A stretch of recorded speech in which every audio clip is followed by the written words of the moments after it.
the strongest guild, with all the strongest members and mages, along with the rank 1 humanity hero who pointed his sword and declared that today they would slay the king. Attack together. The Shadow Ninja and the Sunset Gunslinger were also in his party, everyone a top player. But then the Mushroom King, far in the distance, activated his hardening skill at the last second. The whole team had expected to easily farm this MVP, but the boss stood on business, keeping himself hard, long, and thick, losing only 1 HP. At his side stood the 3 mushroom generals. They responded to his command and dove straight into battle. The strongest guild was confused. They had never seen such a rare bunch of monsters gathered together. Some members felt insecure, while others were excited about today's loot and the phallic members in the enemy side, so they got ready. The Vanguard's sword shone bright, but not brighter, bigger and juicier than the goddess of favors love. Fully buffed on both sides, the brutal fight began. Everyone used everything they had. Eventually, one by one, humanity's heroes began to fall. A meteor shower flattened the entire damn forest. The mushrooms had won the fight, but they've lost their king. That's when something unexpected happened. The same mushrooms that had just defeated the Tongue-Tooth One guild were now kneeling in front of this phallic-looking boy, because they had just discovered he was actually the new Mushroom King, the one who would lead them to greatness. Even Gao, the one shooter who also had a delicious human form, admitted that she could see from how hard this dude was that we would become big and sturdy. Our boy, however, was completely confused. After all, he was still human on the inside. Just a few months ago, he had been a loser in the human world. Just a loser with a mushroom haircut nerd who collected spherical figurines and played the same famous game every day. The day he finally decided to change his life and confess to his shoddy was the same day Truck Cunt took another soul from our world. The second he opened his eyes, he saw a bunch of ugly snails. A system welcomed this phallic boy to the world of the brave. Right after a countdown, 5, 4, 3, every snail had already hidden itself. 2, 1. A portal at the end of the clearing started to glow, and from it poured a bunch of level 1 rookie players. Our boy instantly hid, confused by the arrival of these young thugs. The first rookie picked up a branch and killed a snail. A girl picked up another one, all cutesy, making the poor dude smile for a split second, only for her to snap its neck the next moment for XP. The brutality continued until one of the rookies was killed and slammed against a tree. That's when a daddy snail appeared, crying for its citizens. What the hell is going on? This old man with his promised mustache began destroying everything in his path until a level 4 boy appeared to fight him. Our phallic guy stayed on the sidelines, cheerleading for the daddy the whole time, but in the end, another poor snail was killed. His neck was torn open, and the young blondie picked up the shell like a trophy. She was seeing the lives of the monsters. Our boy knew he was completely fucked.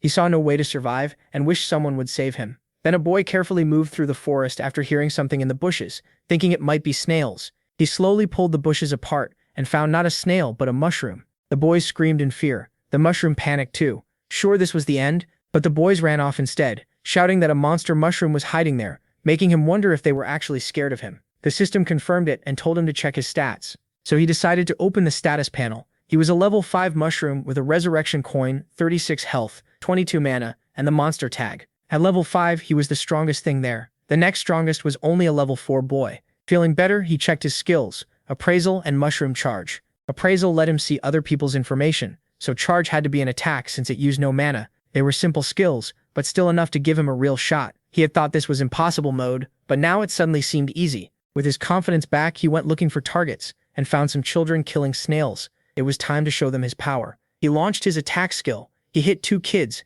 knocking both out cold. The boy and girl vanished, and he even got 5 experience points from each. Another boy stared, confused about what had happened. The mushroom turned toward him with bad intent. The boy was terrified. This kind of monster wasn't supposed to be here. He scrambled up a vine to escape. In a panic, he climbed as high as he could. A monster this high level had no business in the starter area. The mushroom looked up, not convinced height would save him. He jumped and bumped the vine with his head. He tried again, then even tried biting it to climb. Without hands, it was a mess, and he realized he'd have to wait for the boy to come down, so he hopped away from the vine. He pushed through the bushes looking for new targets, but then a rock flew at him. It struck him right on the head. The hit hurt, and he lost 2 health points. Wanting to know who dared attack the king of the forest, he saw the boy had come back with friends, the strongest only level 3. That could mean more experience, but it also made things a lot riskier. He braced himself and jumped forward. This was no normal mushroom, and right in front of them he used his move. Mushroom charge was active. The chubby boy's shield gave 8 defense,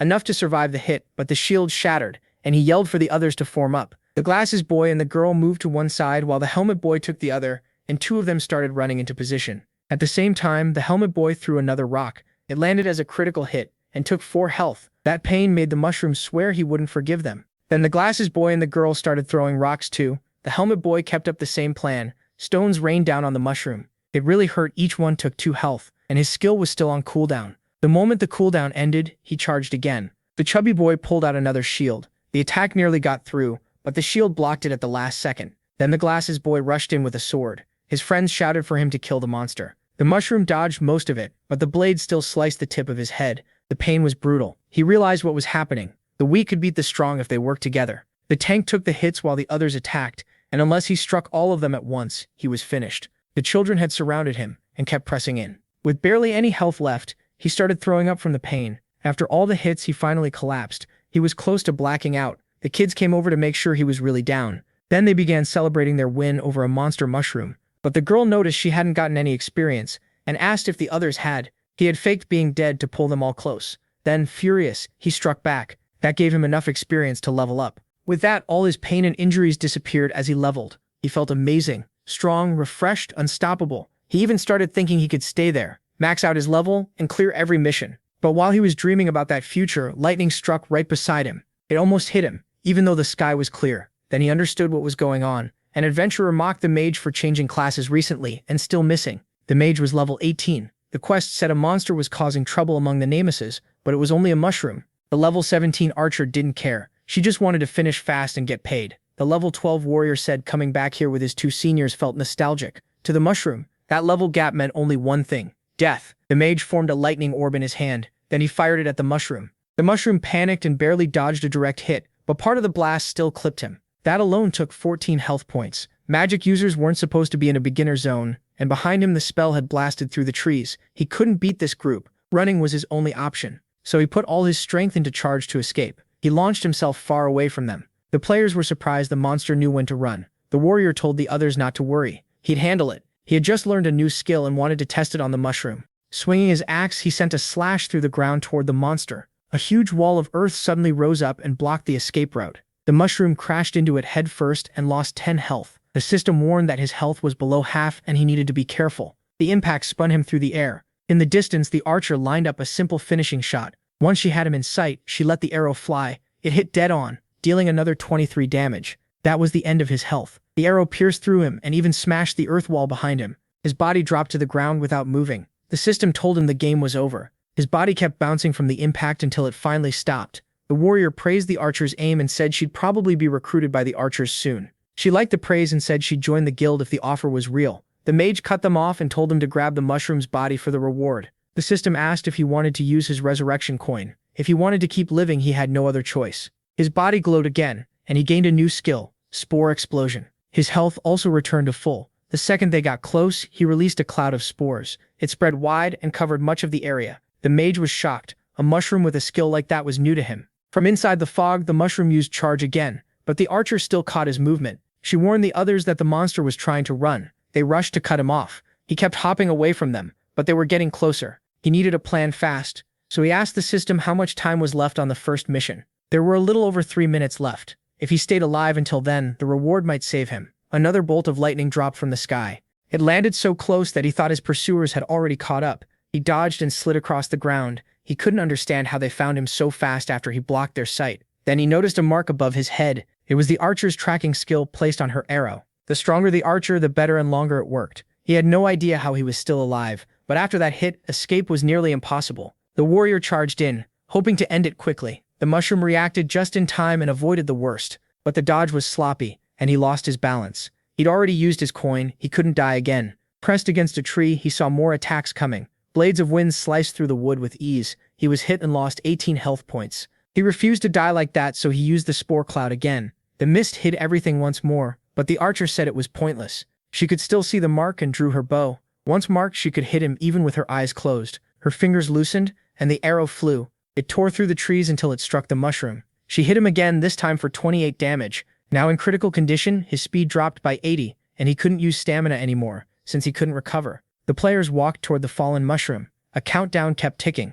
They noted that it was a special monster since it could hide with its skills. Still, that wasn't enough. The mage got ready to finish him, and the countdown hit 1. The mission was complete. Time had run out. In the forest, birds suddenly burst into the air. The archer said their time was up. The mage said he'd been away so long that he'd forgotten, and the warrior asked what he meant. A huge teleport circle appeared above them. The mage yelled for everyone to run. A small mushroom came out of the circle. Then more followed. It wasn't over at all. This was just the start. Soon the sky filled with descending mushrooms. Countless of them rained down from above. The warrior refused to run and thought the mage was overreacting. He swung his axe and cut down several of them. There was no way he would pass up all that free experience falling from the sky. He used another skill and killed even more with its range. Their bodies piled up across the forest floor. It looked like endless free experience. The mage called him an idiot and said he didn't understand these monster waves. They had to leave now. The warrior called him a coward, saying the mage was getting experience too. If he wanted to leave, he could go. The archer added that the village had a protective enchantment, so he wouldn't die there and could calm down.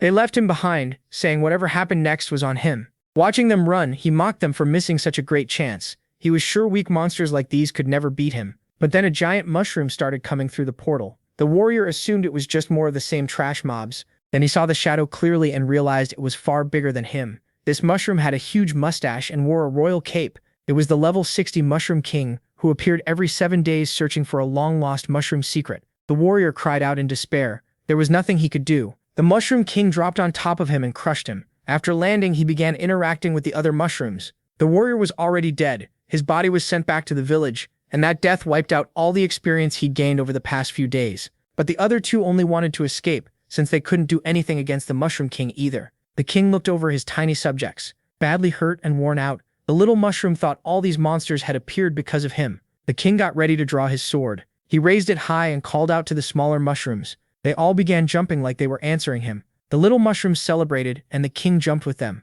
The main mushroom's vision started to blur and fade. He didn't want to be ignored. He was a mushroom too, and he wanted their help. Before passing out, he saw a pig appear. At that point, he only wanted someone to save him. When he weakly opened his eyes, he seemed to be in a cave-like shelter. He was finally awake after everything, alive but with no idea where he was. Then he noticed mushroom pieces scattered around. Nearby, an animal was chewing on something, and he instantly thought the pig had killed those mushrooms. The beast kept eating, then suddenly turned toward him. Terrified, he looked away so he wouldn't draw its attention. The pig simply went back to eating. Maybe it had dragged him there to eat later. He had to escape while it was distracted. But when he tried to move, he noticed something horrible. The lower half of his body was gone. He thought the pig had eaten it. The pig started walking toward him, its tail wagging with excitement. Knowing it was close, he decided to play dead and wait for another chance to run. When it finally reached him, he shut his eyes. The pig stood there, staring at him. Its mouth moved closer, and the mushroom trembled. But instead of biting him, the pig spat up some chewed food onto his wounds. His health began to recover right away. He wondered if those mushroom pieces had been left there to heal him.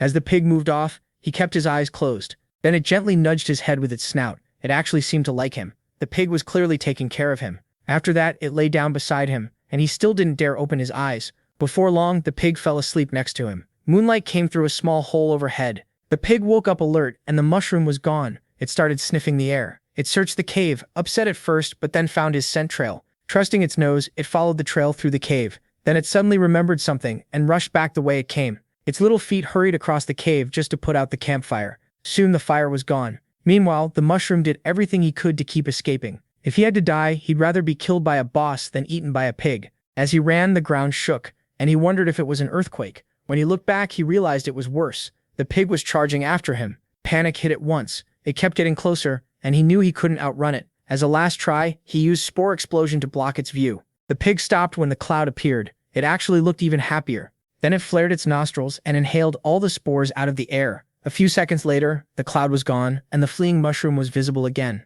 That was exactly what it wanted. He panicked all over again as he ran. Sure, the love-struck pig wanted to eat him. Out of options, he asked the system for help. It answered right away, and he asked if his last mission had been cleared. It had, and the system asked if he wanted to claim the reward. He said yes immediately. To claim it, he had to choose toughness or limbs. He wasn't sure which was better, but limbs sounded very useful. With them, he could fight the pig better and maybe run more easily too. Limbs gave him more ways to move, and the system asked if that was his final choice. He decided on limbs. His body started glowing. Small bumps pushed out from his sides until they became 2 tiny arms. The same thing happened below. While his eyes kept glowing, the change was complete. Now he had little feet to stand on, and tiny arms at his sides. This should have been his chance to run, but his new legs were so small he could barely move. His speed was awful. Those sad little stubs hardly counted as limbs, but he kept running, still scared and confused about what he'd done to upset the pig. She sped up after him, and as she got close, she jumped with excitement. Using her little hooves, she grabbed the mushroom and sent both of them rolling across the ground.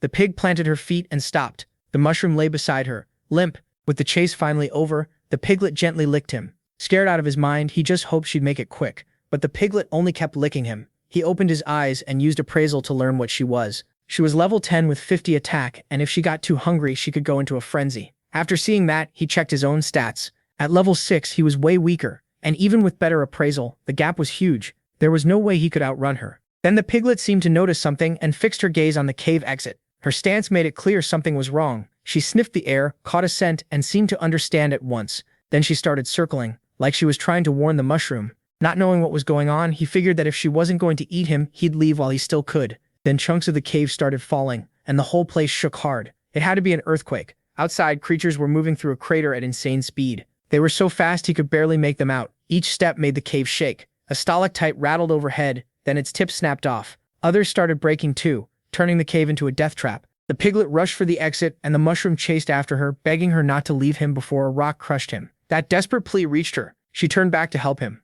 Racing over, she slipped past a falling stalactite. The hit shook the ground. If it had landed on her, it would have been bad, but she moved with amazing speed. Driven by sheer determination, she made it to him. She nudged him with her snout and flipped him onto her back in one motion. Now he had a mount.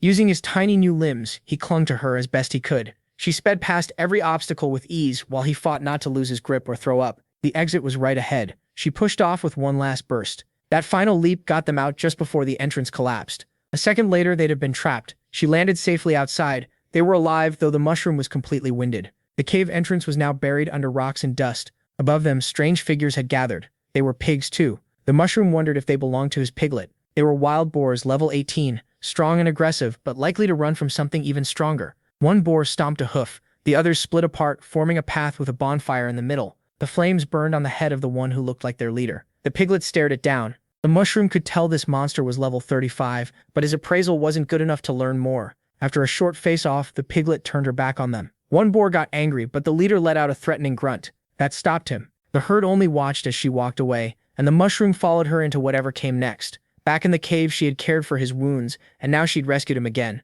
She still showed no sign of wanting to hurt him. Instead, she kept sniffing the ground for something. Together, they moved calmly through the meadows. He asked the system where they were. It said they were in Crescent Bay, east of the Tempest Grasslands, 200 kilometers from the starting village. That was very far, and he had no clue how he'd ended up there. Maybe the piglet had some kind of teleport skill while he was out. Then something put her instantly on guard. A sticky slime shot up from the grass. It lunged at them, but she dodged. Another strike came, and she avoided that too, keeping him steady on her back. She was so agile those attacks couldn't touch her. Still, she couldn't dodge forever. The thing attacking them pulled back into hiding. The prairie went quiet again. Danger was everywhere, and he was lucky she never let her guard down. Even now, she kept scanning and sniffing around. Then the creature in the grass finally showed itself. It was a huge toad trying to eat them. Its size scared him enough to use appraisal right away. Bull toad, level 11, always hungry, needing to eat its own weight each day, and preferring prey small enough to swallow whole. Now that it was exposed, it locked eyes with them. For a moment, both sides just stared. Then it snapped out its sticky tongue again,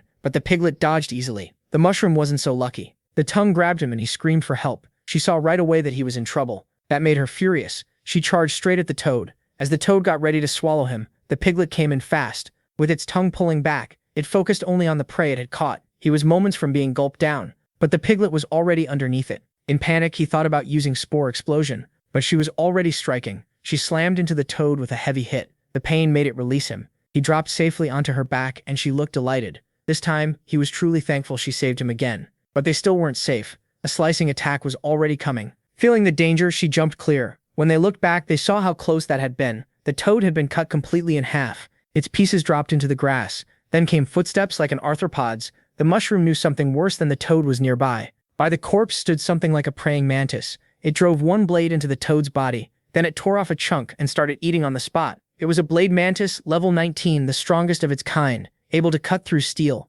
Its health and defense weren't great, but its attack was terrifying, 280 points. Even while eating, it noticed them. The toad had already been dangerous. Against a level 19 monster, one bad move would get them killed. The mantis calmly finished the piece of toad in its grip, then slowly lowered its blade like a pro. Getting ready, it spread its legs, taking an attack stance with its eyes fixed on them. One hit would be enough. The piglet had to be careful, but before anything happened, a rock suddenly flew high into the air. The mantis looked up at it, then the rock came crashing back down, and they could only stare at what just happened. That boulder had moved on purpose. The flattened remains of the mantis were under it. Its body started being absorbed until nothing was left. A slit slowly opened in the boulder, showing a dark, creepy eye. It stayed completely still in front of them. It was a boulder mushroom, level 26. It pretends to be a rock until prey gets close. Slow but with strong defense, the mushroom told the piglet to back away slowly until they were out of its sight, and she did exactly that. The boulder stayed motionless in the grass. Then it decided to hide again, turning back into what looked like an ordinary rock.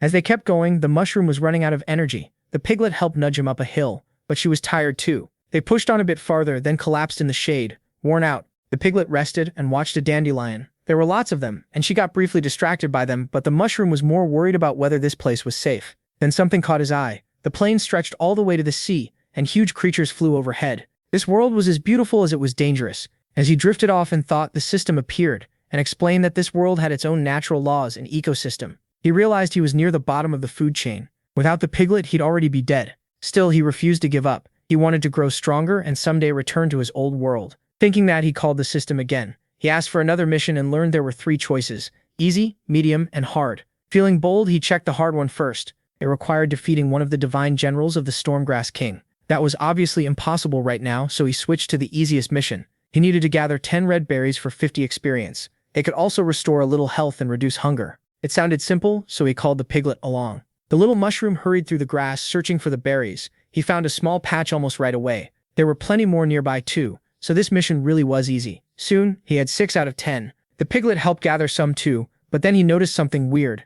His progress had dropped back to 4 berries. The hungry piglet had eaten the ones he'd collected. Furious, he scolded her for eating his mission items and decided to show her who was boss. He swung his little hands at her. The weak hit did nothing. She didn't even realize he was attacking. She just kept calmly eating berries. When she shifted around, she accidentally knocked the mushroom away. Feeling the bump, she turned back. Then she wagged her tail, happy to be with him. He panicked, sure she was about to attack him back. Instead, she just tossed him up like they were playing. A new mission appeared: collect 30 fruits for 70 experience points and an inventory box. After that, he had to catch 15 fish for 80 experience points, and his spores would help. Then came one more task: gather 20 stones for 100 experience points. As the day went on, he cleared mission after mission and reached level 9 with 75 health and 39 attack. The piglet kept eating most of what he found, so all that work only got him 3 levels. Tired out, he wanted to rest too. She snored happily, dreaming about food. While she slept, he took one last easy mission: absorb everything he had collected for 200 experience points and an exclusive skill.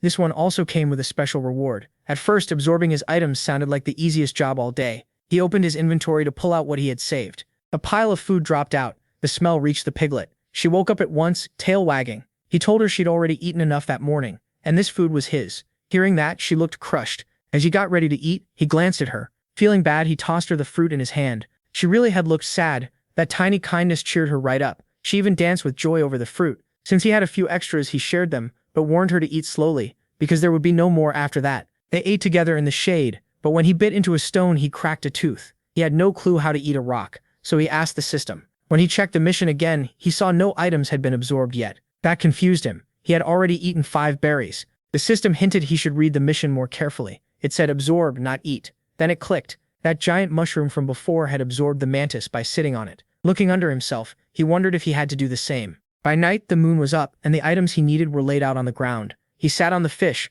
Right away, his underside started absorbing it. The mission was finally complete. Eating like this felt very strange. Still, it gave him enough experience to level up again. He reached level 10 and learned decomposition. Since mushrooms are nature's cleaners, he wondered what the skill actually did. It lets him break down matter to feed himself. Monsters up to level 20, plus even inorganic material. He understood it now, but after absorbing all that stuff, he was exhausted. Even though the mission was labeled easy, it felt more like a medium one. Nearby, the piglet slept happily with her apple. Watching her, he figured they had done enough for one day, so they rested until dawn. By morning, the piglet was ready to hunt down every apple she could find.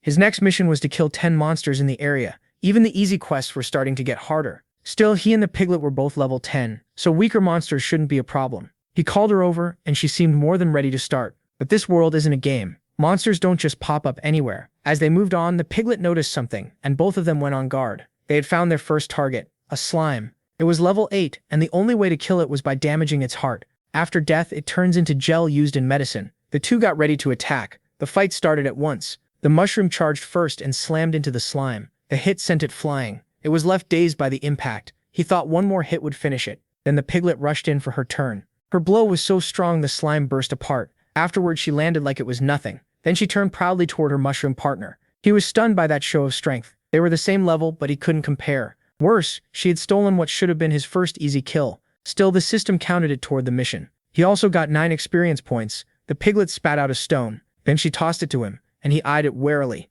Holding it, he examined the object. It was a team stone, filled with moon energy. When two beings recognize each other as teammates, they can share missions and experience. This was one of the stones they had gathered before. Now he and the piglet were officially a team, and he looked at her with surprise. She seemed a little upset about what happened earlier, so he apologized and promised to find her something tasty soon. That instantly fixed her mood. She started moving through the forest again. She searched all around like she was tracking something. He just hoped she didn't think teaming up meant nothing but chasing food together. Still, he pushed the thought aside. She had proven she could be trusted. By then, they had defeated 4 monsters. All of them were slimes, and they had to run from anything stronger. This mission wouldn't be simple. As they kept going, he wondered where she was leading him and hoped they weren't lost. Then she stopped by a root, and part of the plant suddenly lashed at them. The piglet dodged just in time. Alarmed, he demanded to know what was attacking them. A pair of glowing eyes stared out from a dead tree. It was a level 18 possessed stump, a dead trunk fused with evil spirits and resistant to fire. Once noticed, it attacked much more aggressively.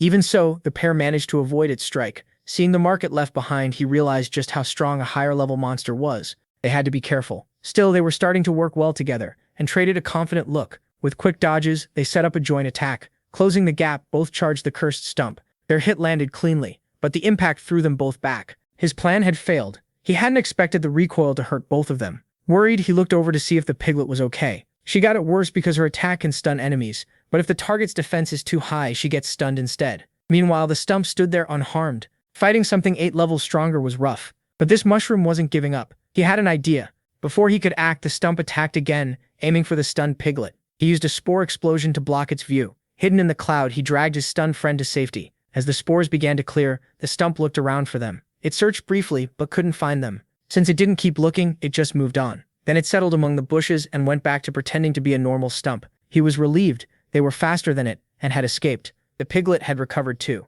Unfortunately, she caught the smell of his spores. That made her go wild, and she rushed out of hiding to his horror. He struggled to hold her back before they got into even more trouble. Right then, she was being a terrible teammate. Instead, she happily started licking his cap. At that point, all he could do was beg her not to eat him. Half understanding, she seemed to suggest they look for something else, since they couldn't beat the stump, but he insisted it was all part of his perfect plan. Still hidden, he was sure the monster hadn't gone far. Small mushrooms began growing on the wood. Soon they fully sprouted. Like it had gotten sick, the stump started losing 5 health at a time. That was his cue. He ordered the piglet to attack. She agreed and got ready. Together they leaped at the infected stump. They struck with everything they had. This time there was no recoil, and they landed safely. The monster was defeated. He got 100 experience points, and the piglet got 70. That victory pushed both of them to level 11. He was thrilled this strategy should work on any stump they found in the forest. As his partner kept walking, he stopped to think. Then he asked her to wait, and she turned back. He climbed onto the defeated monster and pressed himself against it. He was set on absorbing every bit of it.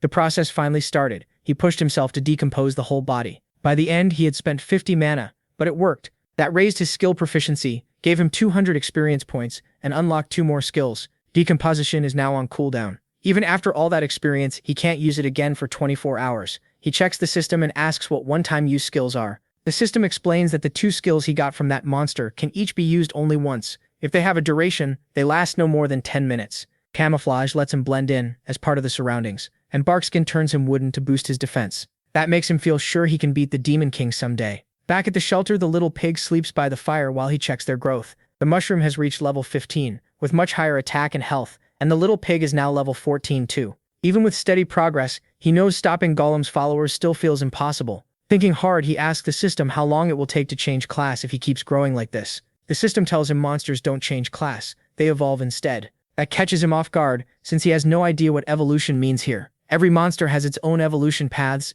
and some can get special mutations based on their environment. So he asks when he'll be able to evolve. The first evolution mission comes at level 20, the next at level 40, and so on. Since he's only 5 levels away, he asks what the strongest mushroom path is.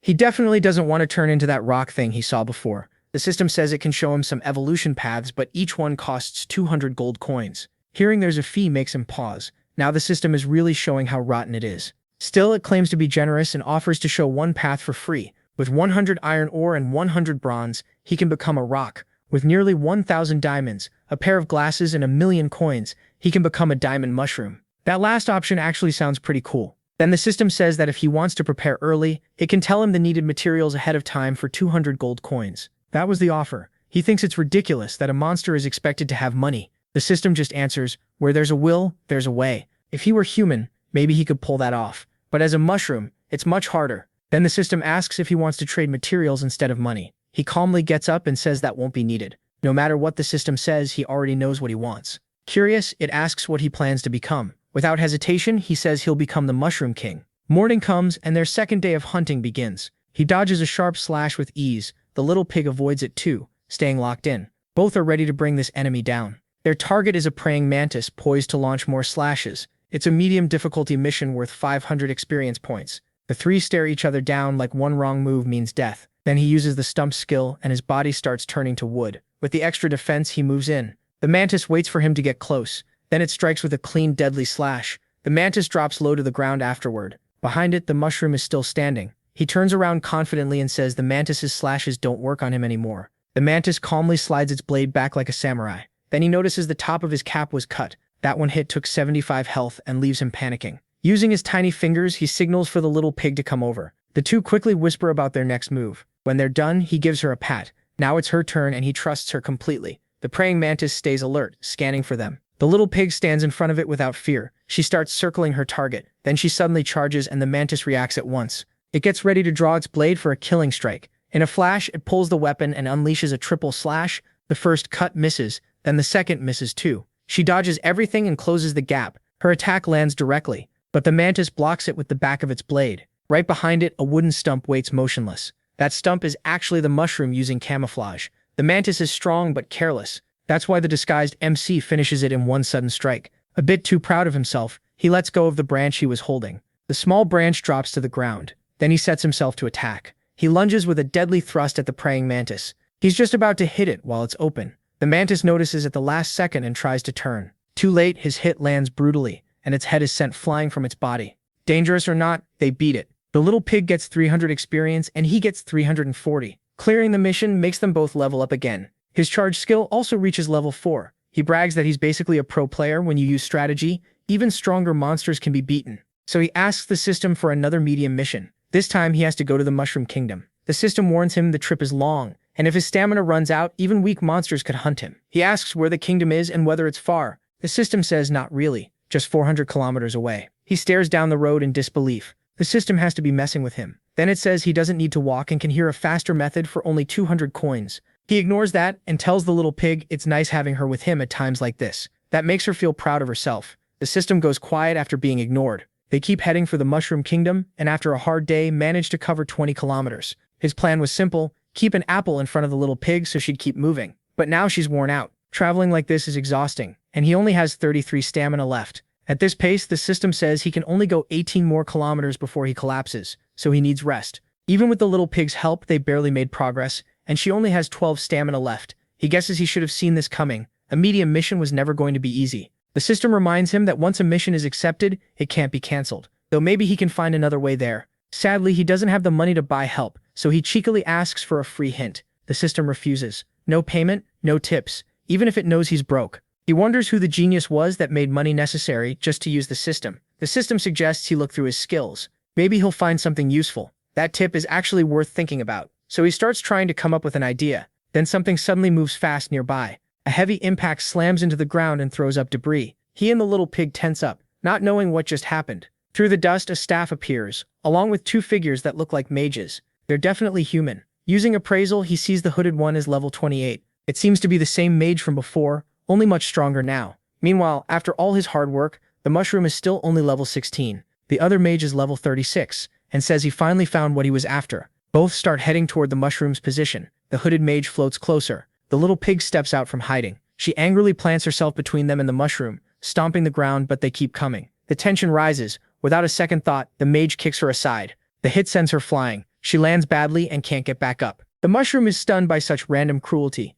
but the mage doesn't even look at him and walks right past. The hooded one finds it odd that such low-level demons are in this area. Still frozen, the mushroom watches the bald mage turn to the Stormhawk eggs, the thing he risked his life to find. He needs those eggs for his class change. He carefully picks one up at last, while the mushroom remains frozen in place. These two are far too dangerous. Almost by reflex, he releases a spore explosion. The mist makes both men start coughing. The bald mage didn't expect a mushroom to use that skill. His partner says he's seen one do it before, but warns they need to leave fast because this place is dangerous. The little pig recovers and charges them again. Burning with rage, her attack is lined up to hit either one. She leaps straight at them, nearly reaching the bald mage. But the tip of his staff glows, and he suddenly vanishes from her sight. She freezes in confusion, but she's already committed to the attack. So she slams into a stone instead. The impact stuns her again, and she crashes into the small tree with the hawk's nest. Now she's sprawled over one of the remaining eggs, not even aware of it. Her hit cracked the stone badly, and those cracks keep spreading. The mushroom is terrified. If she hadn't charged, they might have still had a chance. As the mage studies the mushroom, he wonders if it's a rare variant, since it even has arms and legs. Then the tree roots lift one of the stones. That instantly puts both mages on edge. As a defense, the plant releases the tension in its roots, sending the rocks spinning wildly. Knowing the danger, the humans quickly back off. The mushroom also tries to stay clear. If he's too slow, he'll get smashed. So he uses charge to escape. He heads for the top of the plant, where the dizzy piglet is. He manages to reach her, but once he looks down, he sees how bad this really is. The root keeps spinning with the stone still attached. Soon it slams into another plant nearby. That makes the second plant react the same way. Now 2 boulders are spinning out of control. The whole place is getting more dangerous by the second. The chain reaction spreads, and more plants start whipping their roots around too. Stuck in the middle of it, the bald mage casts a shield to block the hits. The hooded one does the same, afraid of getting crushed. Even a small creature passing through gets caught by a boulder, and is clearly not surviving that. After a while, one of the plants starts twisting back. Slowly, the stones settle into place again. Its root wraps itself up once more. But a poor creature is trapped between the rocks. Right away, the roots begin draining its body. When everything calms down, the plant looks normal again, and the little creature is already dried out. Seeing that, the mushroom finally understands how close he came to dying. Beside him, the little pig is still dazed. The bald mage is furious about what just happened. The mushroom turns toward them. The hooded mage is already readying lightning. Even with his shield, the bald one got hurt, and that only makes him angrier. The hooded one isn't any happier. He's even missing some teeth now. Someone is going to pay, and the mushroom knows it's going to be him. The 2 humans start moving in, ready to attack. But then a flying creature announces itself high above. That alone makes them question whether staying is worth it. They had paid 1,000 coins to mercenaries to stall this bird, but the delay didn't last long enough. The bird dives at them hard. Its burning feathers come into view. It crashes down in a huge explosion that even blasts plants aside. Dust fills the air and both mages throw up ice shields. But the bird stays overhead, still aggressive and ready to strike again. Hidden away, the mushroom checks it with appraisal. His skill is weak, but he can still tell the creature is level 47. The long-haired mage runs out of mana and asks the bald one to cover him while he drinks a potion. But the bald mage is drained too, and can't hold out much longer. Their only choice now is a high-grade potion. It's their last shot. But before they can do anything, the bird lands a perfect attack. Now the bald mage has only half his partner left. This is definitely not how he thought things would go. At this point, there isn't much he can do, and the bird quickly swallows the other half too. The falcon finishes its quick meal and turns its attention to the bald mage next. In a panic, he opens a portal with a magic circle. He grabs the biggest potion he has and chugs it fast. The falcon rushes him, hungry for one more bite. He's accepted defeat, but he won't die quietly. Its deadly claws come down fast. To save himself, he raises the hawk egg in front of the strike. The falcon stops at once, knowing its child is in danger. Even so, the heat singes his clothes and the pressure throws him back. His whole body shakes from an attack that barely even touched him. He spits up blood. People say high-level monsters are smart, and this proves it. The bald mage threatens to crush the egg if the falcon attacks again. That puts the falcon in a helpless spot. With his staff raised, he calls down lightning. A powerful bolt drops from the sky at once. Unable to fight back, the falcon takes the hit. It's strong, but the spell still hurts it badly. The shock leaves it paralyzed for a while. He only came for his second-class change, and this ingredient was hard to get. Now he can do even more. Take the ingredient and beat a powerful monster to vent all his anger. The falcon tries to move, but it's too weak. Stepping on it, he says this is revenge on everyone who ever called him worthless. To feed his ego, he keeps stomping the bird. He mocks it, saying that even a high-level creature is beneath him now. Once he's satisfied, he decides to finish it. He takes out a vial of poison, said to be as deadly as its maker. Then he breaks it open. His eyes shine with cruelty. He coats the tips of his ice lances with the toxin. Now he's ready to kill it. The ice stakes shoot forward, and the paralyzed bird can't dodge. The first pierces its wing, then the others stab into its body. The falcon cries out in agony. Now it's wounded and paralyzed, but that still isn't enough. If he keeps attacking, the falcon will die soon. Nearly out of strength, the beast stares at the egg in his hand. The gem in his staff starts glowing brightly. He promises that after killing the mother, he'll crush all her eggs too. Though it can't move, the falcon screams in rage. Lightning begins gathering above. Not far away, the mushroom's camouflage fades. The bald mage is sure his life is finally about to get better, but then something slams into his neck. It was the mushroom, hitting him with charge. The staff stops glowing, canceling the spell. The egg flies from his hand into the air. The falcon watches in panic, unable to save it. but the little mushroom catches it before it hits the ground. At last, the egg is safe and the falcon feels it. The mother knows that too, and now everything changes. She manages to move one wing and smashes the bald mage before he can defend himself. The hit sends him flying. He crashes against a rock almost out of strength. He doesn't understand what just happened, but he knows he has to run if he wants to live. A teleport scroll is already in his hand, but the falcon has no intention of letting him escape. A magic circle appears under him. The man starts burning alive. Soon his skin is gone, only screams and pain remain. Watching this, the mushroom is terrified by the dying bird's power. The flames roar, and from this battle the falcon levels up. Its feathers shine, its health returns, and it reaches level 48. Then it cries out across the meadow, showing its power. The force is so strong it even blows the clouds apart, and the mushroom struggles not to get tossed away. He stays under the egg, beneath the gaze of a creature he knows he can't beat. The mushroom stays perfectly still. The mother falcon keeps staring him down. Then unexpectedly the egg starts to crack. The crack slowly spreads. A tiny baby falcon comes out. Right away the little chick looks around. It climbs out and takes its first steps. Then it looks at the mushroom beside the shell. It almost seems to smile at him. Curious, the chick walks over and nuzzles him like it knows he helped. The big falcon is thrilled to see her baby born. Moved with emotion, she comes closer to it, but then notices something strange. The chick rejects her and kicks her in the face. Apparently it doesn't like all the attention. Calmly, the mushroom asks what she did to upset her own baby. Then two more small creatures approach. The mother, her chick, and the mushroom all turn to look. It's the piglet, carrying the other two newborn chicks on her back.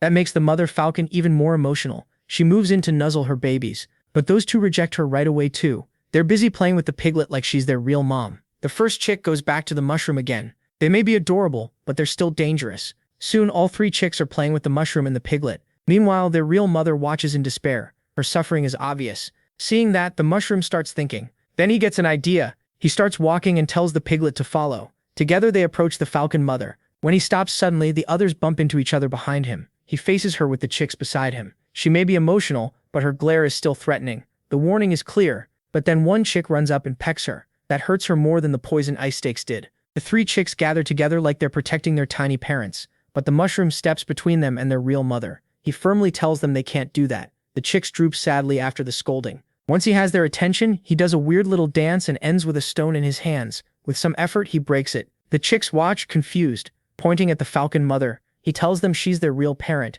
and risked her life so they could hatch. That makes her tear up. Then he orders the chicks to behave and give her a hug.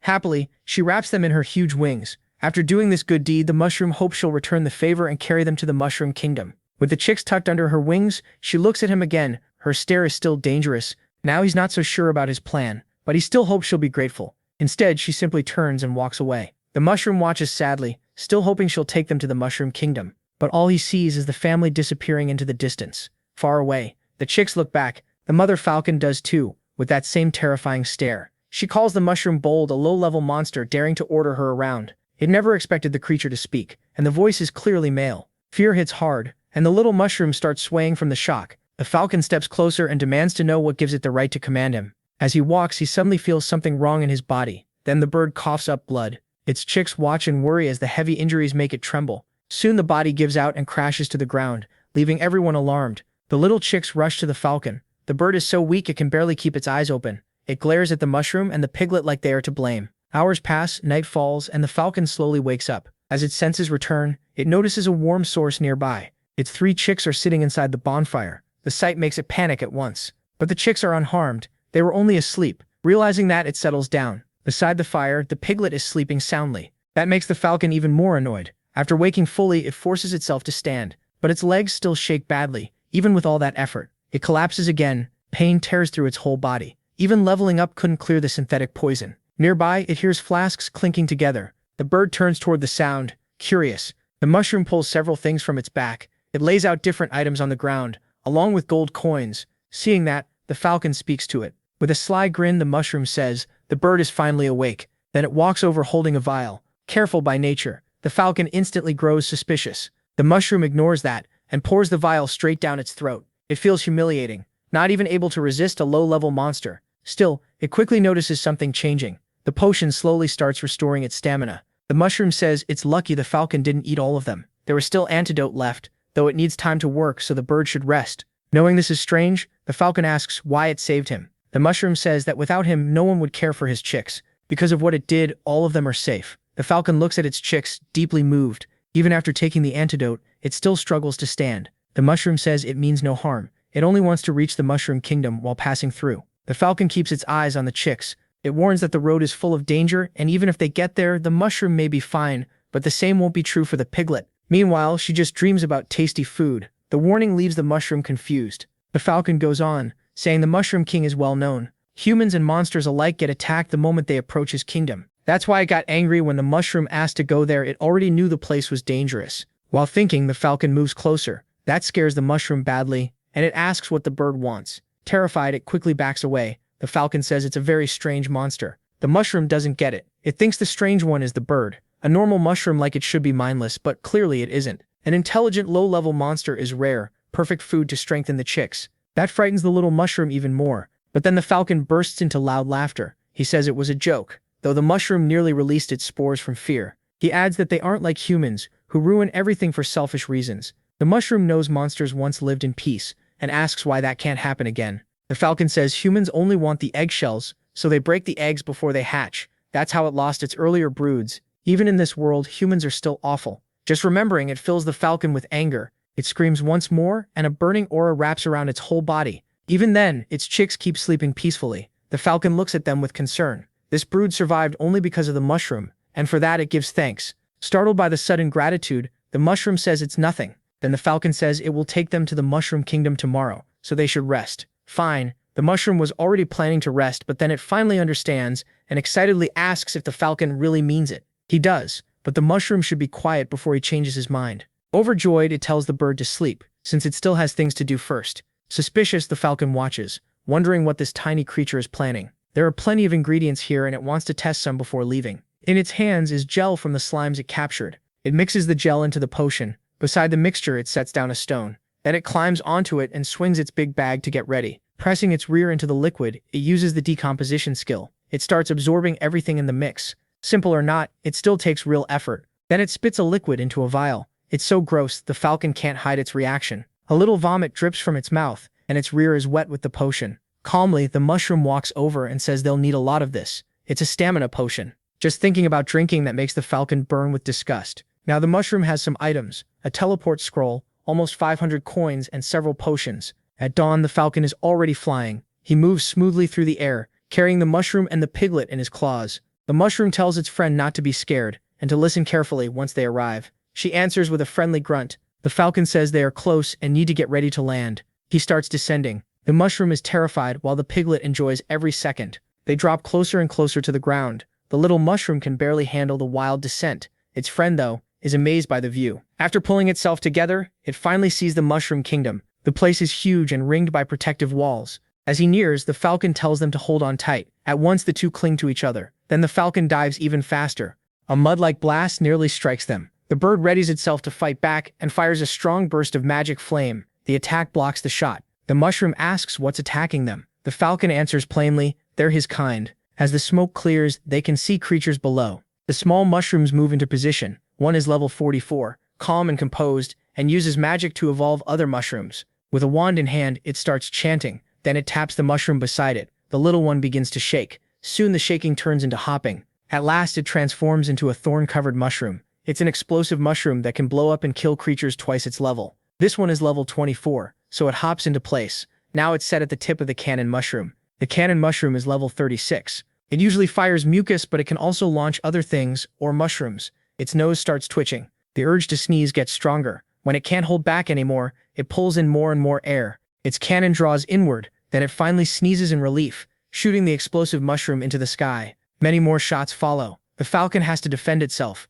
or they could all die. It knows that and waits for the right moment to move. With sharp skill, it dodges every shot. High above, the mist mushrooms stop midair. Then they explode, spreading spores toward the falcon. That sudden blast forces it into emergency evasive moves. To self-destruct, the mushroom pulls a lever on its body. After that, it glows like it's burning from inside. Those are the ones he must avoid, and one is dangerously close. The falcon is forced to use magic again, making a wall of fire that blocks the spores. The flames protect him and also create a distraction so he can keep escaping. They've already crossed the outer layer, and he'll drop them in the inner one. After that, they're on their own, but the pair barely hears him because his maneuvers have left them totally stunned. He quickly closes in on the drop point, then he senses something is wrong. The closer he gets to the city, the stronger the danger feels, so he stops advancing, Shaking, the mushroom asks if they've arrived. Sadly, the falcon says this is as far as he can go. Any farther, and he may not make it back. The mushroom asks where they are. Instead of answering, the falcon opens his claws and drops them. For a moment, neither of them understands what's happening.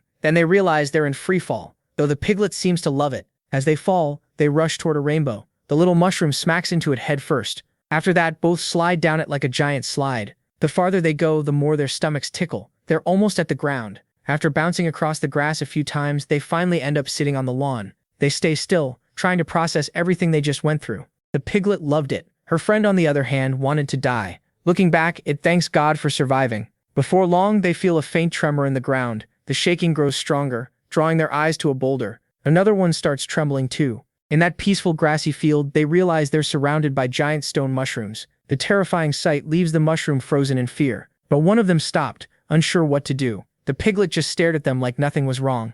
A moment later, one finally realized she wasn't a mushroom. As soon as it noticed, it started yelling in anger. It called her an intruder. The little mushroom knew they were reacting because of the piglet. Still, she stood her ground without fear. So he bonked her on the head, telling her not to provoke them. Their only choice now was to run. At once, the boulders leaped forward. They started chasing the intruders. They weren't very fast, but there were a lot of them. More boulders appeared along the path ahead. Not wanting to crash into them, they turned away. Then they changed direction again when more hostile mushrooms showed up. Sadly, they ended up completely surrounded, so they had to take a chance. The little mushroom set off his spore burst, filling the area with a thick cloud. The nearest boulders lost track of them. One stared into the mist, confused. The others were just as lost, with no idea where the intruders went. Inside the fog, the mushroom pulled out some slime jelly. He smeared it across the piglet's back. Then he stuck part of a mushroom on top of her. He grabbed a few more pieces from the ground too. While the mist held, he quickly disguised her. Around them, the boulders waited for them to appear. With a confident grin, he said this was all a misunderstanding. But as they started seeing him, they got mad again.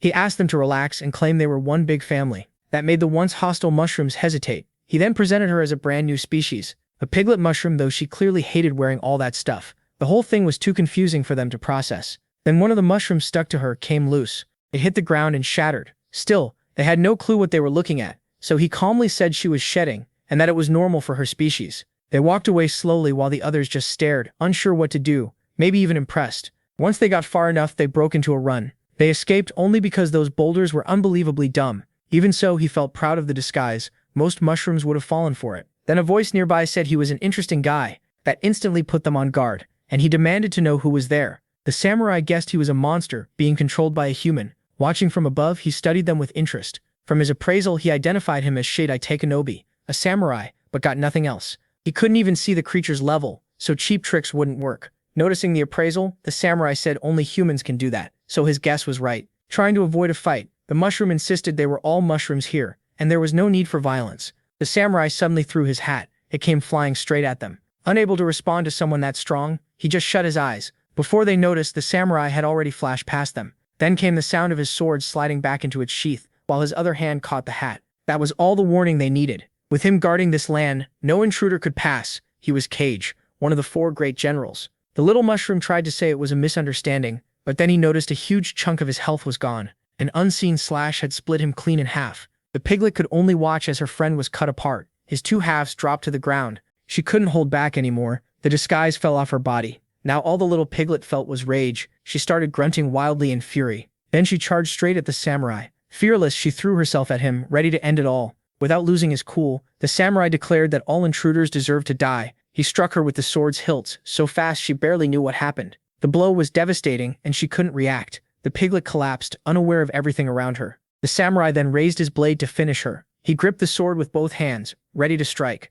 Just as he focused on ending her suffering, a trumpet suddenly sounded. The call echoed through the area and caught his attention. This wasn't a normal signal, and the samurai had to move fast. He dropped what he was doing and headed back to the city center. The ground shook hard, and even the boulders reacted. Left behind on the grass were the unconscious piglet and the mushroom's 2 halves. His tiny body still didn't move, but soon the gap between the halves started to fill in. Little by little, his body became whole again. He came back to life without knowing how. Still, he was sure he had died and he had no resurrection coins left. As he came to, he saw the piglet lying unconscious. Panicked, he rushed over to check on her. Trembling, the little mushroom feared she was really hurt. Even when he tried waking her, she didn't respond. Thinking he had lost her, he broke down crying. That made spores spill out on their own. The mist spread and then thinned quickly. He blamed himself for bringing her here. But then the piglet's nose started breathing in the spores. She suddenly jumped up and smacked him right in the face. She was awake and full of energy, like nothing had happened. It happened so fast that he still couldn't process that she was fine. The moment she noticed him, she happily rushed over, thinking he had died too. She kept licking him nonstop and he didn't even care. He was just glad she was okay. Wiping away tears, he could hardly believe she was alive. Then the trumpet sounded again, grabbing his attention. This time, the sound triggered something strange in him. The piglet quickly noticed he was acting weird. The little mushroom looked completely hypnotized. She grunted at him, but he kept walking like a zombie, so she grabbed him with her mouth and tried dragging him away. She bit down harder and the pain finally snapped him out of it. He had no idea what had just happened, only that his head hurt badly. The piglet stared at him, hoping he was back to normal. But then the trumpet echoed through the area again, and the little mushroom fell right back under its spell. This time, he started running toward the sound. The piglet was shocked by how fast he moved. She chased after him so he wouldn't reach the city. Ahead, a waterfall cut through the area. Water poured down from high above and ran across the land. A group of mushrooms was moving forward like an army. On the other side, many humans had gathered to fight them. The explorers slammed into the mushrooms in a fierce battle. One bald man blocked an attack from a small mushroom. He was a level 33 D-rank warrior, and he killed it in one hit. A level 29 swordsman trusted that warrior to cover his back. His sharp senses kept him alert. With skill, he cut down several mushrooms, but with so many enemies, one small mushroom rushed him with a spear. Before it could land the hit, an arrow struck it. Its tiny body dropped to the ground. The one who saved him was a level 21 archer, warning him to stay focused and promising to guard his sides. He said this was no time to lose focus. The real fight hadn't even started. Then several level 19 mushrooms joined the battle. They had to defend themselves at once, because the enemies were using a swarm skill. A pair of hands started casting a spell. In an instant, all the small mushrooms were frozen into huge blocks of ice. Now they were easy targets. One got pierced by an arrow, another was cut apart by a sword, and others were crushed by shield spikes. The one who stepped in to help was a C-rank mage. His name was Taha, a level 38 ice mage, acting under the vice leader's orders. Then massive metal shapes started moving. They were level 41 mecha mushrooms.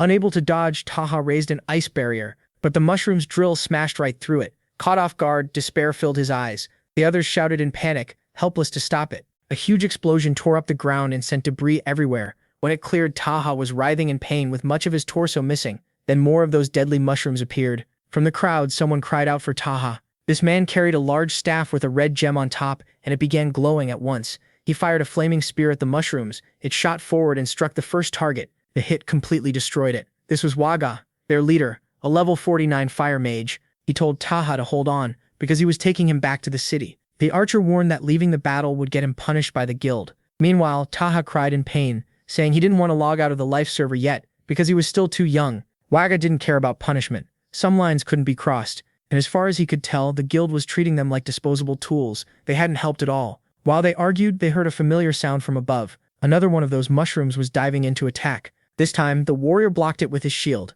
There was no time to talk. They were in the middle of a battlefield, and every second mattered. With effort, he shoved the creature back. It hit the ground without taking damage. That gave the swordsman an opening. He stomped the ground and launched himself upward. As he came down, he drove his sword straight into the mushroom. Once the blade was inside, it started to vibrate. A moment later, the creature was dead. Waga urged everyone to retreat with him, saying they were just cannon fodder for stronger fighters, but the swordsman refused. He said this was how the guild chose the strong, and only fools would quit now. By then, the field was full of wounded people and broken mushrooms. To him, this was their chance to prove themselves by helping conquer the Mushroom Kingdom. The warrior agreed. He was old and still only D-rank, but he'd fight with everything he had. The others charge in, following the swordsman. He dreams of being recognized as the Sword Saint someday. Wagir heard him out and stayed quiet. Even as leader, the bald man knows this driven young fighter is what's holding them together.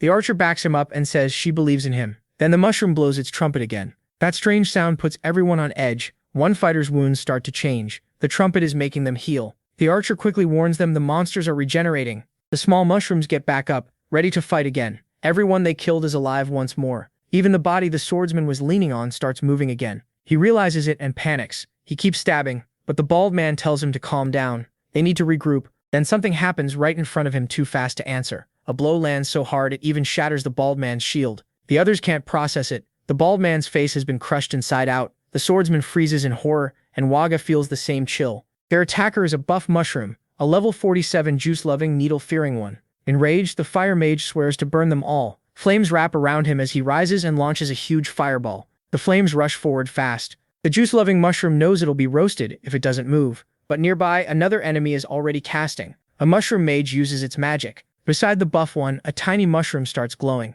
With that spell, it evolves instantly. Its cap grows huge enough to block the fireball. The fire mage's strongest attack is stopped with ease. At the same time, another mushroom lets out a huge sneeze. A projectile fires from its barrel. The shot hits the fire mage. To everyone's horror, he drops to the ground and doesn't move. The sneezing mushroom scuttles into a better position. Now it's getting ready to fire an explosive mushroom. Several others prepare to do the same. A huge barrage is about to rain down on the humans. With danger closing in, an order goes out. Spread out and guard against the spores. Then the shots finally come. The prairie turns into chaos, while people above watch safely from a flying ship. The ship stays high over the battlefield. Inside are the guild's strongest fighters. Yubel, a level 69 rank, a sword general, asks Lilith if the target is ready. Using a crystal ball, she locates the Mushroom King. She's a level 62 beast tamer, and controlling a creature from far away while resisting the king's influence is hard. Nia, a level 64 ninja, tells her to hurry. People below are dying to create this opening. Weak or not, they're still his comrades, and it bothers him to just watch. Marianne, a level 68 high priestess, watches in silence, until a young man says her power shouldn't be wasted on low-level monsters. It's Borka, a level 67 gunslinger, and he says the priestess can't be used on cannon fodder. The ninja says they should go down now since the mushroom army is growing stronger, but the gunslinger reminds him this guild only cares about results. Feelings don't matter here. Until the leader speaks, they do nothing. On a throne sits their leader, Gilheim, a level 129 fire mage. Below, the mushrooms keep holding off the humans. One mushroom starts pulling hairs from its own head. It's a needle mushroom, and it's getting to work. Each strand hurts to rip out. Normal mushrooms gather around it, and as they come close, the small one gives each of them a strand. That triggers a change in their bodies. Tiny hands appear to hold the strand. Then little feet grow so they can move. Each one becomes a level 19 soldier. It repeats the process with all the small mushrooms nearby.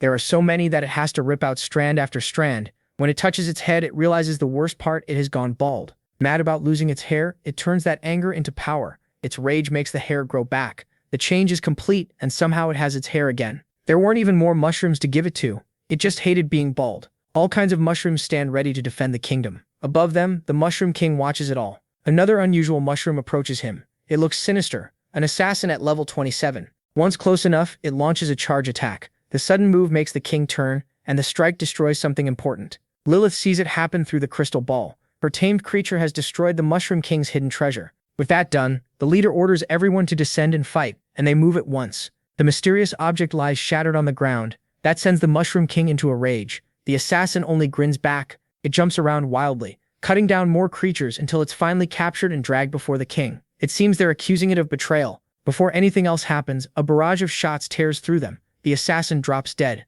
The holes through its body make the shooter obvious. It's Bo, one of the mushroom generals who has no patience for rebellion. The Mushroom King says nothing. Behind him, a hidden creature waits. It's a chameleon with a tiny blade on its tongue. It sneaks in and strikes from behind, but a storm of slashes blocks the attack. Its body and tongue are cut into separate pieces. The blade slides back into its sheath. A samurai has defended his king. Bo asks why he took so long. She thought he was dead. He says he also ran into a mushroom being controlled by humans, and he's shocked the invaders reached this deep. The king lifts the traitor's body with his own hands. Seeing one of his own used like this fills him with fury. Fluid starts leaking from the corpse. Then the body melts as the king absorbs it. Soon nothing is left. His cape shakes as he gives the order. His army will attack the enemy with full force. The piglet bites her friend, trying to stop him, but he keeps walking like he can't control himself. Ever since the trumpet was destroyed, something changed in him. Now a small mushroom is controlling his body. He has no idea what happened. He couldn't control himself at all. Ahead, the war between humans and mushrooms rages on, and curiosity pulls him closer. Small creatures keep coming out of a larger mushroom. They keep fighting, and their numbers seem endless while the human army weakens. Watching it all, he realizes just how huge this battle is, and how many kinds of mushrooms there are. From where he stands, he hopes the creatures can overwhelm the humans. As the fight goes on, more humans fall. Small as they are, these monsters can be brutal. The juice-using one unleashes its shaking rage on the humans. There are so many monsters that staying alive is a struggle. Frozen with fear, the swordsman says he doesn't want to die, and his mind is breaking like his sword. He doesn't care about being brave anymore. He just wants to live. Then the guild's strongest members finally descend. They have entered the battle at last. He stares at them in disbelief. After all that suffering, the elites have finally stepped in.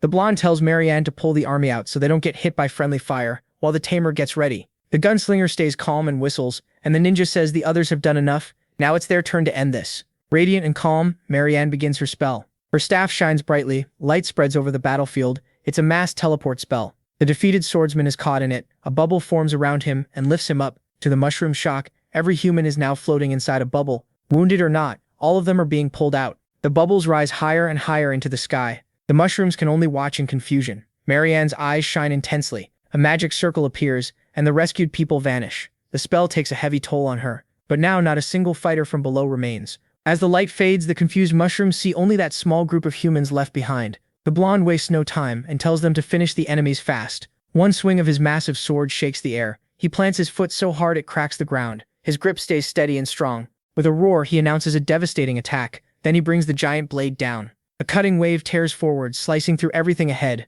It carves a path of destruction across the battlefield. At once, the ninja jumps from his high position and starts using his techniques. He clasps his hands and pulls off a move made famous by a boy in orange. His number starts multiplying in the air until there are many of him. Then he forms a whirlpool shuriken with 25 attack points. When he throws it, a storm of cutting steel tears toward the creatures.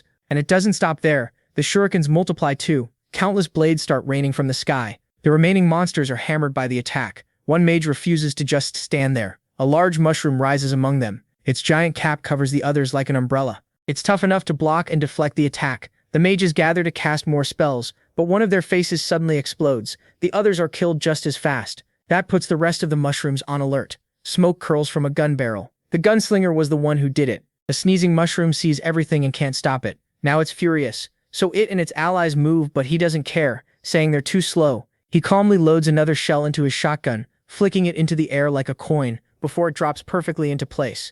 Now the weapon is ready. He raises the gun toward the creatures. That single blast sprays out a cluster of smaller shots, like a storm of burning pellets. He stops the explosive mushrooms, and the shots don't stop there. They keep flying straight at the sneezers. With no way to escape, the creatures are torn apart. Then they catch fire and keep losing health. The rest of the monsters charge the humans hard. The tamer pulls out some makeup. She brushes a little onto her face. When she's done, she shuts the powder case. Then she opens a small bag and starts searching inside. Peeking in, she says it's snack time. A nasty growl answers her. A clawed hand shoots out of the bag toward the creatures. Its fingers close around a huge handful. The mushrooms that survive the first hit get caught in its grip. Then the hand quickly slips back into the bag. A loud burp comes from inside. Nearby, the little mushroom and his piglet friend watch in hiding. She had been asleep, but he saw everything and is now panicking. To him, it looks like high-level players wiping out weak mobs. The blonde says it's time to get ready and focus on the Mushroom King. He swings again and sends out another heavy slash. The ninja follows with the same kind of attack. The shooter raises his rifle and aims at the king too. All three attacks fire at once. The synchronized strike fuses together. It becomes one massive blast. Then it rushes straight at the Mushroom King. Even with the hit about to land, he doesn't move. The attack keeps closing in. Then the ground in front of him starts to crack. Earth rises up before the blast, shielding the Mushroom King and his piglet friend. A solid mass forms there. It turns into a wall that blocks the attack. The humans just watch, like they expected resistance. Then two glowing blue eyes appear, along with a smug smile. A diamond mushroom with resin had taken the hit, and it only lost 1 health point. It's level 92 with nearly 10,000 defense. The Mushroom King is furious. Cage gets ready to fight. Garrett is a mage and one of the 4 generals.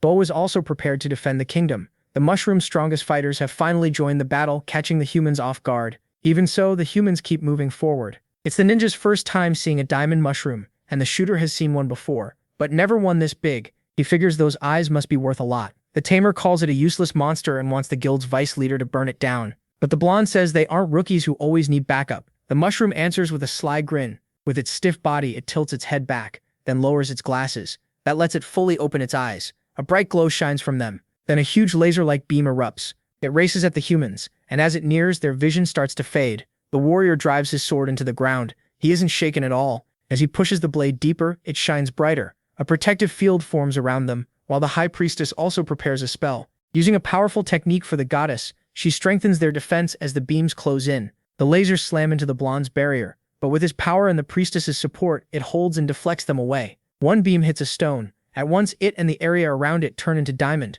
Soon the ground nearby starts changing too. Anywhere the beams touch becomes diamond. Seeing all that, the shooter gets greedy. They'd be rich if they could take it. The mushroom keeps firing without pause. The priestess has to stay fully focused on her spell. The warrior is wearing down too. His barrier starts cracking, and his hands and sword begin turning to diamond. The barrage keeps pressing on, then slowly fades as the diamond mushroom finally stops. It stares ahead for a second, then it jerks its head back. Now it's wearing the coolest sunglasses around. It looks up and starts soaking in sunlight to recharge. Even after all that, the humans are still standing.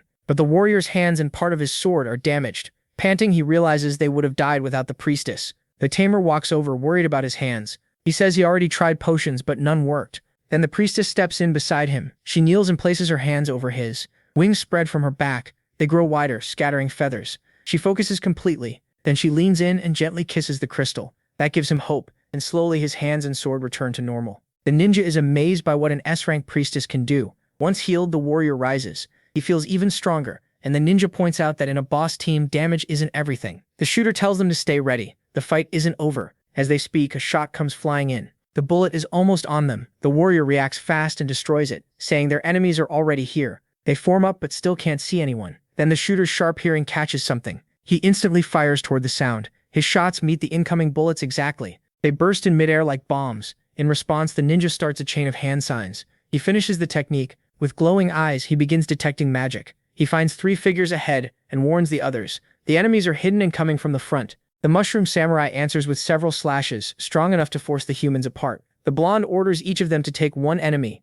Everyone follows the plan. The samurai tells his side to fall back and hold the line. They can't let the humans near their king. Then they retreat and launch their counterattack. The ninja crouches, ready for the incoming strike. He scans carefully. The samurai tells him to stop looking around. He's right there. The ninja spins toward him. As the samurai's sword flashes, the ninja throws his dagger. While they trade blows, the samurai demands to know why humans keep invading land that isn't theirs. This is the 6th group to attack. The ninja has to pull back to guard himself. The force of the strike pushes him farther away. Standing firm with blade in hand, the samurai says, "Every invader so far has had a 0% survival rate." From a short distance, the ninja notices cuts on his body. He braces himself and checks the damage. Then a green light covers the wounds. The priestess is healing him. He glances at her and thanks her. He admits they're stronger than expected, but says his team will still beat them together. What he misses is the samurai moving in to cut down the priestess. The ninja hurls several daggers to stop him. Now the samurai has to choose, finish the attack and die or defend himself. He smartly blocks the daggers.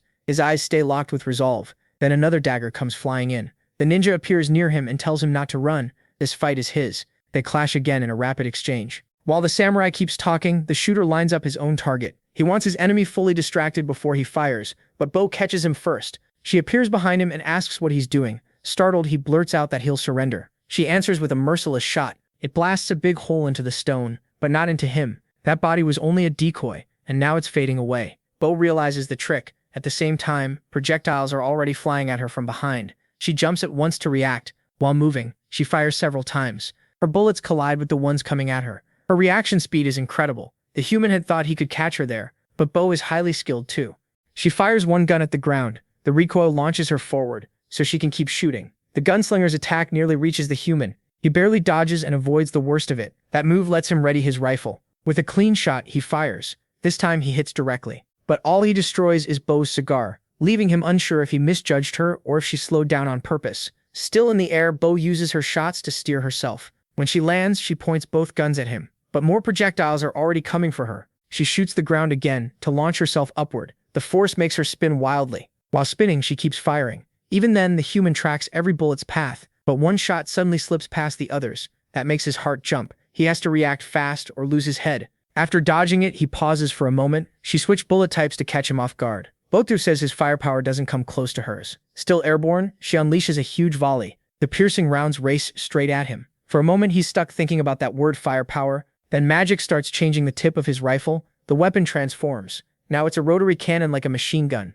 and he wants to show her real firepower. He aims up and sends bullets swarming at her, like angry wasps. The sword warrior says he'll need the priestess again. He starts powering himself up in front of her. The gem on her staff glows hard. She begins stacking blessings on him. While she does, a mushroom mage sneaks toward her and prepares a deadly spell. Then something unexpected happens. A hairy hand reaches for it. Feeling the danger, the mage knows he has to move. He barely dodges without exposing himself. The beast tamer sniffs the air and says she caught his scent. There's nowhere to hide. Since she already sensed him, the girl points right at his hiding spot. Shocked, the mage steps out and says her real ace must be the monster in her bag. He moves down a little and slams his staff into the ground. A red tip starts pushing up through the soil. It rapidly swells into a huge body. It's a war mushroom, and he wants to see if her beast can stop it. Something at its tip tightens, then it spits out something like venom. The organic shots nearly hit, but she pats the bag and tells her beast it's time to eat. A snarling mouth pops out at once. The wolf-like beast gulps the goo down, then it slips back into the bag. The mage warns her not to feed her pet random things. What it just ate was venom. That actually confuses her a little. Inside the bag, the beast starts writhing. Then from the opening comes a burp-like sound. The mage asks what she'll do without her pet's help. But while he's talking, the wolf's hand shoots out to hit him. He can't understand how he's still alive. He throws up a shield to keep it from touching him. Even then, the hit is heavy. The beast keeps punching, and the shield is already starting to crack. Under it, the mage shakes from every blow. To avoid the worst, he jumps away from the shield he made. Even that strong spell can't handle the beast's raw power. Right in front of him, the shield is almost gone. Now the wolf's hand breaks through and finally lands a hit on the mage. The girl boasts that her beast is used to poisons from the guild leader, so this was nothing. At the same time, the warrior's power keeps rising. His armor can't take it anymore. He struggles to control that strength. The boost makes his muscles swell so much that the armor finally gives out. His sword glows with a golden aura. Ahead of him stands the mage who got punched by the beast, and behind that mage is the diamond mushroom. Certain he has the chance, he decides to cut them both down in one blow. He sets his sword and starts the attack. He spins around several times, then hurls the sword like a spear. The giant blade tears through the air. It moves so fast the ground splits under it. The mage and the diamond mushroom are seconds from death, but right before it lands, something changes. The sword gets struck aside and buries itself in the ground. The mage feels pathetic. The one meant to protect him had to leave his throne to save him. The Mushroom King has finally joined the fight. He looks completely enraged. The warrior only smiles at that. He reaches out and calls his sword back. The blade starts to tremble, then tears free from the ground with force. A moment later, it's back in his hand. To him, that proves the king is seriously strong. He knocked the sword away with ease. Still, he mocks him, calling the king nothing but a big fat mushroom. Elsewhere on the battlefield, blades keep colliding. The samurai and the ninja are still going at it. After a while, the ninja realizes something. They've already fought 93 rounds, and he lost every single one. Each time he got hurt, a priestess healed him. So he figured he could just keep going until the samurai got tired, but the mushroom rushes him again. The ninja thinks he's going for the priestess, and reminds him that he's the opponent. In an instant, the samurai slashes with both blades. He calmly makes it clear he knows that the ninja was always his target. The attack is so fast the ninja can't react. Still, the strike doesn't fully cut through his armor. The priestess saved him by hardening his skin like stone. With help from his allies, he refuses to lose. But the wound across his chest keeps widening until it bursts open and blood pours out. Even the priestess is hurt from the strain. She has to fall back. Her white robes are now stained with blood. The ninja drops to the ground beaten. As he puts his hat back on, the samurai reminds him what he said before. The invader's survival rate is exactly 0. In the other fight, the shooter's machine gun keeps roaring. Grinning wildly, he asks if that's enough firepower for her. Shells keep piling on the ground. Bo decides she needs a new approach. She puts away her pistol and tears off a small piece of her cape, squeezing it tight into a little ball. She loads it into her weapon, takes aim, and fires once. That tiny shot spreads into a net. It's strong enough to catch every bullet. The shooter mocks her, saying it's pointless and she'd make things easier if she just died. Then he sees a shadow behind the ball that caught the bullets. Thinking it's Bo, he says goodbye and fires right at it. But after the shots, there is no body. He realizes he got tricked. Then his sharp hearing catches something. The grass shifted from a change in the air. He knows he has to move fast. He switches weapons again, going back to his rifle. With it on his shoulder, he fires several shots, skillfully knocking away the bullets coming at him. Below says she hoped he'd be dead already, and for a human, his reactions are fast. He snaps back that trash won't hit him, but while she keeps firing, he wonders how she got into his blind spot so fast. Lighting a match, he says raw power and fire rate aren't everything for a shooter. That's basic. Her bullets slowed down because she was using fumble spores. As he gets ready to shoot, he says they're in a battle, and she talks too much. Belos coldly tells him to pay closer attention. That's when he realizes something is wrong. In the grass around him, objects have been planted. They're oddly shaped mushrooms. He has no clue what those stupid things are until one presses the button on top of its head. The rest do the same and release a blinding light. By the time he understands, it's too late. The flash blinds him. He has to get away if he wants his sight back. So he backs up, hoping his vision clears soon. Below since that some mushrooms fire off intense light the moment they sprout. Now hearing is the only sense he has left to fight with. Even blind, he can still hear her and hopes she keeps talking. What he doesn't notice is more mushrooms growing around him. This time they look like they're packed with speakers. He hears them sprouting but can't tell what kind they are. Then a deafening blast erupts from them. The sonic wave is strong enough to damage his eardrums. With his senses wrecked, he has no clue where Bull is. Some mushrooms release an ear-splitting sound as soon as they grow. Desperate, he clamps his hands over his ears. He tries to retreat, stepping back from the noise. He's totally disoriented, and as he backs up, he steps on a certain mushroom. It starts growing at once. The sudden growth launches him into the air. Just as Bull planned, he gets bounced from one mushroom to another. Some of them can shoot up to huge heights in an instant. After all that, he finally crashes back down, still dazed. But now a different kind of mushroom surrounds him. He slowly starts opening his eyes. His vision is still blurry, but he realizes the grass isn't all that's around him. As his sight returns a little, he tries to stay calm. He only needs one clean shot. Angry, he slams his fist into the ground. That makes the mushrooms around him react. He's furious that mere mushrooms have pushed him this far. The ones in front of him begin making strange sounds. Then they start swelling dangerously. Dark orange clouds burst from their caps, and the others release the same thing. They're explosive clouds, deadly ones. The blast wave throws him back, sending him crashing through more of them. These mushrooms read the intent of living beings. If someone's harmless, they release healing spores. If hostile, they explode. Since he's full of killing intent, he sets off one blast after another. He rolls across the grass until he ends up near Bull. Even now, she can't understand how pathetic humans think they can invade their kingdom. But lying there, he sees her getting close as a chance. He jumps up with his rifle, saying humans only have hope because monsters are stupid, but he can't pull the trigger. His finger is stuck. Bull watches and takes a drag from her cigarette. He's furious, feeling like the mushrooms always know where he'll be. He can't even lift his feet from the grass. Those mushrooms are oozing a thick goo, and it's covering his whole body. As Bull walks closer, she steps into the goo too. She lifts her foot, stretching it, but it doesn't trap her in place. There are 40,000 kinds of mushrooms here, and not one should be taken lightly. At last, Bull points her gun at the human. From that range, he can do nothing. He stares at her, frozen in fear. Bull says there's only one kind of human, the bad kind. Then she asks who he called trash earlier. One shot later, his head is blown inside out, while a small mushroom watches without blinking. The small mushroom admits mushrooms really are strong and wonders if evolving would make him that strong too. But his attention stays on the king. If these powerful fighters are only subordinates, then the king must be far stronger. Then he notices a tiny shadow near the king and asks the piglet if he's imagining it, or if something is really there. A strange, eerie shadow hangs over the battlefield as the warrior walks toward the Mushroom King. The creature is furious over everything that's happened. Being looked down on by a monster really got under his skin. He cracks his neck side to side. His muscles swell to a ridiculous size. The juice is kicking in. His heart pumps the venom through his veins. His arms shake as all that power floods in. His body bulks up so much it's absurd. The power is so intense it nearly makes his teeth crack. His battle spirit as the war general is fully rising. A huge aura pours off him, but the Mushroom King doesn't move. After all that, only smoke hangs in the air.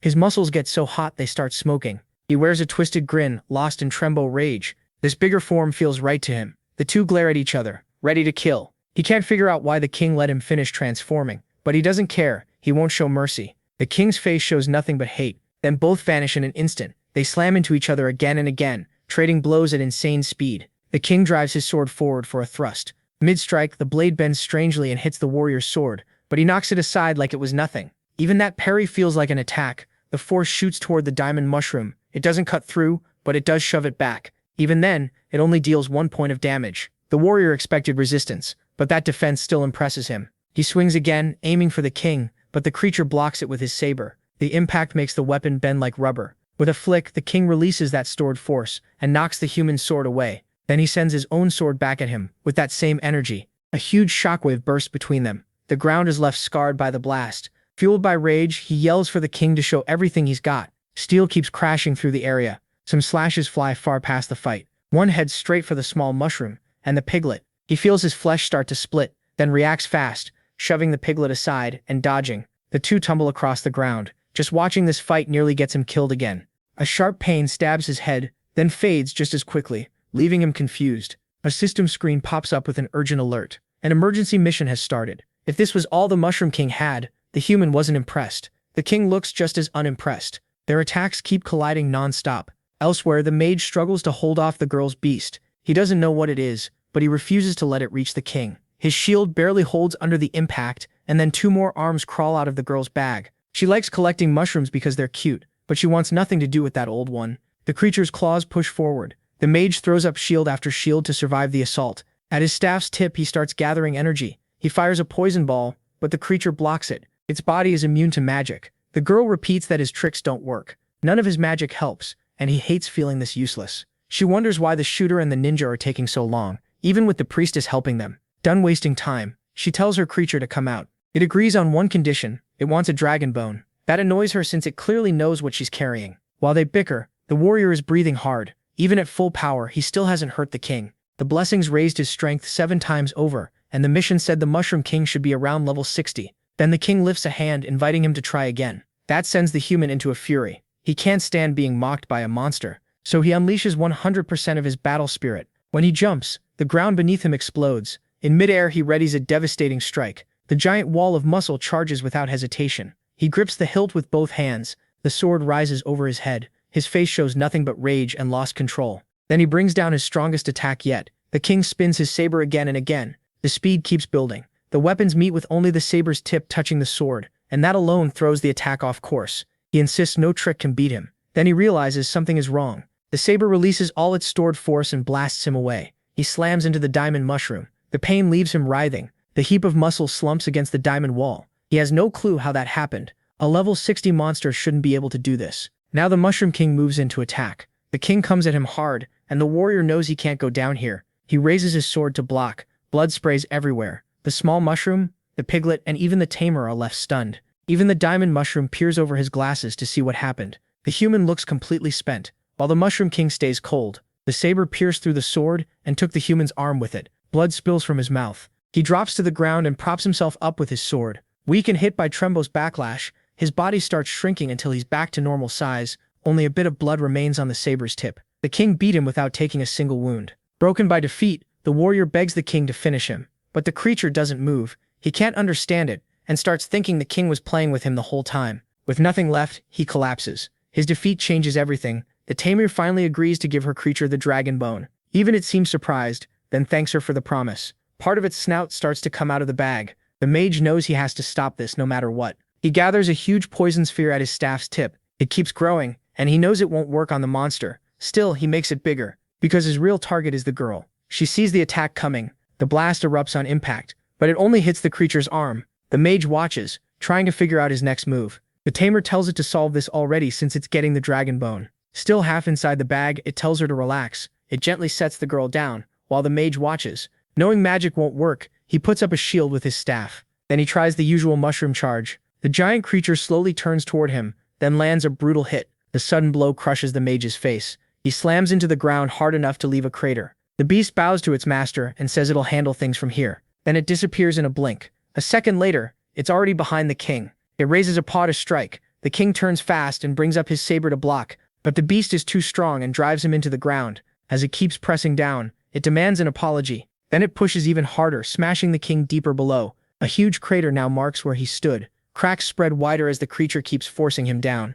At last it lifts its paw, then it howls like the fight is over. Far away, the small mushroom watches in fear. The piglet just thinks about apples, and the system screen stays frozen. Only the wreckage of the battle remains. The monster starts throwing a storm of punches. It pounds the ground again and again. Then Bo and the samurai rush in to help the king. Even from behind, the beast still blocks them. It stops the sword with just 2 fingers. With its other hand, it catches Bo's bullets. It asks where these 2 annoyances came from. The samurai says they're its opponents now. Bo recognizes it as the creature that killed the 4th great mushroom general Locke. Then the priestess teleports in behind the girl. She brings the 2 fallen fighters with her. She says she'll help the tamer in this battle, but the tamer refuses. Her beast can handle them. The creature says it's killed plenty of weaklings and doesn't remember their names. The samurai pulls free while Bo fires again, but the beast is so fast it disappears. Their attacks hit the ground instead. That puts the samurai on edge. Bo feels the same. Before she can even spot it, she gets hit. The samurai immediately grows alarmed. The wolf appears behind him and asks what he's looking at,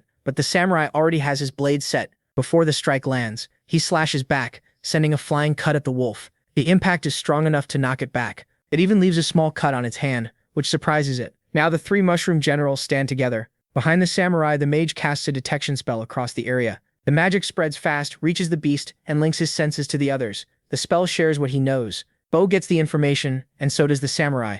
Seeing them work together, the beast smiles. Within 50 meters, the mage can track its movements and pass them on, so the wolf smirks and starts to move. Its outline begins to fade until nothing is left. Even with the spell, the 3 realize it simply disappeared. The mushroom mage can't make sense of it. The beast is moving beyond the range of his magic, and that makes it even faster. Suddenly, it strikes and lands a hit. Bob and the samurai stand back to back now. He knows he can't win alone. Anxiety shows on Bud's face. They're surrounded by a monster moving at insane speed. Its claws close in on them. Bud raises both pistols to defend herself. She fires a rapid burst at the wolf. At the same time, the samurai counters with his swords. The little mushroom knows they're outmatched and wonders how strong this wolf really is. Then the system pops up again with an emergency mission. He wants to keep watching, but the screen is in the way. It's an epic quest. He found one of Golem's servants and has to erase it. The prize is a resurrection coin, a lottery ticket, and 200,000 XP. The reward feels way too big, and there's no way he can do it right now, so he tries to shove the system window aside.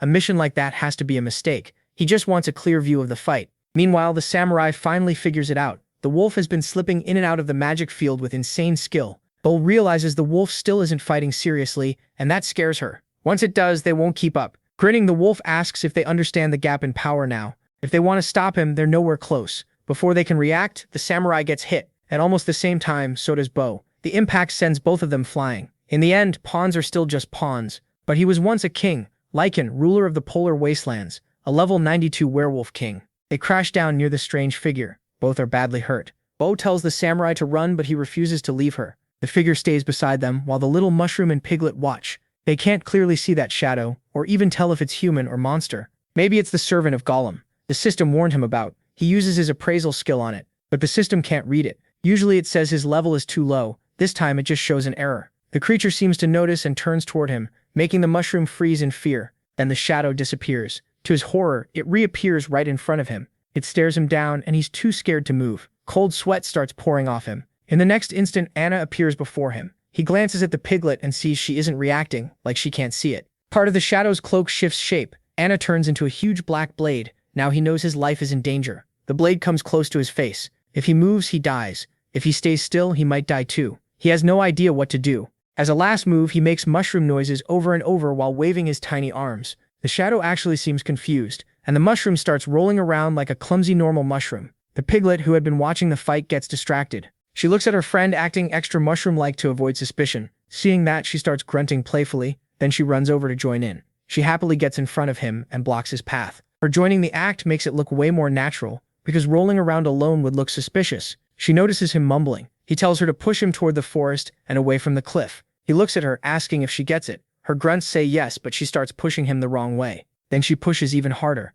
The mushroom is dying inside, but he can't show it. The shadow is still there, and the mushroom is sweating bullets. Shaking with fear, he keeps making mushroom sounds while the piglet comes over and licks him. But he's still terrified. The two keep playing their part while the shadow watches. After a short pause, it decides to ignore them and floats back to the battle. But it's holding something strange. It is a bell, and it starts ringing it. Something begins moving at the bottom of the crater. The wolf made. Thin smoke starts rising out of it. Then two eyes light up. At the same time, the sky starts darkening like a coming storm. Meanwhile, the wolf keeps slaughtering everyone. The generals can barely resist anymore. They're getting beaten down without any chance to answer back. After so many hits, they're exhausted and badly hurt. And the samurai realizes it's still not over. Another storm of attacks rushes at them. He raises his swords and braces himself. Then he jumps straight into it. But the pressure is too much for him to do anything. To his eyes, the wolf seems to move slowly. But his instincts tell him that's a lie. The wolf is striking faster than he can even see. Its speed and power are far beyond him. And the wolf just smiles at their weakness. Bald rips off another piece of her cloak and fires it at the wolf.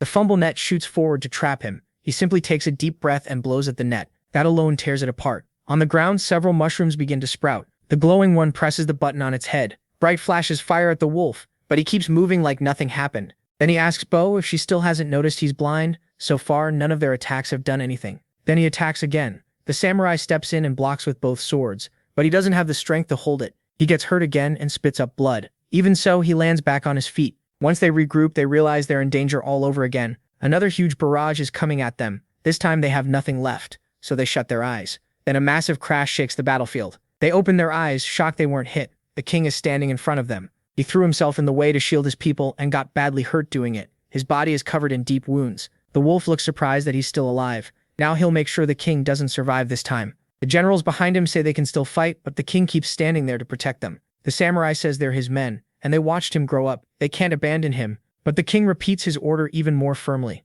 The samurai asks forgiveness, saying he can't obey, and calls Bo to attack, but she shoots him in the head. He drops unconscious on the spot. Now the samurai is fully out of the fight. It wasn't ideal, but she had no choice. Then the wizard appears and says it finally happened. Ball asks what he means. He asks if she's ever heard of Golem, the demon king. She can't believe this has anything to do with old legends. He says it's no legend. Anyone who accepts Golem's power becomes demonized, loses their mind, and turns into his pawn. To protect them, the king made that pact with Golem. With no other path left, he chose the unthinkable to save his people. The wolf suddenly catches a familiar scent. It's the same strange energy he felt when Fenrir, his younger brother, took his place as leader. He hates remembering that, but if he's right, this needs to end fast. The wizard tells Ba to protect the king's legacy. The future of the mushrooms now rests with her and the samurai. She asks what he's planning to do. As his last act, he'll send them far away, Tunnel-making fungi rise from the ground around the two mushrooms. It's a fungus that digs tunnels. With both of them inside, it burrows underground.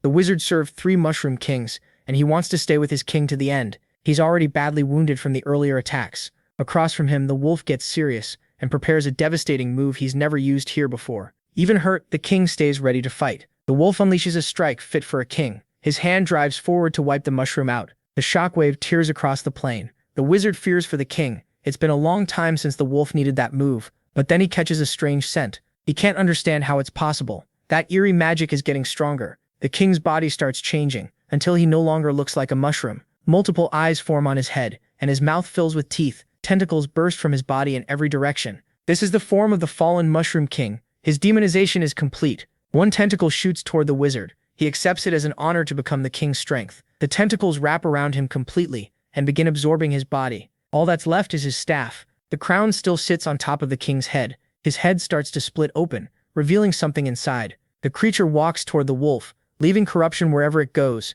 The wolf stares and starts growling. Then he kicks the creature's head hard. Yes, it's the same feeling as before. But this thing is slow, so he figures he can rip it apart. He follows up by smashing the corrupted king in the face. Then he keeps attacking without mercy. His speed gives him a huge edge. He's moving too fast and he's sure this is over. Then he brings both hands together. Like a spear, he lunges in for the finish. As he closes in, the creature suddenly turns toward the wolf. It opens its huge mouth and starts inhaling.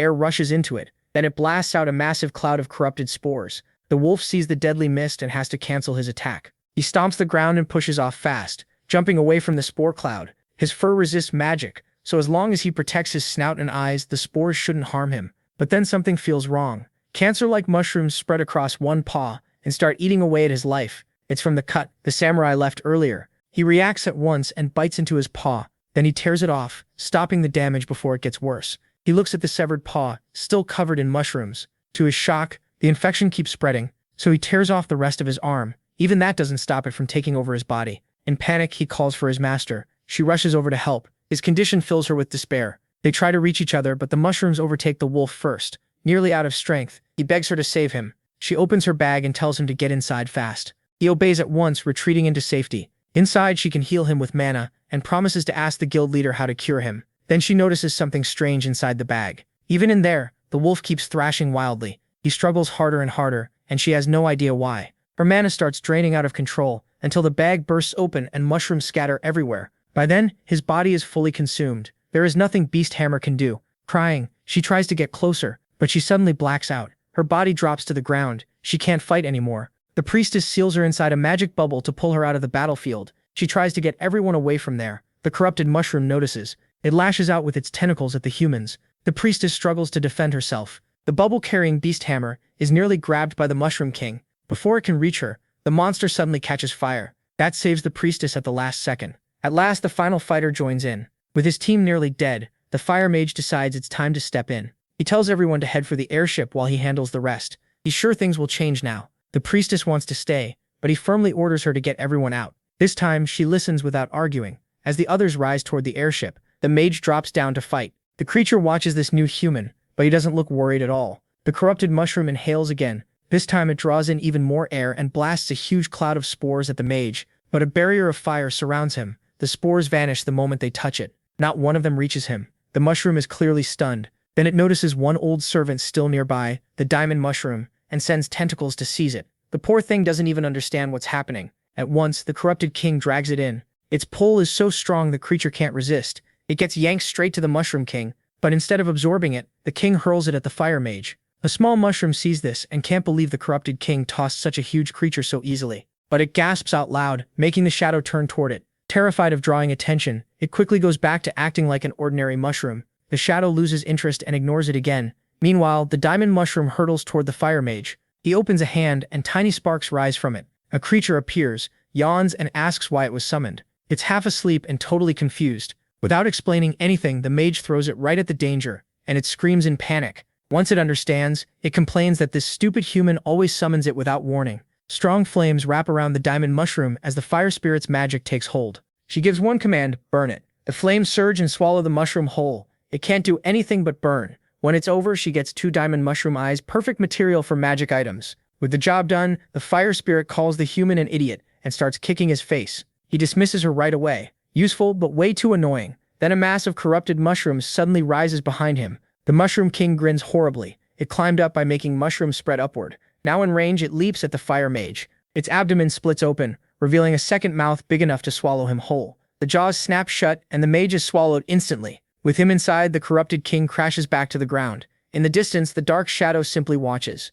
The monstrosity slowly stands again, then drags itself across the battlefield. Smoke covers the area, and it seems to think the fight is over. But then its body starts swelling from within. The mage is still alive. It looks down in alarm as the bulging grows worse. Its body shakes so hard it can't even walk. The swelling becomes too much to contain, and after a moment it explodes into pieces. Among the gore stands the mage, alive thanks to Phoenix Rebirth, and beside him lies the Mushroom King's crown. With the battle finished, he picks it up. His rewards from this fight are the diamond mushroom eyes and the crown. Even so, some tentacles still twitch in the remains. A level 60 monster forced him to use his strongest card. At least no one saw it. With the loot in hand, he rises into the sky away from the corpse. Then he looks down, planning to erase every trace of the battle. Above, the sky twists like a storm is forming. Burning stones begin falling like meteors, and the small mushroom watches in fear. Everything below is destroyed and swallowed by fire. The evil shadow lets out a disappointed sigh. This wasn't the result it wanted. Then, just as mysteriously as it came, it leaves.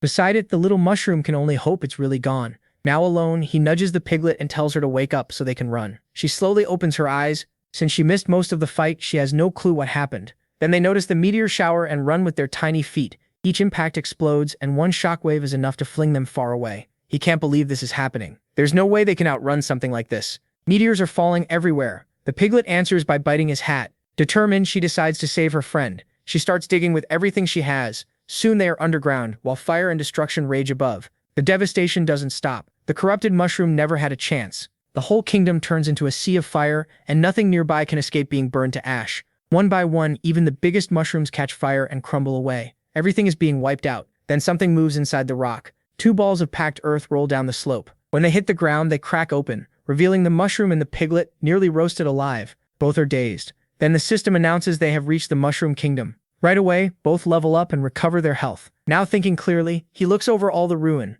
What used to be bright and full of life is now a dead wasteland. One spell from the fire mage erased the whole kingdom.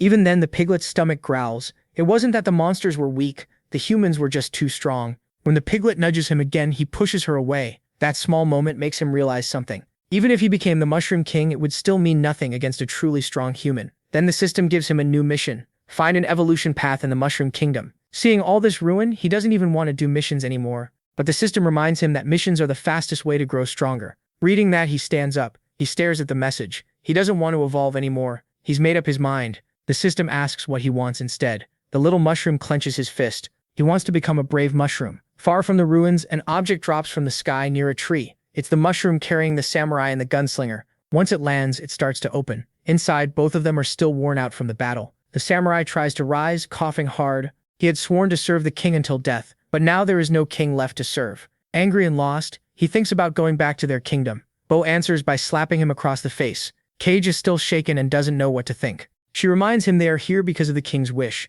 and his sacrifice can't be wasted. But without the king, Cage doesn't know what he's living for. Frustrated, he punches the ground. For a moment, they sit in silence. Both are still weak, and Bo leans against the tree. She tells him that if he wants to die, he can do it after they finish their mission. After blowing out cigar smoke, she reaches into her pocket. In her hand is a golden object. They still have to fulfill the king's final wish. It's the king's legacy. Whoever is recognized by it earns the right to become king. That's their mission now. Hearing that, Cage forces himself up. Bo is right. Their journey isn't over. The two look toward the horizon, hoping for better days. Meanwhile, the small mushroom faces a new problem. The system reports an error because monsters can't change classes. As he rides through the forest on the piglet, the same message keeps popping up. Tired of it, he asks the system to show the map so he can see how far they are from the beginner village. The system finally shows their location. They've been traveling for a full day, and if the map is right, they should reach it after one more day. Then the error pops up again. He says he'll still check the village, won't change class, and wants the system to stop spamming him. As soon as he says that, the screen vanishes. The piglet keeps going, still starving, but he's set on trying the class change and says he has plenty of stamina potions if she's hungry. He tells her to run full speed, since they're almost there. At the source volcano, lava pours in every direction. The eruptions keep throwing molten rock around, sending smaller creatures running. The burning stones slam into the ground. Their shells crack open, showing strange bodies that seem liquid inside. Once they land, they start shaking. They're actually lava monsters. One opens its huge jaws and bites into a lava boulder, then swallows it like a snack, absorbing the molten rock into its body. This is a level 52 lava conda. It grows by eating lava and molten stone, great material for fire resistance. As the snakes look up at more falling rocks, the guild airship flies overhead, heading for the headquarters in this deadly zone. The burning stones never hit the buildings because a barrier protects them. It covers the whole base and blocks hostile threats. The airship, though, passes through just fine. As it crosses the barrier, an alert rings through the base. The ship docks safely. The injured are carried away while the fire mage heads for the main building. He enters a huge hall, clearly there to report to someone. Then footsteps echo out. A child excitedly says he's already back. Big brother Gilham has finally returned. The boy eagerly asks if he got what they wanted. This is Balin, a level 119 poison master. The mage places a hand to his chest before presenting the Mushroom King's crown. The boy grabs it with both hands. He's thrilled to finally have it. Now that the crown is his, he can barely contain his joy. The fire mage then asks for the item he was promised, but Balin is too busy celebrating, so he sets the crown on the floor. Digging through his pocket, he says it's right here. After searching a bit, he finally pulls it out. It's the medicine he made for the priestess, a small blue vial. But being clumsy, he drops it. He fumbles trying to stop it as it flies through the air. The fire mage catches it just in time. He also says all the bodies were sent to Balin's lab like requested. The delivery was handled exactly as asked. Balin thanks him for everything. The mage leaves, storing the medicine in his inventory. After that, the boy goes back to admiring his crown. He finally has it. What a perfect day. On his way out, the mage asks about the Mushroom King's demonization and whether that was part of the guild leader's plan too. That makes Balin stop and smile darkly. The mage waits for an answer, but the boy acts like he knows nothing. He simply asks what he's talking about. That isn't the answer the mage wanted. Still, he walks off, saying they can call him if needed. Outside, he meets the priestess and says he has the medicine, so they can go. They start to leave, but she asks him to wait a moment. Too many people died on this mission because of her. He reminds her they only came because he asked, and they'll leave once they find a way to remove the poison from her body. He says he'll handle the hard part himself. Meanwhile, the guild leader walks with the crown down a candlelit passage. At the end, he goes down a massive staircase. He keeps walking, humming to himself, until he reaches another chamber. There, he follows a path surrounded by lava. This is the altar called Golem's Heart. Standing before it, he presents the Mushroom King's crown with clear delight. Then he throws the crown in as a sacrifice, and it drops into the lava. The boy watches it burn away. The heat melts the item down until only bubbling remains. Then lava starts rising along the altar wall. He watches the whole thing happily. A stone figure fills with lava until no space is left. Another part is finally complete. He already had the Cat Queen's eyes and now the Mushroom King's crown. As a shadowy figure appears behind him, only one ingredient is left. The heart of true love. Then Golem's power will be his. At once, a violent tremor shakes the area. The whole guild rumbles, even stirring the lava rivers. 2 days later, the small mushroom is still traveling. He's been thinking hard about everything. They run into many monsters, but the piglet is fast enough to avoid them. Since the error, the system also stopped replying. The mission screen is frozen on the same quest. Still, some buttons work so he can check his skills and Yuta's inventory. He wanted to use decomposition to absorb materials, but the mage burned nearly everything. Only the werewolf king's skin was left, and the loss still makes him furious. He even waited days to absorb the mage's staffs, and that wolf skin, the staffs were badly damaged and gave only 100 experience, and the wolf skin was too magic resistant to use. Maybe he can try again after leveling the skill more. For now, it was just wasted time, and that annoys him. Then he feels the piglet shaking. He finally asks if something's wrong. She suddenly drops dizzy and disoriented. Not knowing why, he uses evaluation on her, but it shows nothing useful. The skill lets him view another monster's abilities, and everything looks normal, so he can't figure out why she passed out. He tries waking her with stamina and health potions, but an apple gets the real reaction. Her stomach growls, and she lunges for the fruit. The piglet gets way too excited. He asks if she's better and tells her to hang on. They're almost there. Then he opens the map. The marker shows they've passed halfway. They're now very close to the village. And since there are snails nearby, they may be even closer. Now that they're near, he wonders if that item will work. It's a teleport scroll. He activates it to send them to the village. The scroll disappears and uses 20 mana. A magic circle forms under them, but the energy soon breaks into sparks, and the circle fades away. The system says monsters can't use this item. Before they were too far away. Now monsters just aren't allowed. Without replying, he goes back to the mission screen. But he still doesn't want this quest. He's set on becoming a brave mushroom. Even if the scroll failed, he doesn't care much. He's not in a rush. If anything, this seems like the perfect place to farm experience from newbies. He pats the piglet, telling her to keep moving. But she doesn't respond and stays still. He asks if she's okay and whether she wants another health potion. He tells her to hold on a little longer, he'll fix her problem soon. What he doesn't know is that they're being watched by pigs from her herd. Their leader stares hard at the piglet. A while later, MC realizes he isn't alone, and after more walking, they reach the portal where the newbies appear. The mushroom hides in the bushes while the piglet lies there unconscious. He uses evaluation on the portal. It's a gateway to the village made by the 6 original Braves who sealed Golem, and it teleports people away when they're in critical danger. That's why those players didn't die when he beat them. Now all he has to do is wait. Soon the portal starts glowing, and a player's hand comes through. The kids rush out excited to level up by killing snails. One little girl grips a stone ready to attack. She smashes a snail so hard its eyes pop out. A boy boasts that his father hired bodyguards so he's not scared of anything, and starts taking down monsters with his spear. Another level 12 boy with swords says he'll keep everyone safe. At the same time, a fire user brags that even the big snail can't beat them. Then the mushroom steps out of hiding.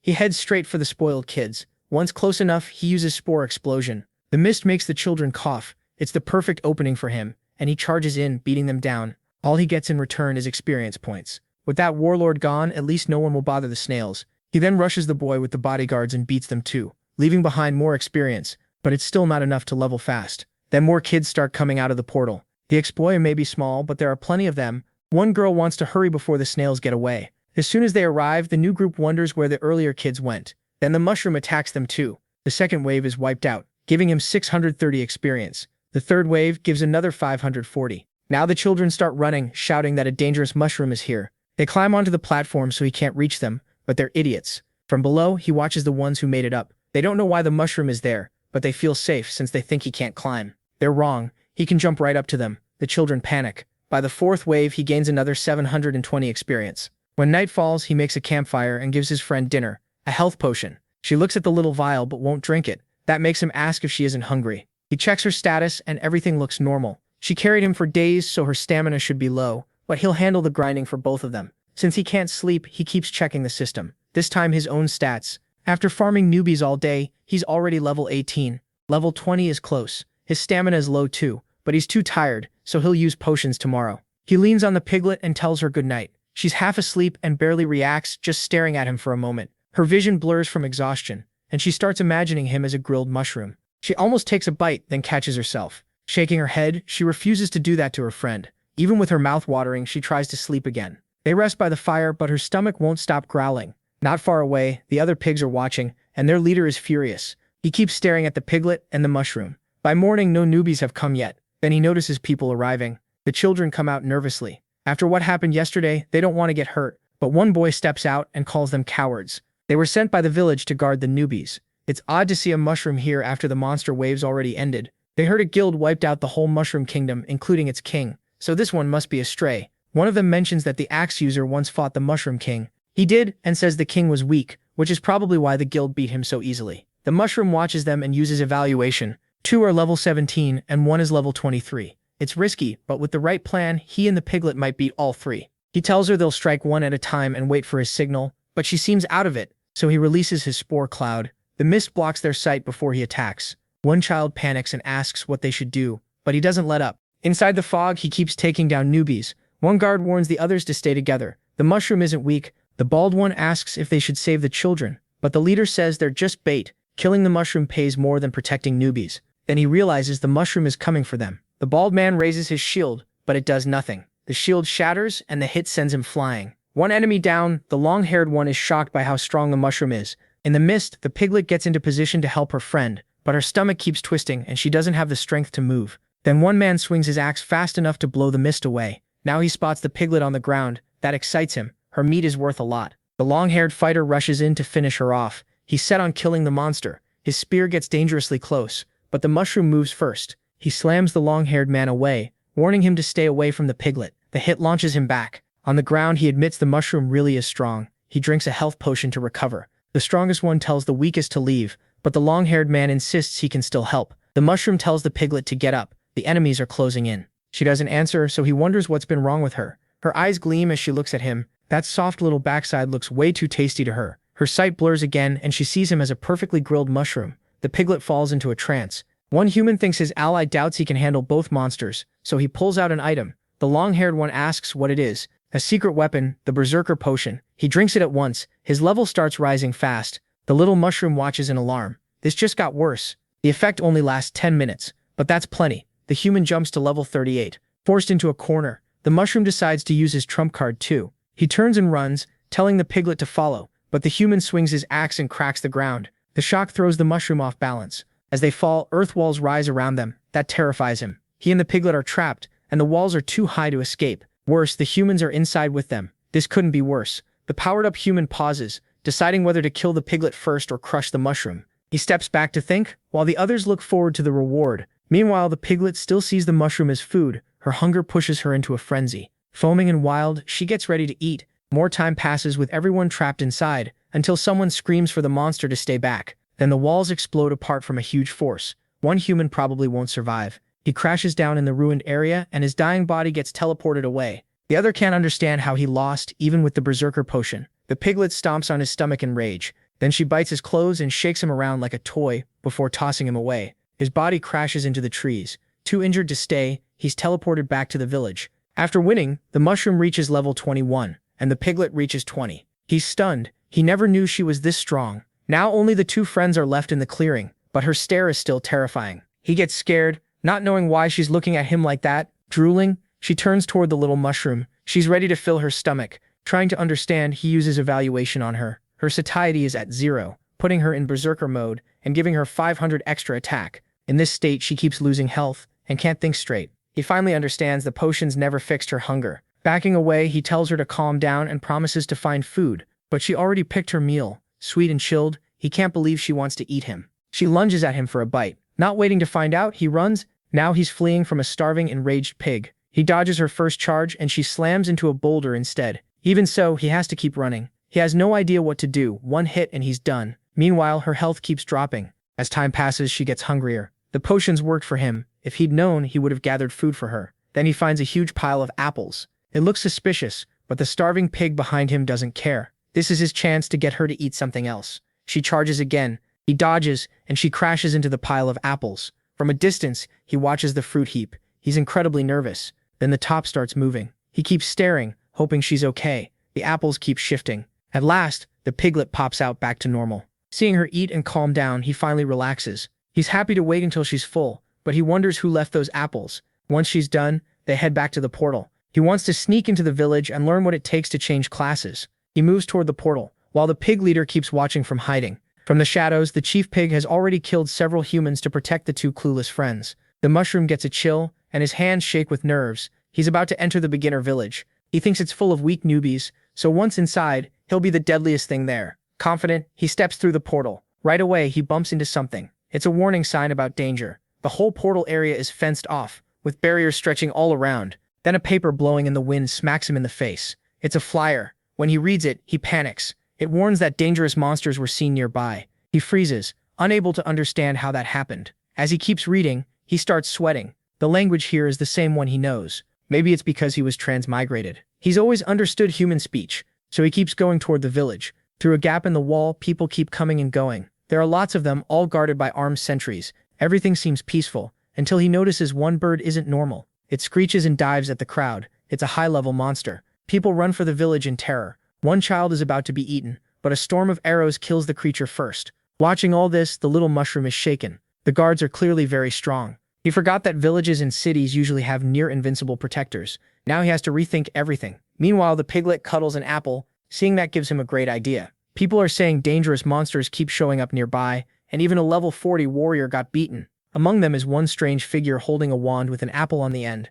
The odd figure is just about to pass through the gate, but a guard suddenly tells him to stop. He freezes for a second. The guard warns him not to litter, and says to throw the apple away properly. The mushroom says nothing, standing still with a fake mustache made from the piglet's fur. They are disguised in wizard robes, and the apple wand is how he guides the piglet. To him, the disguise feels brilliant. After getting farther in, they reach the village center. There is a potion shop, a blacksmith making weapons, a stand selling grilled monster meat, and even a huge library. He had only seen places like this in games, so seeing it for real feels completely different. Now he has to learn how class changing works. So they keep moving through the crowd until they spot a small group of people. He goes over to find out what's happening. They are reading a notice about dangerous monsters outside the village. It also says class changing needs 10 shells each from red, blue, and green snails, plus 1 shell from the big snail. That reminds him of something he heard earlier about the big snail shell. The kids complain that with monsters outside, only rich people can change class now, since the big shell costs 50 coins, and there is no way around it. The ceremony is later this afternoon.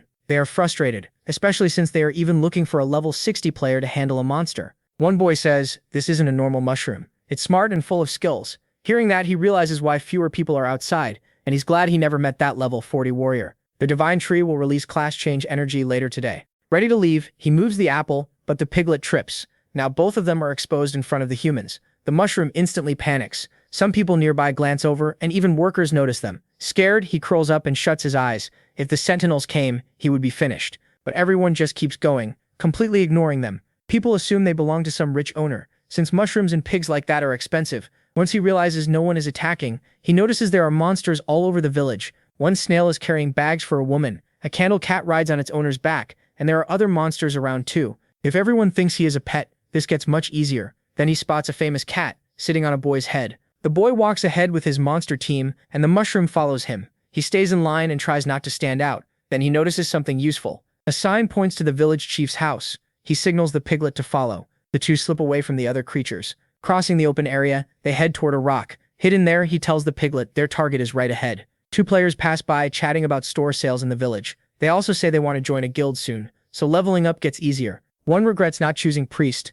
since guilds always want them, but his friend says tamers should not think like that. The third strongest person here is a tamer. He has even subdued human angels and demons. Those are creatures other classes avoid, and the boy says reaching that level may be impossible for them. Hearing this, the mushroom gets curious about angels and demons in this world. Then they point at the village chief's house, saying it brings back old memories.